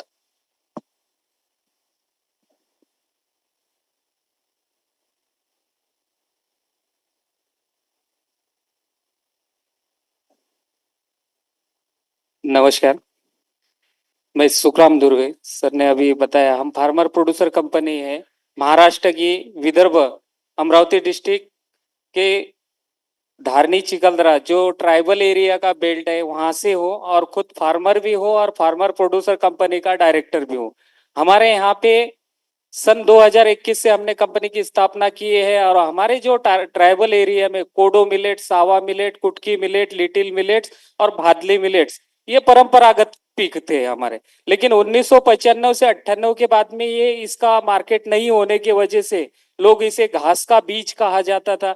हमारे घर पूर्वज इसको उगाते थे और घर के पुरता और कंटिन्यू में करते थे, लेकिन मार्केट नहीं होने के कारण से ये बहुत पीछे चला गया था घर के पुरता। लेकिन मैं धन्यवाद करता ऑनरेबल प्राइम मिनिस्टर जी को इंटरनेशनल मिलेट ईयर घोषित करके, जैसा हमारे ट्राइबल लोगों का, और ये जो अनाज आता है ये पहाड़ी एरिया में आता है, छोटे उतार चढ़ाव एरिया में, और मैंने इसको पानी की कमतरता नहीं, बहुत कम समय पे आने वाला ऑर्गेनिक 100% ऑर्गेनिक खेती करते आता है। मैंने साल में 3 बार पिक लिया हो, लिटिल मिलेट का, कोडो मिलेट का, कुछ ये है। अभी हमारे स्लाइड और ज्यादा समय ना लेते हो, नहीं तो स्लाइड थी हमारे इधर महाराष्ट्र के अमरावती डिस्ट्रिक्ट सबसे बड़ा क्षेत्र है इसका। कोडो भी होता, सावा भी होता, कुटकी भी होता, लिटिल मिलेट्स भी होता, और साल में 3 बार 3 फसल, 60 डेज, 58 डेज, 45 डेज ऐसे का भी पिक है हमारे यहाँ पे जो मिलेट्स में उगाते हैं। और इसके लिए हमने पीडीकेवी तेजश्री और आत्मा डिपार्टमेंट के अंतर्गत नए कुछ सीड्स लेके आकर उसको डेवलप किया सर, और कंटिन्यू में आगे अभी बढ़ा रहे हैं और अच्छा खासा किसानों को हमारा फायदा हुआ है और किसानों से बल्क क्वांटिटी में ये कंपनी खरीदती है और अभी उस पे प्रोसेसिंग का प्लान चल रहा है। धन्यवाद sir. Thank you. Once again, that message coming from the very heart of another farmer from Maharashtra, Amravati district, who has seen the traditional millets gone away and then once again rediscovered thanks to International Year of Millets and then Prime Minister Modi ji and the promotional campaign that took place, once again rechristening and rediscovery of millets once again in the same land. Now he is going beyond, he is primarily concentrating on the small millets, which is again a very important thing, which requires, these models are very important across African nations also. So some collaborative research can take these models so that what he emphasized about the collaboration within the departments that has brought out his income and he's making it them sustainable. I think that's the message that has gone. So this brings us to, I think, almost the conclusion of this panel discussion. I hope that we have done a justice within a given time. So I cannot do anything beyond that. We have, but you see, I am not I have no intention to just cut down your real message what you want to bring. Sometimes because of the time lacune that I could not really permit you. But the chairman's job is like that, like a watchman, have to do that. But to conclude my own comments on this, this is a very important session where the collaboration on the researchable areas, Dr. Tonupi has very well outlined about some of the important aspects, especially the areas of research one can take up, both the production and post-production as well as the marketing side. Vinita Sudhanshu has given enough of the message to take it to the world, how the millets can be really branded and taken to the world. Now, other perspectives, we got it from Greece, from other countries, Spain and Tunisia, another African nation, and then we got some of the Indian perspective, both from different states like Rajasthan, Gujarat, and Maharashtra. And then, of course, we got from not only just production aspects, but within the production aspects, not just breeding, crop improvement, but also taking about the models and the best practice that are there. That is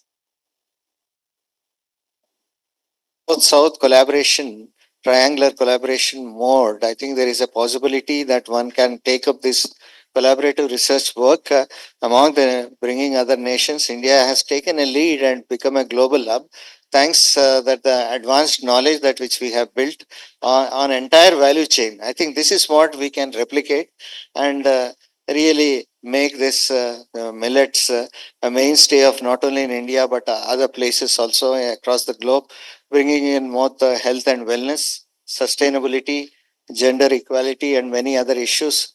The sustainable goals can be very well pronounced through this an effort. Thanks once again, congratulating Amity University, just organizing such a panel discussion, which is very, very much enriching and identifying the nations, because each nation has a different problem. We cannot take the global problems just uniform. They are in a very nascent stage as far as the millet R&D is concerned, except some countries have progressed in terms of the R&D in production, agriculture part, but most of them do not have the market support and the forward integration. There, I think these food technologies, agribusiness management students who are sitting here, sometimes you must take that campaign very seriously and awareness, and then some of you becoming the entrepreneurs or the people with a passion, taking the knowledge that is there in India to the other nations also. So this is not a one-time thing. It is a continuous thing. It is not just one institute can deliver this.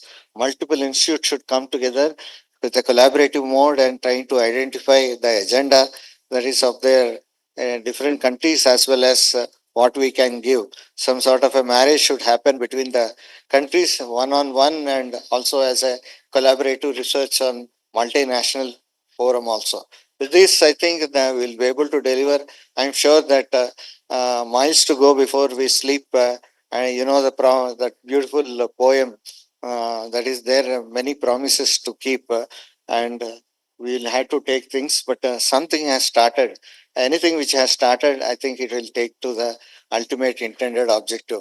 I think people sitting here in Amity, they may not be understanding the historical aspect of starting some or initiating some sort of a collaborative thing, how it is going to fruition, how it is going to take wings, and how it is going to make a big impact on the livelihood of millions of farmers as well as the consumers. Let us wait and see. Thank you once again for the opportunity that is given to me. Thank you, sir, for the informative and interesting session. As a token of appreciation and gratitude, we would like to present a memento to our guest. May I now request Dr. Selvamoorthy, sir, and Dr. Nutan Kaushik, ma'am, to present the memento to our guests. Dr. B. Dayakar Rao, CEO of NutriHub TBI, Hyderabad.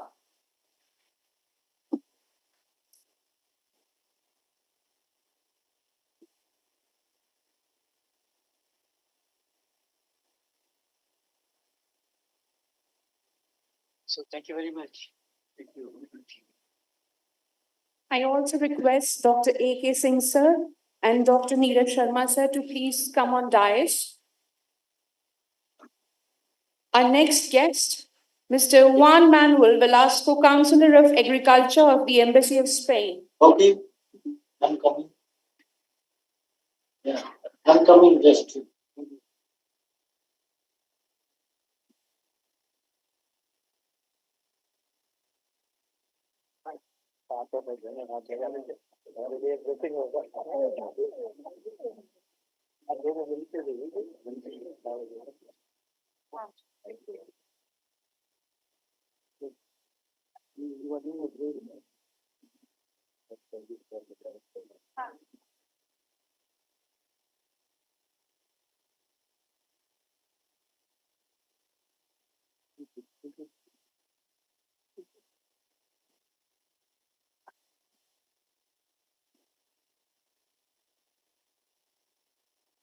Now, Mr. Kishan Patel, Mugraj Junagarh, SPNF Producer Company Limited, Gujarat, India.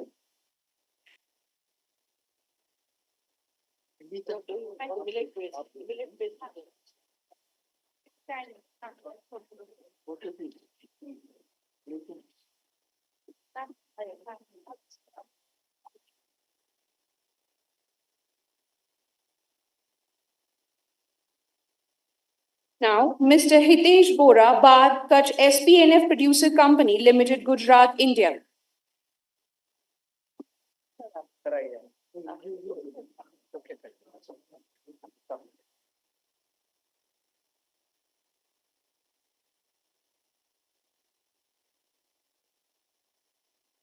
Mr. Sukharam Dhurve, Tapti Putra, Jaivik Shetty Mission, Farmer Producer Company Limited, Maharashtra, India.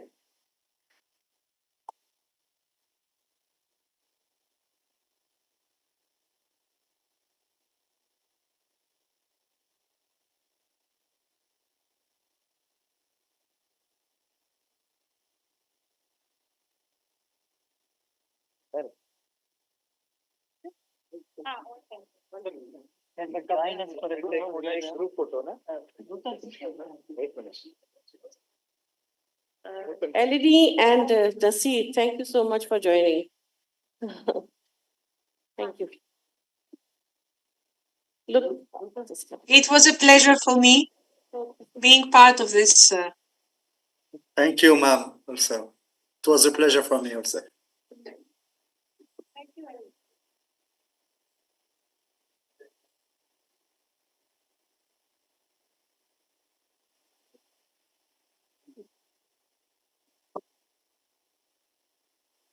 Thank you all the panelists, both online as well as physically who joined. Thank you once again. Thank you. LED, we will facilitate you when you come over here in March. Thank you very much. Thank you. Bye-bye. Thank you.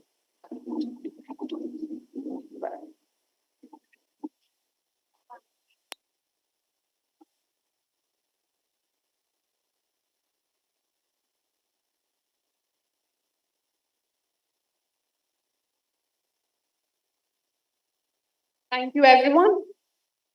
I now welcome you to the valedictory session of International Conference on Millet Fusion, Cultivating Sustainability, Nourishing Nations 2025.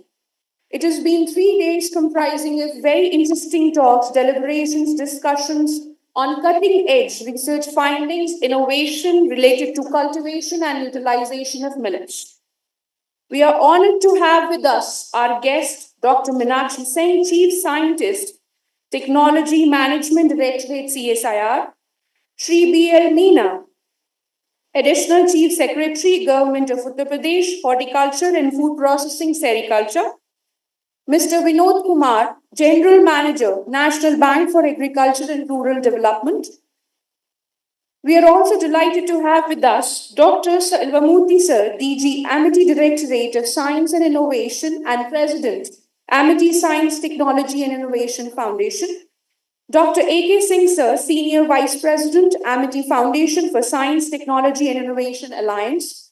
Dr. Neeraj Sharma Sir, Deputy DG, Amity Foundation for Science, Technology and Innovation Alliance.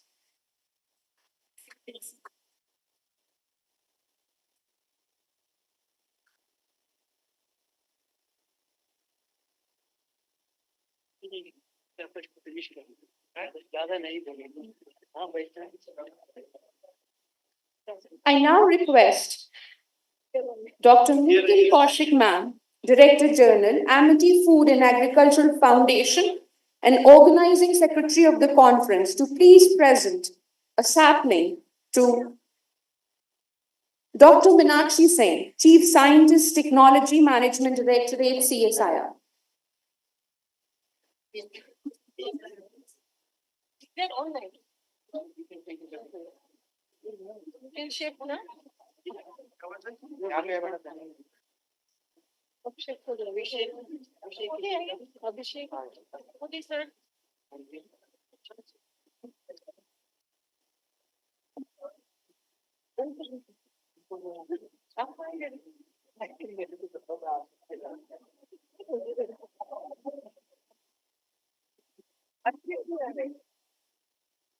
Thank you, ma'am. To begin with, I would like to first introduce Dr. Nitin Kaushik, Director General, Amity Food and Agricultural Foundation and Organizing Secretary of the conference. Dr. Kaushik has an extensive experience of over 25 years in R&D and over 16 years in teaching in the field of biotechnology.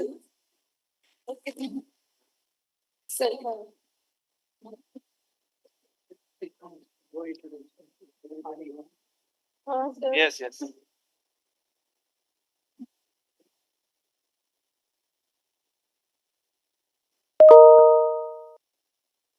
Very good evening to all of you. Good evening. Good evening. Good evening. Thank you. Honorable Founder President, who is giving his blessing online. Honorable Chancellor, sir. Honorable Vice Chancellor, ma'am. Respected Dr. Subramodi, sir. Dr. Meenakshi Singh, Dr. A.K. Singh, sir. And Dr. Vinita Sharma, sir. My colleagues, Dr. Sangeeta, Dr. Modi, and my colleague, and all scientists, faculty, and students. Now, after having a marathon 3 days conference, having so many sessions, now it's time to sum up the discussions which we have done over the 3 days and the various sessions and in the various panels. So I'll just give you a brief report, though it's not a detailed one, but just to give you an idea of what all we had discussed and what all recommendations have come over there, though I still don't have all the recommendations with you. So, in overall, in the 3 days, we had 7 plenary talks by eminent scientists. And if I start taking the names, and all these plenary talks covered various aspects of the millet cultivation, right from millet cultivation up to the value chain. So the first talk, which was by Dr. Sridevi, that covered how the millet can be revolutionized into different products, how the millets can be products can be formed, and how the different types of machinery has been developed to promote the millet processing and so on. Then the second plenary talk was by Dr. C. Anantha Krishnan, and he basically covered how the millet products which have been functional foods can be prepared from the millet and can be used in the national health programs also, in alleviating the protein deficiency, in alleviating the certain nutrient deficiencies. The millet products are very useful in alleviating the different programs. And then there was another talk by Professor Ratan Lal. He emphasized how the millet cultivation is sustainable, and rather he said rather than these being the minor crop, they should be the major crops of the future. This is how it, and because it is environmentally sustainable, it is ecologically sustainable, and it is also health nutritious and provides all type of and takes care of all types of the security which the human beings want. Then Professor Catherine Devos, she is a molecular biologist expert, and she emphasized how the molecular biology breeding can be used in faster development of the high yielding varieties of the millets. But the basic problem with the millets is currently the low productivity. How to enhance the productivity? And with the help of these molecular tools, we can enhance the productivity as high as 3.5 times from the current production. So these are the tools which we need to, are the future tools which should be used in the millet, enhancing the millet productivity, besides the practices and the machineries which we are talking about. And in the plenary talk 6, Dr. Dayakar Rao, he gave an example how the millet-based NGO, the millet-based company can be formulated from from production to the to the plate. How how the whole chain works and how it can be profitable business and how his NGO is helping giving the training to the different farmers and so on. So we already have the successful examples in the name of the Nutri Hub, who has really made a social impact. So millets can make a lot of social impacts, can enhance the income of the farmer, can also enhance the income of the entrepreneur if somebody wants to go in the millet business. So this is a successful example which he elaborated through his presentation. Then Dr. Neetu Singh, in his plenary talk, she talked about how the advanced technology like the remote sensing, the image analysis can be applied in the millet cultivation or in enhancing, monitoring the crop like the millets. Like millet has been she emphasized that how these technologies can be used in e-productions, in disease monitoring, and in soil monitoring, soil health monitoring, and so on. Then in the plenary talk 7, which was today morning by Professor Kadambok Siddiqui, and he has always been advocating millets as a future crops. He has published a book of future crops where they have enlisted. It was published by FAO, where they have enlisted around more than 200 crops which are the future crops, and millets stand very high among them. And the reason is that, now there's a time that we should start thinking about not as a rice and wheat as a food security crops. Rather, the other crops should become the food security crops, and millets are one of them. So millet has that much of potential that it can become a millennial crop 10 years after. We should see it as a millennial crop rather than a minor crop. So these are the very eminent plenary talks which cover the holistic approach about this millet. Then we had 40 invited talks beside this plenary talks, and each talk had in 6 tracks. 6 tracks means 6 thematic areas were covered, and all 40 talks, each thematic track had 4 talks. 3 to 4 invited talks, and that's how the whole thing has and that covered. So there's a lot of knowledge has been gathered during all these 3 days, which we will be combining, and then we will distilling out the major recommendations of this one, the outcome, and then we'll developing the future pathway, how to take the recommendation which has come from this conference, and how to take it in a mission mode program. Then we had students also actively participated in this conference. They gave 26 online presentations were given, and 17 offline posters were given, and then they gave 50 total talks. So these are all very good. It means a lot of students means research, isn't it? If the students are participating and giving the presentation, it means our country is researching a lot on millet. If there are so many papers coming from the students, it means our future is bright. People are not talking about millet in isolation, but they are also researching on the millet. So many papers, 26 plus 17 plus 15, shows that our India is researching on millet and trying to bring it to the mainstream. And then we had 2 panel discussions. One on industry academia, how they can work together to promote the millet, which was in the morning session.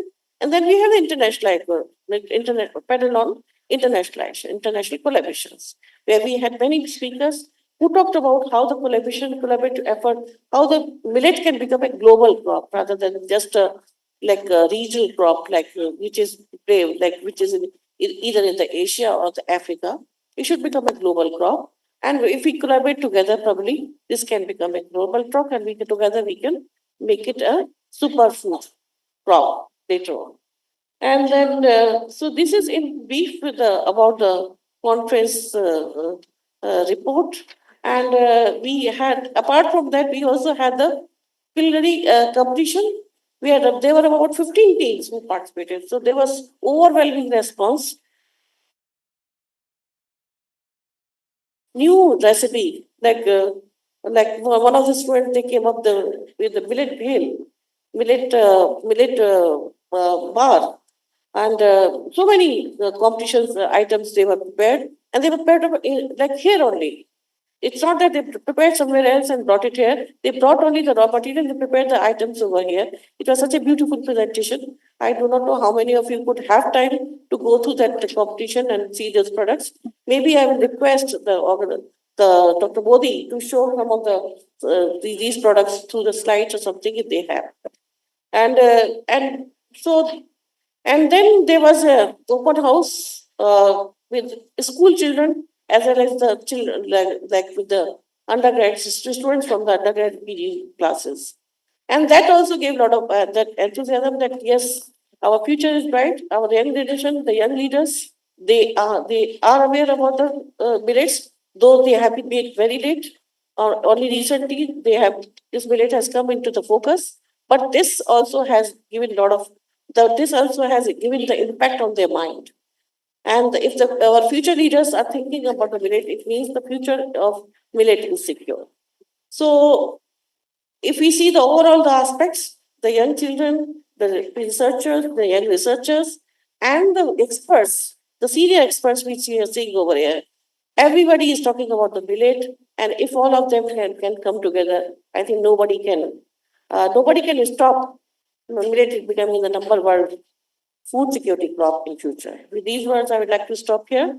And I'd like to thank all my team who has worked very hard in the over the 2 months. Past 2 months, there have been about 60 faculty, my faculty have been involved from MIT Institute of Organic Agriculture, MIT Institute of Food Technology, MIT Institute of Horticulture Studies and Research, and MIT Food and Agriculture Foundation, and we all have been supported by FTIP from Dr. Silva Modi sir's office, where and I would like to acknowledge few people who have really worked very dedicatedly, very hard, like Dr.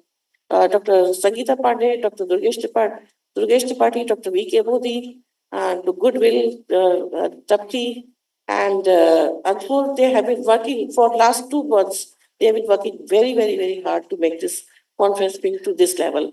And I also like to thank those colleagues who have been got involved in last 15 days with us. And they also have worked very hard. So thank you for everyone for making this conference a great success.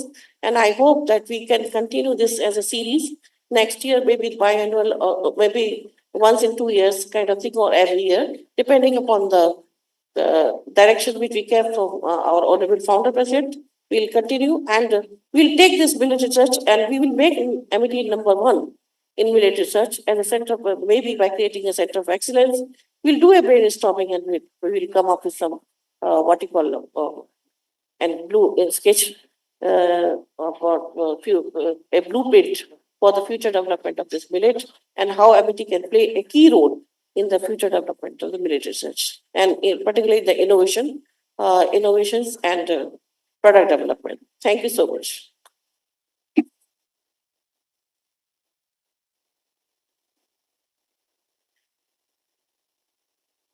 Now, I would like to invite Dr. Meenakshi Singh, Chief Scientist Technology Management Directorate, CSIR, to please address the gathering.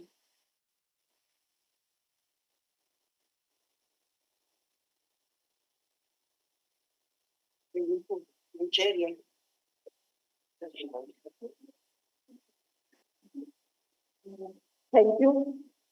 Good evening. I congratulate Amity University to organize this very important conference, international conference, on the very important topic, millet fusion, including the various aspects of millets, cultivation, sustainability, and nutrition aspects. So for this, first I thank Dr. Selvamoorthy sir for his efforts, and his team has made a lot of effort to organize this conference. and making all the arrangements, filling all the gaps wherever was there.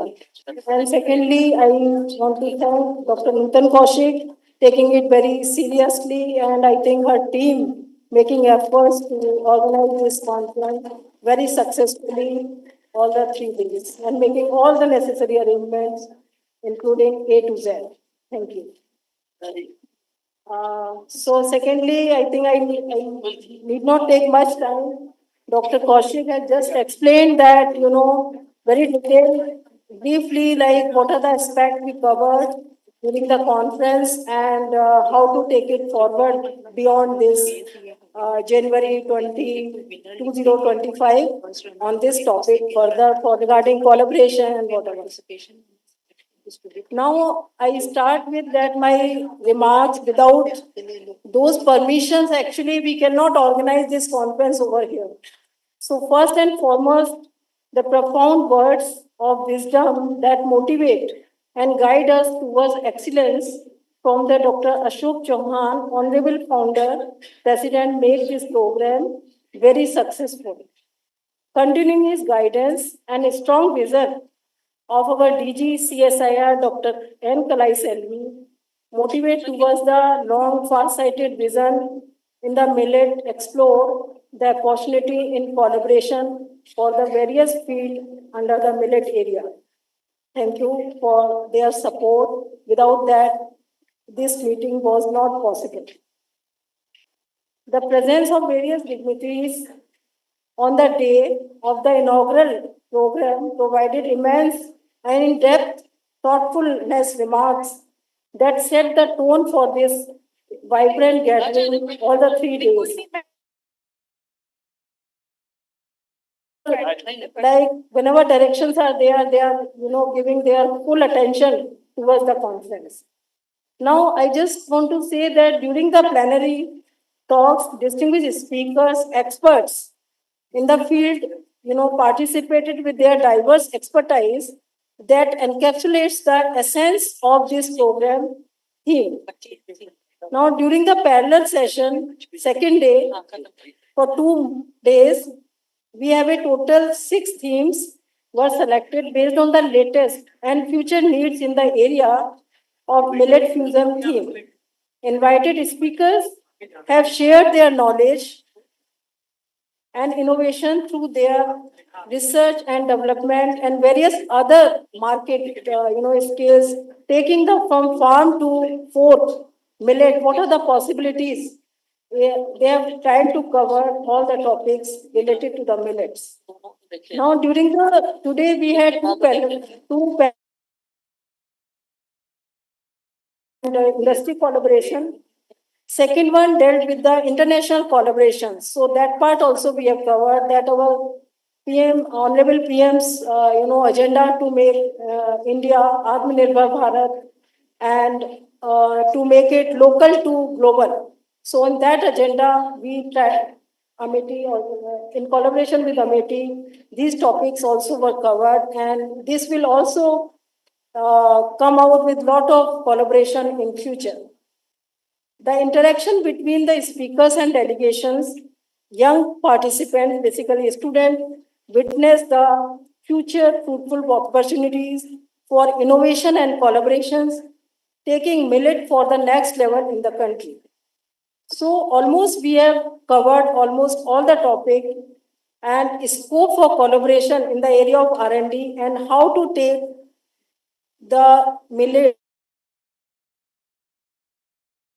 And if we take in our daily diet millets, I think that will make our agenda fulfilled.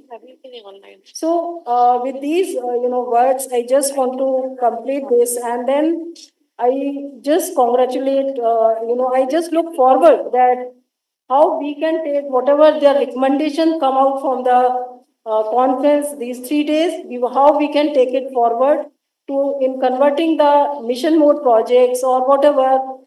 Industry, with academia, with government, with policymakers.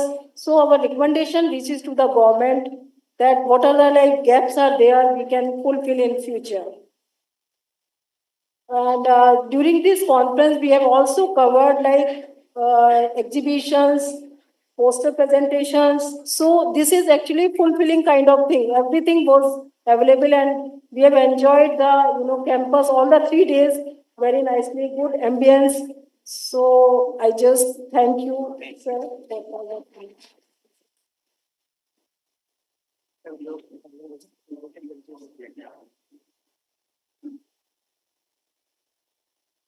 Thank you, ma'am. Now, I would like to invite Dr. Silver Murthy, sir, DG Amity Directorate of Science and Innovation and President, Amity Science, Technology and Innovation Foundation, to please address the gathering.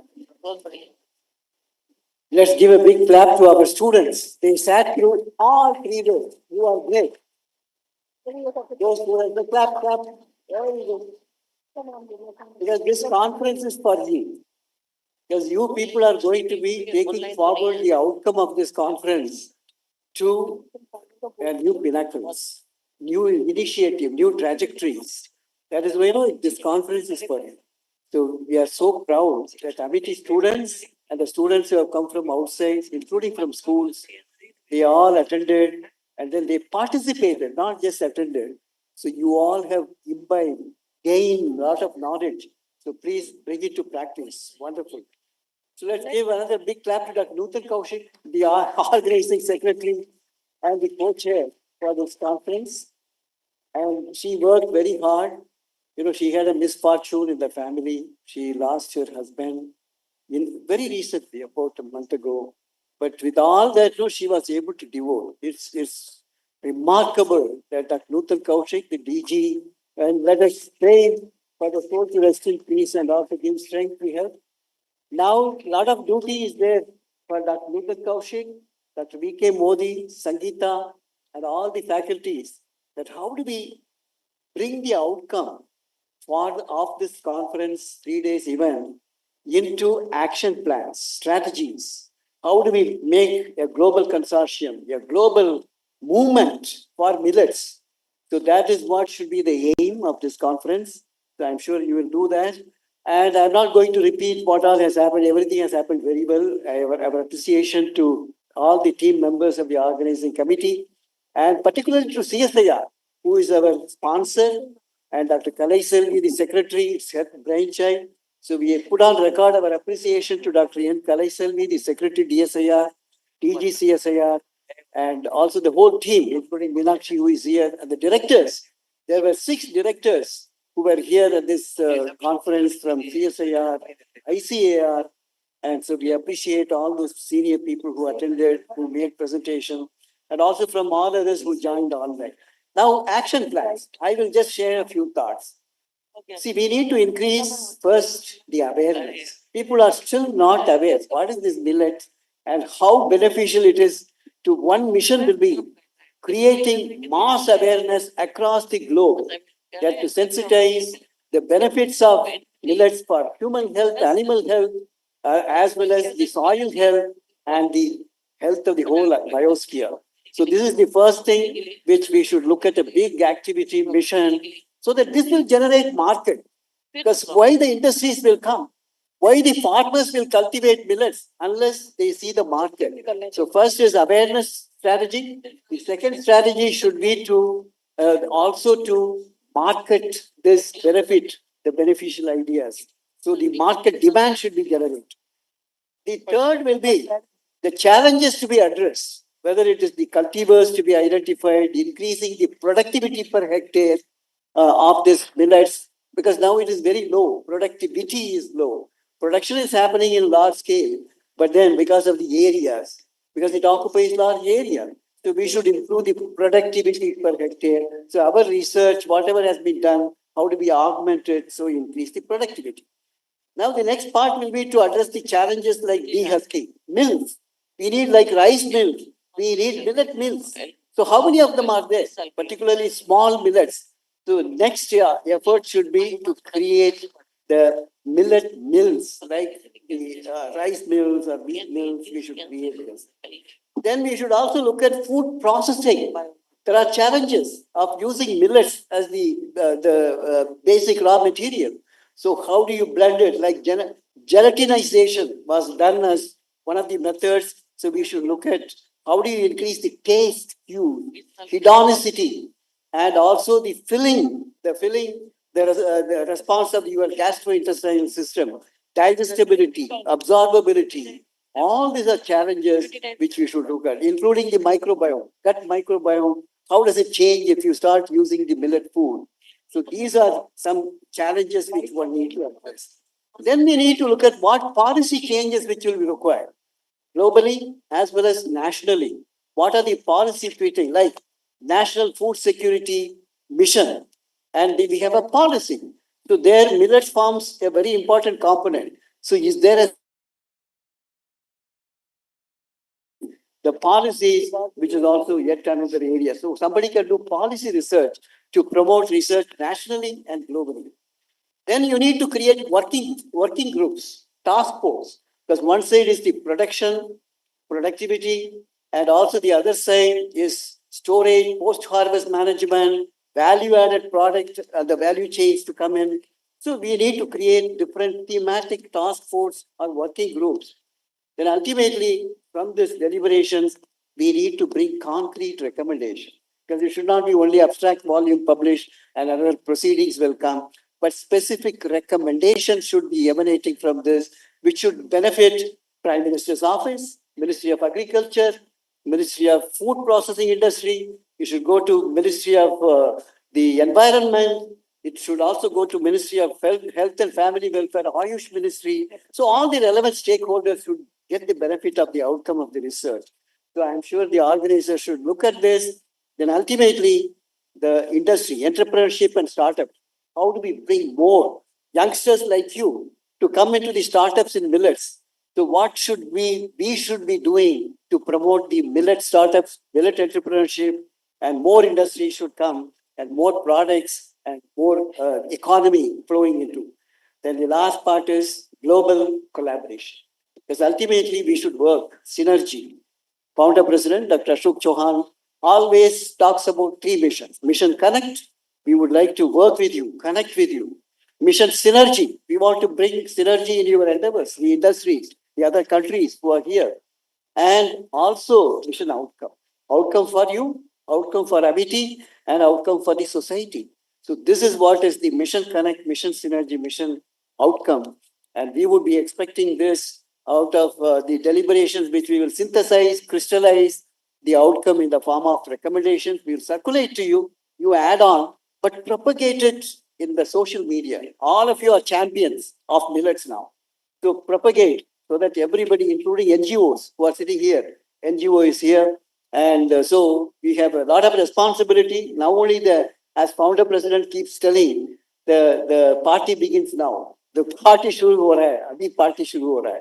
So now we have to take it forward, and I'm sure all of you will do. And I want to compliment all those people who are connected in organizing this, right from every committee, organizing committee, catering, transport, accommodation, and also all our logistic support from our administration. Everyone helped, and also all those who guided us, particularly Dr. Modi, also the other people who are connected with organic agriculture, Sangeeta Pandey and the whole team, and above all, my own students. And please take this forward, and you are our brand ambassadors, and blessings to all of you. Thank you so much.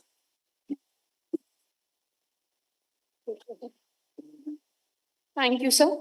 Now, I would like to invite Dr. Ajay Kumar Singh, Distinguished Scientist, Senior Vice President at Amity Foundation for Science, Technology and Innovation Alliance, to please share his thoughts.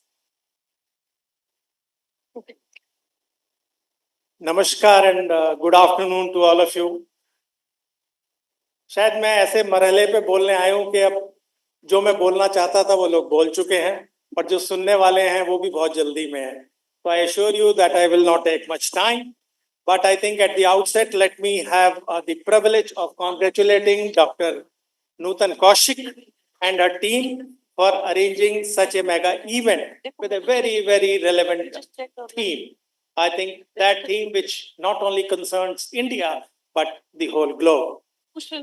And I had the opportunity of witnessing the inaugural session. That was a very heavyweight inauguration. where not only the Honorable Founder President physically participated and he blessed, and we also had the opportunity of hosting the Secretary DSIR, Dr. Kalai Selvi, who are the co-sponsors, and Secretary in Ministry of External Affairs. So the point which I want to drive is that Madam could invite all the stakeholders on the one platform, right from policymakers, funding agencies, researchers, researching institutions, industry, farmers, and we all are as all of them and also as consumer.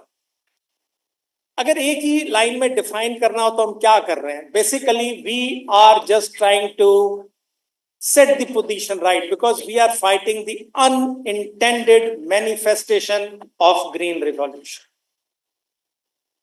And what we are trying to do is that we want to really put or regain the position of millets of pre-green revolution. I think that we are trying to do, and we have no option but to do. And another thing was what I was thinking, why we did not do it for the last 50 years.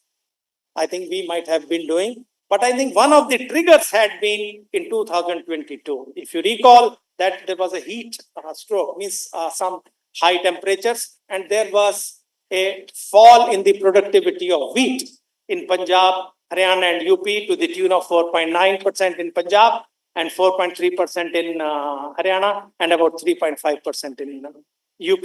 So that is the warning. I think it is the right time that we have taken cognizance of this and we all work together so that we secure our nation and globe for food security. Means we have no other option but to work and give the millets its due place.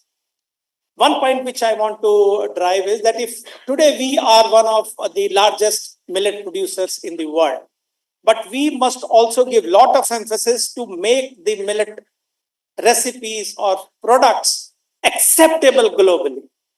So we should also work research in that area so that we are able to percolate the recipes at global level.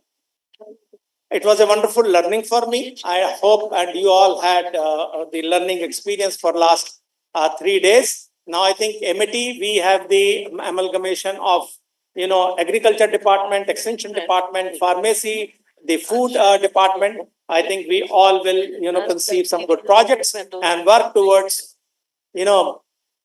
bringing the lost importance of millets.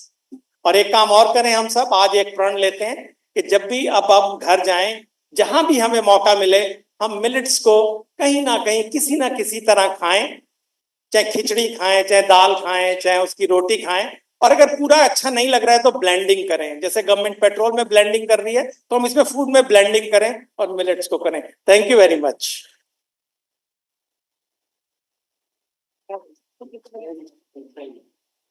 Thank you, sir. Now, I would like to invite Dr. Neeraj Sharma, Deputy DG, Amity Foundation for Science, Technology and Innovation Alliance, to please share his thoughts. Thanks for clapping. Honorable Founder President, Honorable Chancellor, Honorable Vice Chancellor, Dr. Salva Murthy, Dr. Nutan Kaushik, my colleague Dr. A.K. Singh, Dr. Meenakshi from CSIR, friends, colleagues from FSTR, and my dear students. Millets. Millets have been there. So why are we discussing this subject? हम लोग कई जमाने से millets खाते आए हैं, प्रयोग करते आए हैं. Our Honorable Prime Minister in 2023 pushed this subject and he declared 2023 as the UN, in fact, the UN declared 2023 as the year of millets, which again is the push by our Honorable Prime Minister. So because of his vision and constant push that India could bring millets on the food table of the world. Therefore, the propagating the use of millet, eating it or otherwise, is the India becomes the front runner in taking the millets forward. So millets is that way very, very important. And I told you that this has been there since ages, but it has not come to the fore. Again, given the importance of millets, the CSIR declared, I think, the Global Center of Excellence as millets in the Millet Research Institute. And in 2018, way back in 2018, the government of India declared millets as the use of millets and is declared as a nutri cereal. So this is how the things are building up for millets since 2018 onwards. Again, the Honorable Prime Minister has given this as a name of Shri Ann. Shri we use for somebody or something which is very, very respectable, very, very important. तो इस millet को श्री का एक दर्जा दिया गया, श्री अन्न का नाम लिया गया और प्राइम मिनिस्टर ने, ऑनरेबल प्राइम मिनिस्टर ने खुद जब ये ग्लोबल कॉन्फ्रेंस हुई उसमें इसको काफी तवज्जो दी गई थी. So government is pushing this millets and now as Dr. Singh was mentioning कि आप बाहर जाएं तो कुछ खाएं, millets का कुछ यूज करें खाने में. Now you can see the millets there in the restaurant, in cafe. People have started talking about it. There are recipes being shared, cookies, several other things are being there on millets. Several districts in India have started producing millets. This is very, very important. The state governments have given this importance. Almost like 2.5 crore farmers who are marginal and small farmers in this country, who are affected by the climate change. Dr. Singh was mentioning this. कि जब drought हुआ और millets का जब ध्यान आया तो millet एक ऐसी क्रॉप है जो कि ड्रॉट में भी पैदा की जा सकती है, which requires less water, it's a rain fed crop and in fact it is the other way around. अगर पानी ज्यादा गिर जाता है तो क्रॉप खराब हो जाती है, तो इसमें पानी बहुत कम चाहिए मिलेट्स के लिए. So what are the I just want to recapitulate जो डिस्कस हुआ है होने दीजिए, लेकिन अगर हम recapitulate करें उसको तो it requires less water. It can be grown naturally. इसमें कोई बहुत ज्यादा एफर्ट की जरूरत नहीं है. It is healthy for both humans as well as soil. जिस soil में पैदा होती है उसके लिए भी healthy है. It is very easy to grow. इसमें कोई बहुत ज्यादा मशक्कत नहीं करनी पड़ती है. Very less costly. इसमें बहुत ज्यादा कॉस्ट नहीं आती है. 3 या 4 किलो का अगर आप बीज लेंगे उससे आप कई क्विंटल आप मिलेट्स पैदा कर सकते हैं. And it is दूसरी क्रॉप्स के मुकाबले ये बड़ी जल्दी पैदा हो जाती है. आई थिंक इससे पहले वाले सेशन में एक फार्मर थे या जो प्रोड्यूसर थे उन्होंने कहा था कि 50 से 60 दिन के अंदर ये प्रोड्यूस हो जाती है और कम से कम 2 या 3 साइकिल में इसको प्रोड्यूस कर सकते हैं. तो farmers can take advantage of this.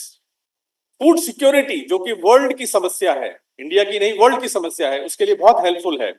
इसमें बहुत ज्यादा फाइबर कंटेंट होता है, इसलिए बहुत हेल्पफुल है इन द सेंस ऑफ आपका फूड डाइजेशन में बहुत हेल्प करती है.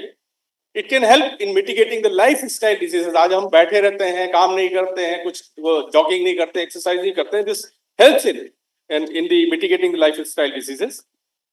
ये कुछ वैरायटी, नई वैरायटी हमारी फूड प्लेट पे ला सकती है. या हम नॉर्मली चीज जो खा रहे हैं उसके अलावा एक नई चीज है जो हम उसको टेस्ट कर सकते हैं. और it can also help in mitigating the world food crisis. Now, what are the various research activities going on in millets? One is the genetic enhancement of sorghum to improve its productivity. So productivity पे काफी काम चल रहा है कि हम इसकी productivity कैसे बढ़ाएं. Improving high yielding potential of pearl millets. Then studies on seed treatment technologies. The various technologies which are working on where seed को हम treat कर रहे हैं जो कि viruses और bacteria के against काम करें. Studies on millets crop protection. Crop protection की भी हम बात कर रहे हैं, not using pesticides. And then genetic resource management of millets. And these are some of the topics which I have found out जो जिन पे recent topics पे research हो रही है. जैसे डॉक्टर सिंह ने कहा हमारे MIT में भी there are many institutes which can work together, collaborate together, just like Dr. Nutan Kaushik's foundation, Dr. V.K. Modi's institute, and many other institutes. And also we can as we are now getting this support and samarthan from CSIR, because senior scientist is sitting here with us. I think CSIR can help us, ICR can help us, and institutes like ICRISAT, institutes like Millet Research Institute, and CFTRI, where Dr. Modi belongs to. These institutes, we can work together and collaborate to put up our proposals for future research. Thank you very much for listening patiently. Thank you so much, sir. I now invite Dr. Sangeeta Pandey, Coordinator, Amity Institute of Organic Agriculture, to please share her thoughts. What is next? First, I would like to thank our founder president, sir, for providing us this opportunity to organize this particular conference. And other than this, I would like to mention, or I would like to show my gratitude to Dr. Selva Murthy, sir, Dr. Nutan Kaushik ma'am, for involving us in this important conference. And we have attended, and our students basically have attended all the sessions, all the tracks. And whatever suggestions, whatever recommendations are there, we will carry forward along with our scientists and our students, definitely with the help of our students. And we have taken pledge in 3 days, 4 or 5 times, that definitely we all will include at least one meal. We will include millet in at least one of the meal every day. So thank you so much. Thank you for your patient hearing. And I would especially like to thank my students. So for 3 days continuously, you have been sitting here, and definitely,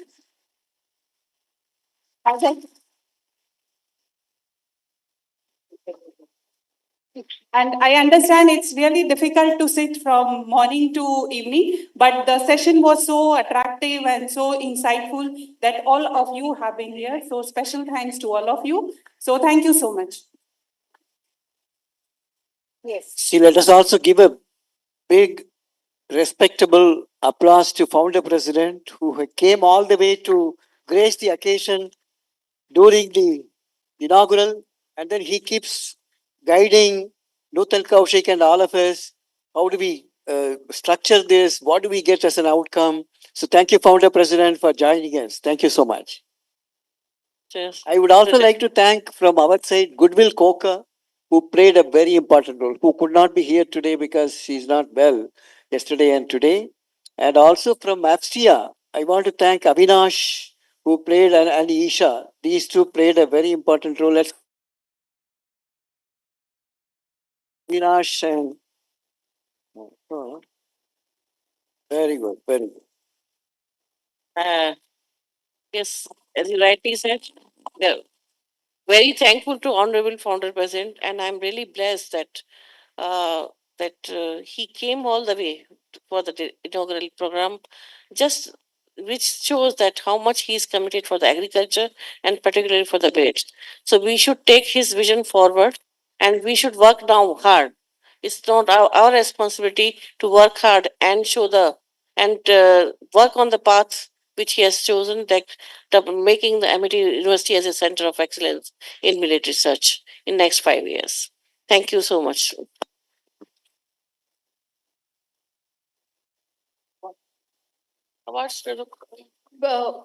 Thank you, all of you. We will now begin the award distribution ceremony.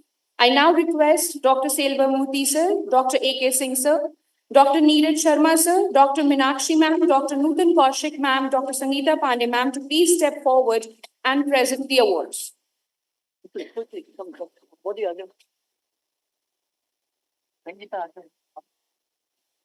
First award category is Best Innovation Award, and the award goes to Enlight Life. I request ML Amarnath sir, founder director, to please come on stage and receive the award.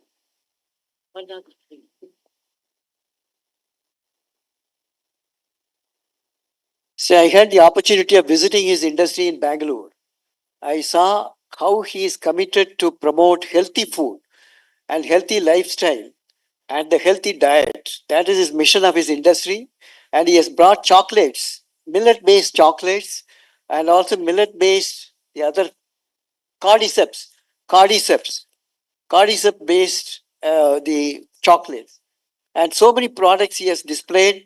And so we are honoring him. He has already given a project to Amity, industry project, to validate one of his product, what benefit it has. Animal studies we have done in rats.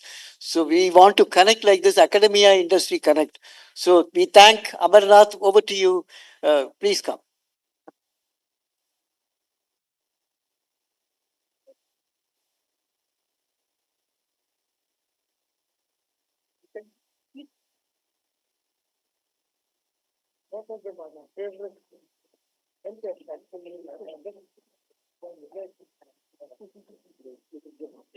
Our next category of award is Social Impact Award. Just 1 second.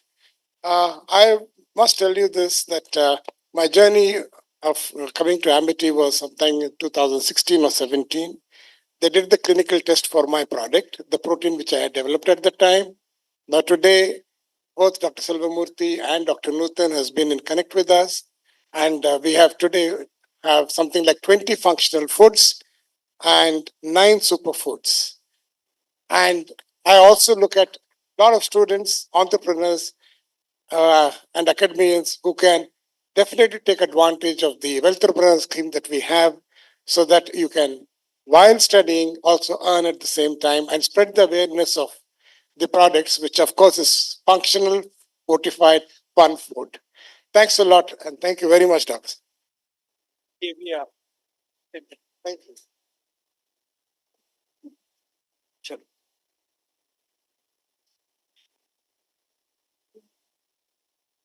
Thanks a lot. Thank you.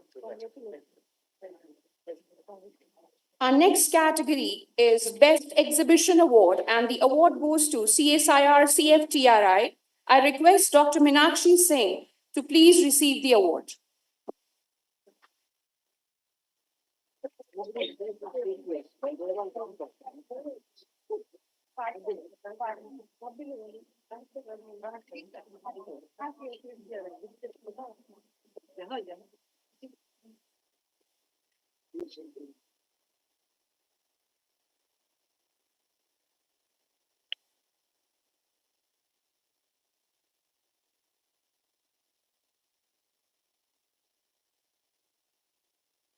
Our next category is Social Impact Award, and the award goes to NutriHub Hyderabad. I request Dr. Dayakar Rao, CEO, to please come on stage and receive the award.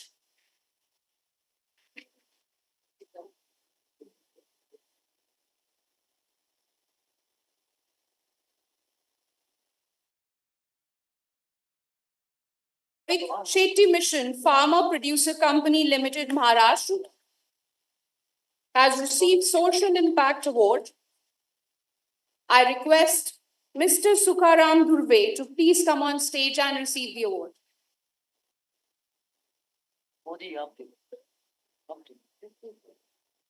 Next awardee is Bar Kutch SPNF Producer Company Limited, Gujarat. I request Mr. Hitesh Bohra to please come on stage and receive the award.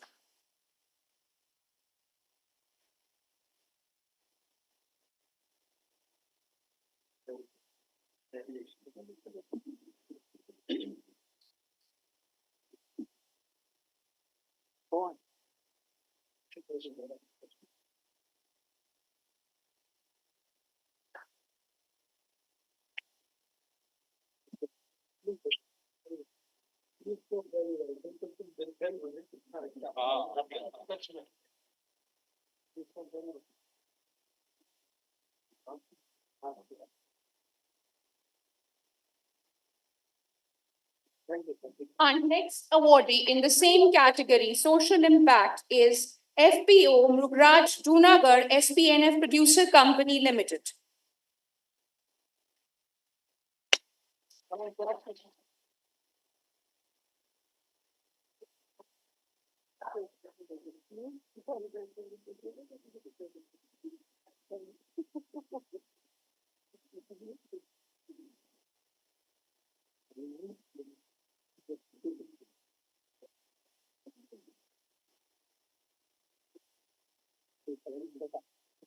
Our next category is Oral Presentation Awards. The first award goes to Rohini Mato.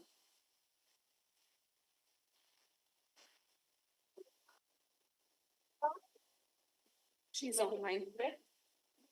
Rohini Mato, congratulations. Second runner-up, first runner-up is Dr. Charu Gupta and Dr. Suneha Goswami.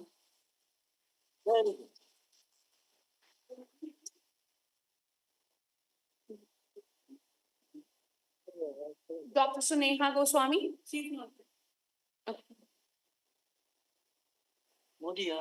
Our next category is Poster Presentation Award. The first award goes to Sambhavi, CSIR IHPT Palampur.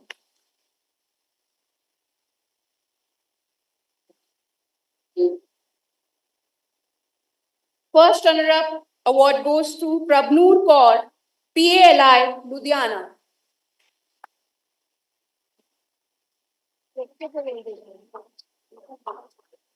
The second runner-up is shared by Navdeep from Amity University and Garima Yadav, Central University of Haryana.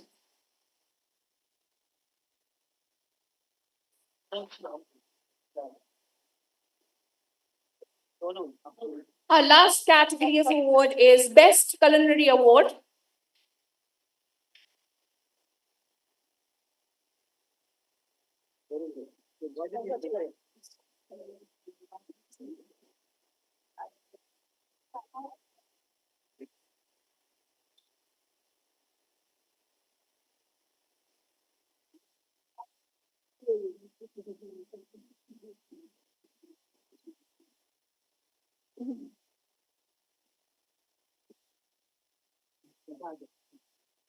Our next category is Best Culinary Award. The first winner is P. Varlakshmi, Amity Institute of Organic Agriculture.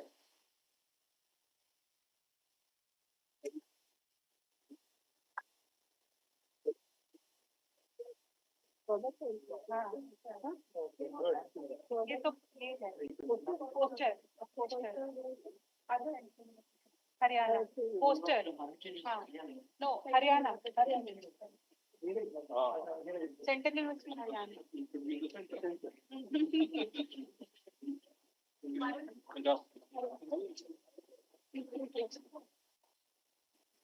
First runner-up in the same category goes to Janvi Garg, Lochen Soni, Nishtha Mittal, AIFT.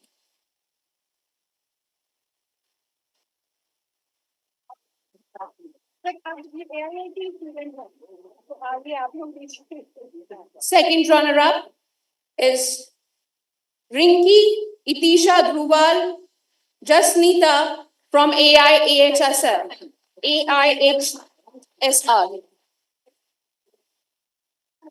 Very good idli dosa from village.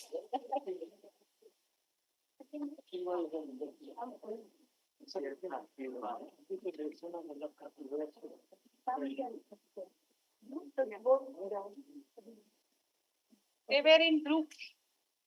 The first runner-up.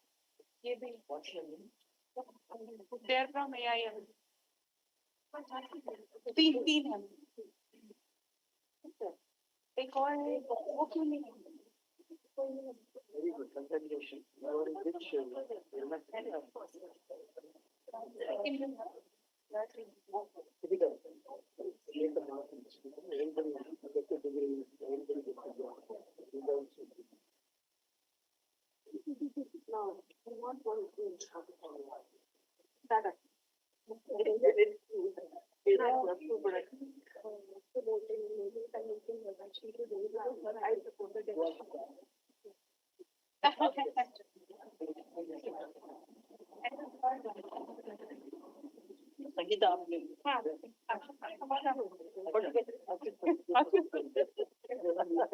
They made very novel.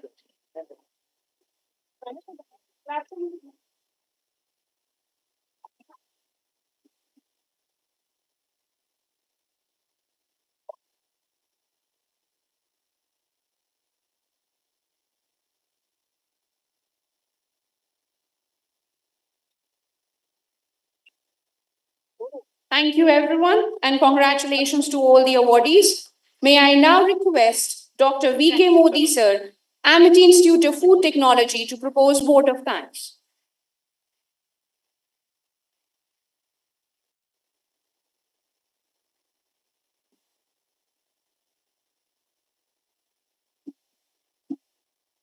Okay, 2 minutes, huh?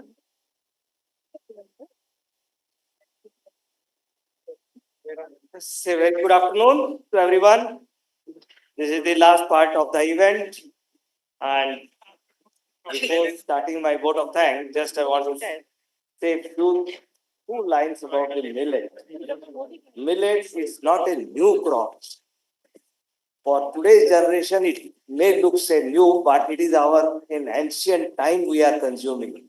Only thing that we have forgotten our traditional grain and adopted the rice and wheat and refined food, and then your pizza, burger, and then what potato chips, all these food have dominated the market. Now just look at your health and adopt millet after listening since 3 days, the health consciousness and the nutritional quality of health, nutritional quality of the millet, how much it is important for our day-to-day life. So let us commit, as somebody has said, that the millet, we should commit today itself that we should start eating millet. It's just a food habit only. Just food habit because we are not consuming, so we don't like it. But once you start consuming, this will be converted into a staple diet. And you just see the tremendous effect of nutritional quality parameters when we look at the technological point. Technologies has come, product has come in the market, only that now it is the consumer's role to accept it, just like what we have accepted pizza, burger, noodle, etc. etc.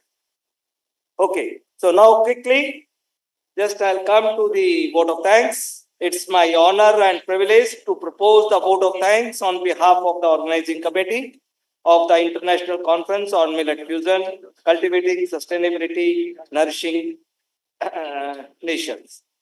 First and foremost, I extend my heartfelt gratitude to our most revered Honorable Founder President, Dr. Ashok K. Chauhan ji, for this inspiring vision and unwavering blessings. Sir, your leadership has laid a strong foundation for our efforts, motivating us to explore innovative pathways for sustainable development. On behalf of the Millet Conference team, and personally, I express my deepest gratitude for your continuous encouragement and support for organizing this conference. A special thanks to our respected Honorable Chancellor, Sir Dr. Atul Chauhan ji, Honorable Dr. Asim Chauhan ji, Additional President RBF, Honorable Dr. Abhay Chauhan ji, Senior Vice President RBF, and Honorable Dr. Amol Chauhan ji, Executive Director Strategic Operation FPO, for their valuable guidance, blessings, and emphasis on the importance of research and innovations. Your profound words of wisdom and encouragement always inspired us to strive for excellence. Thank you, sir. Our deepest appreciation goes to our dynamic Honorable Vice Chancellor, Madam, Dr. Balvinder Shukla, MIT University, Uttar Pradesh, for her insightful guidance and motivation in organizing this conference. Madam, your kind support has been instrumental in making this event a success. We also express our sincere thanks to Dr. Gurinder Singh ji, Group Vice Chancellor, MIT University, for his valuable guidance and encouragement throughout in organizing the conference.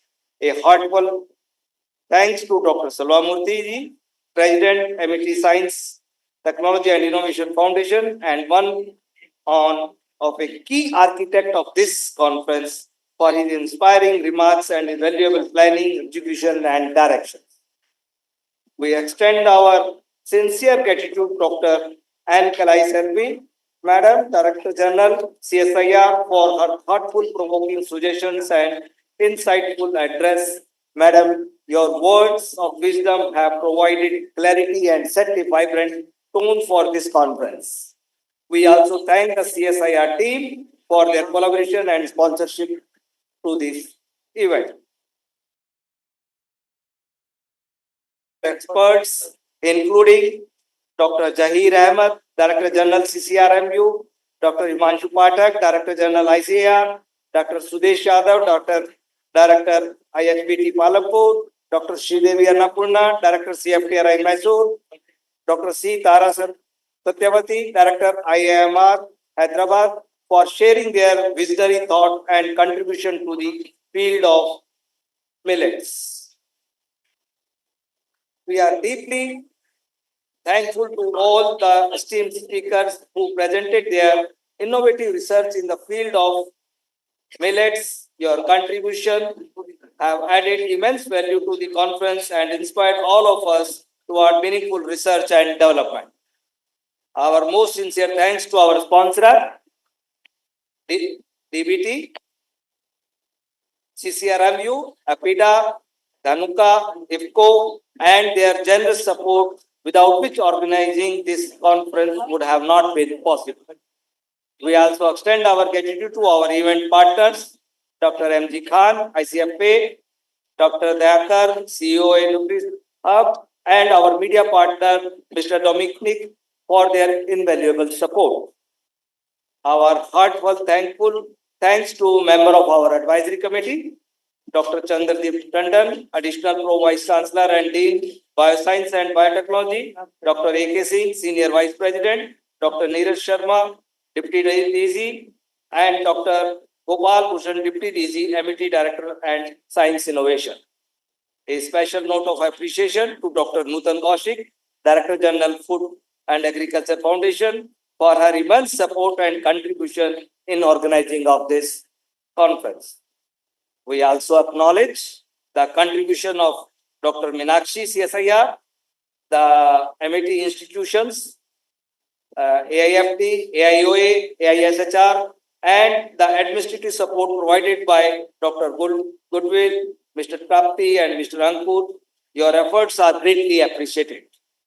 Our sincere thanks to IT team, media team, administrative team, security team for their tireless support over the past 3 days, ensuring the success and smooth execution of this memorable conference.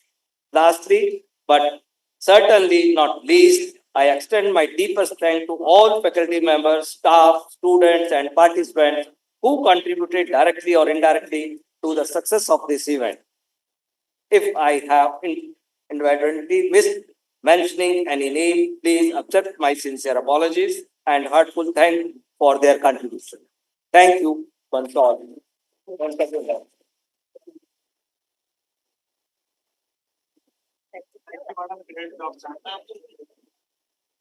Thank you, sir. Thank you, everyone. We would like to invite all of you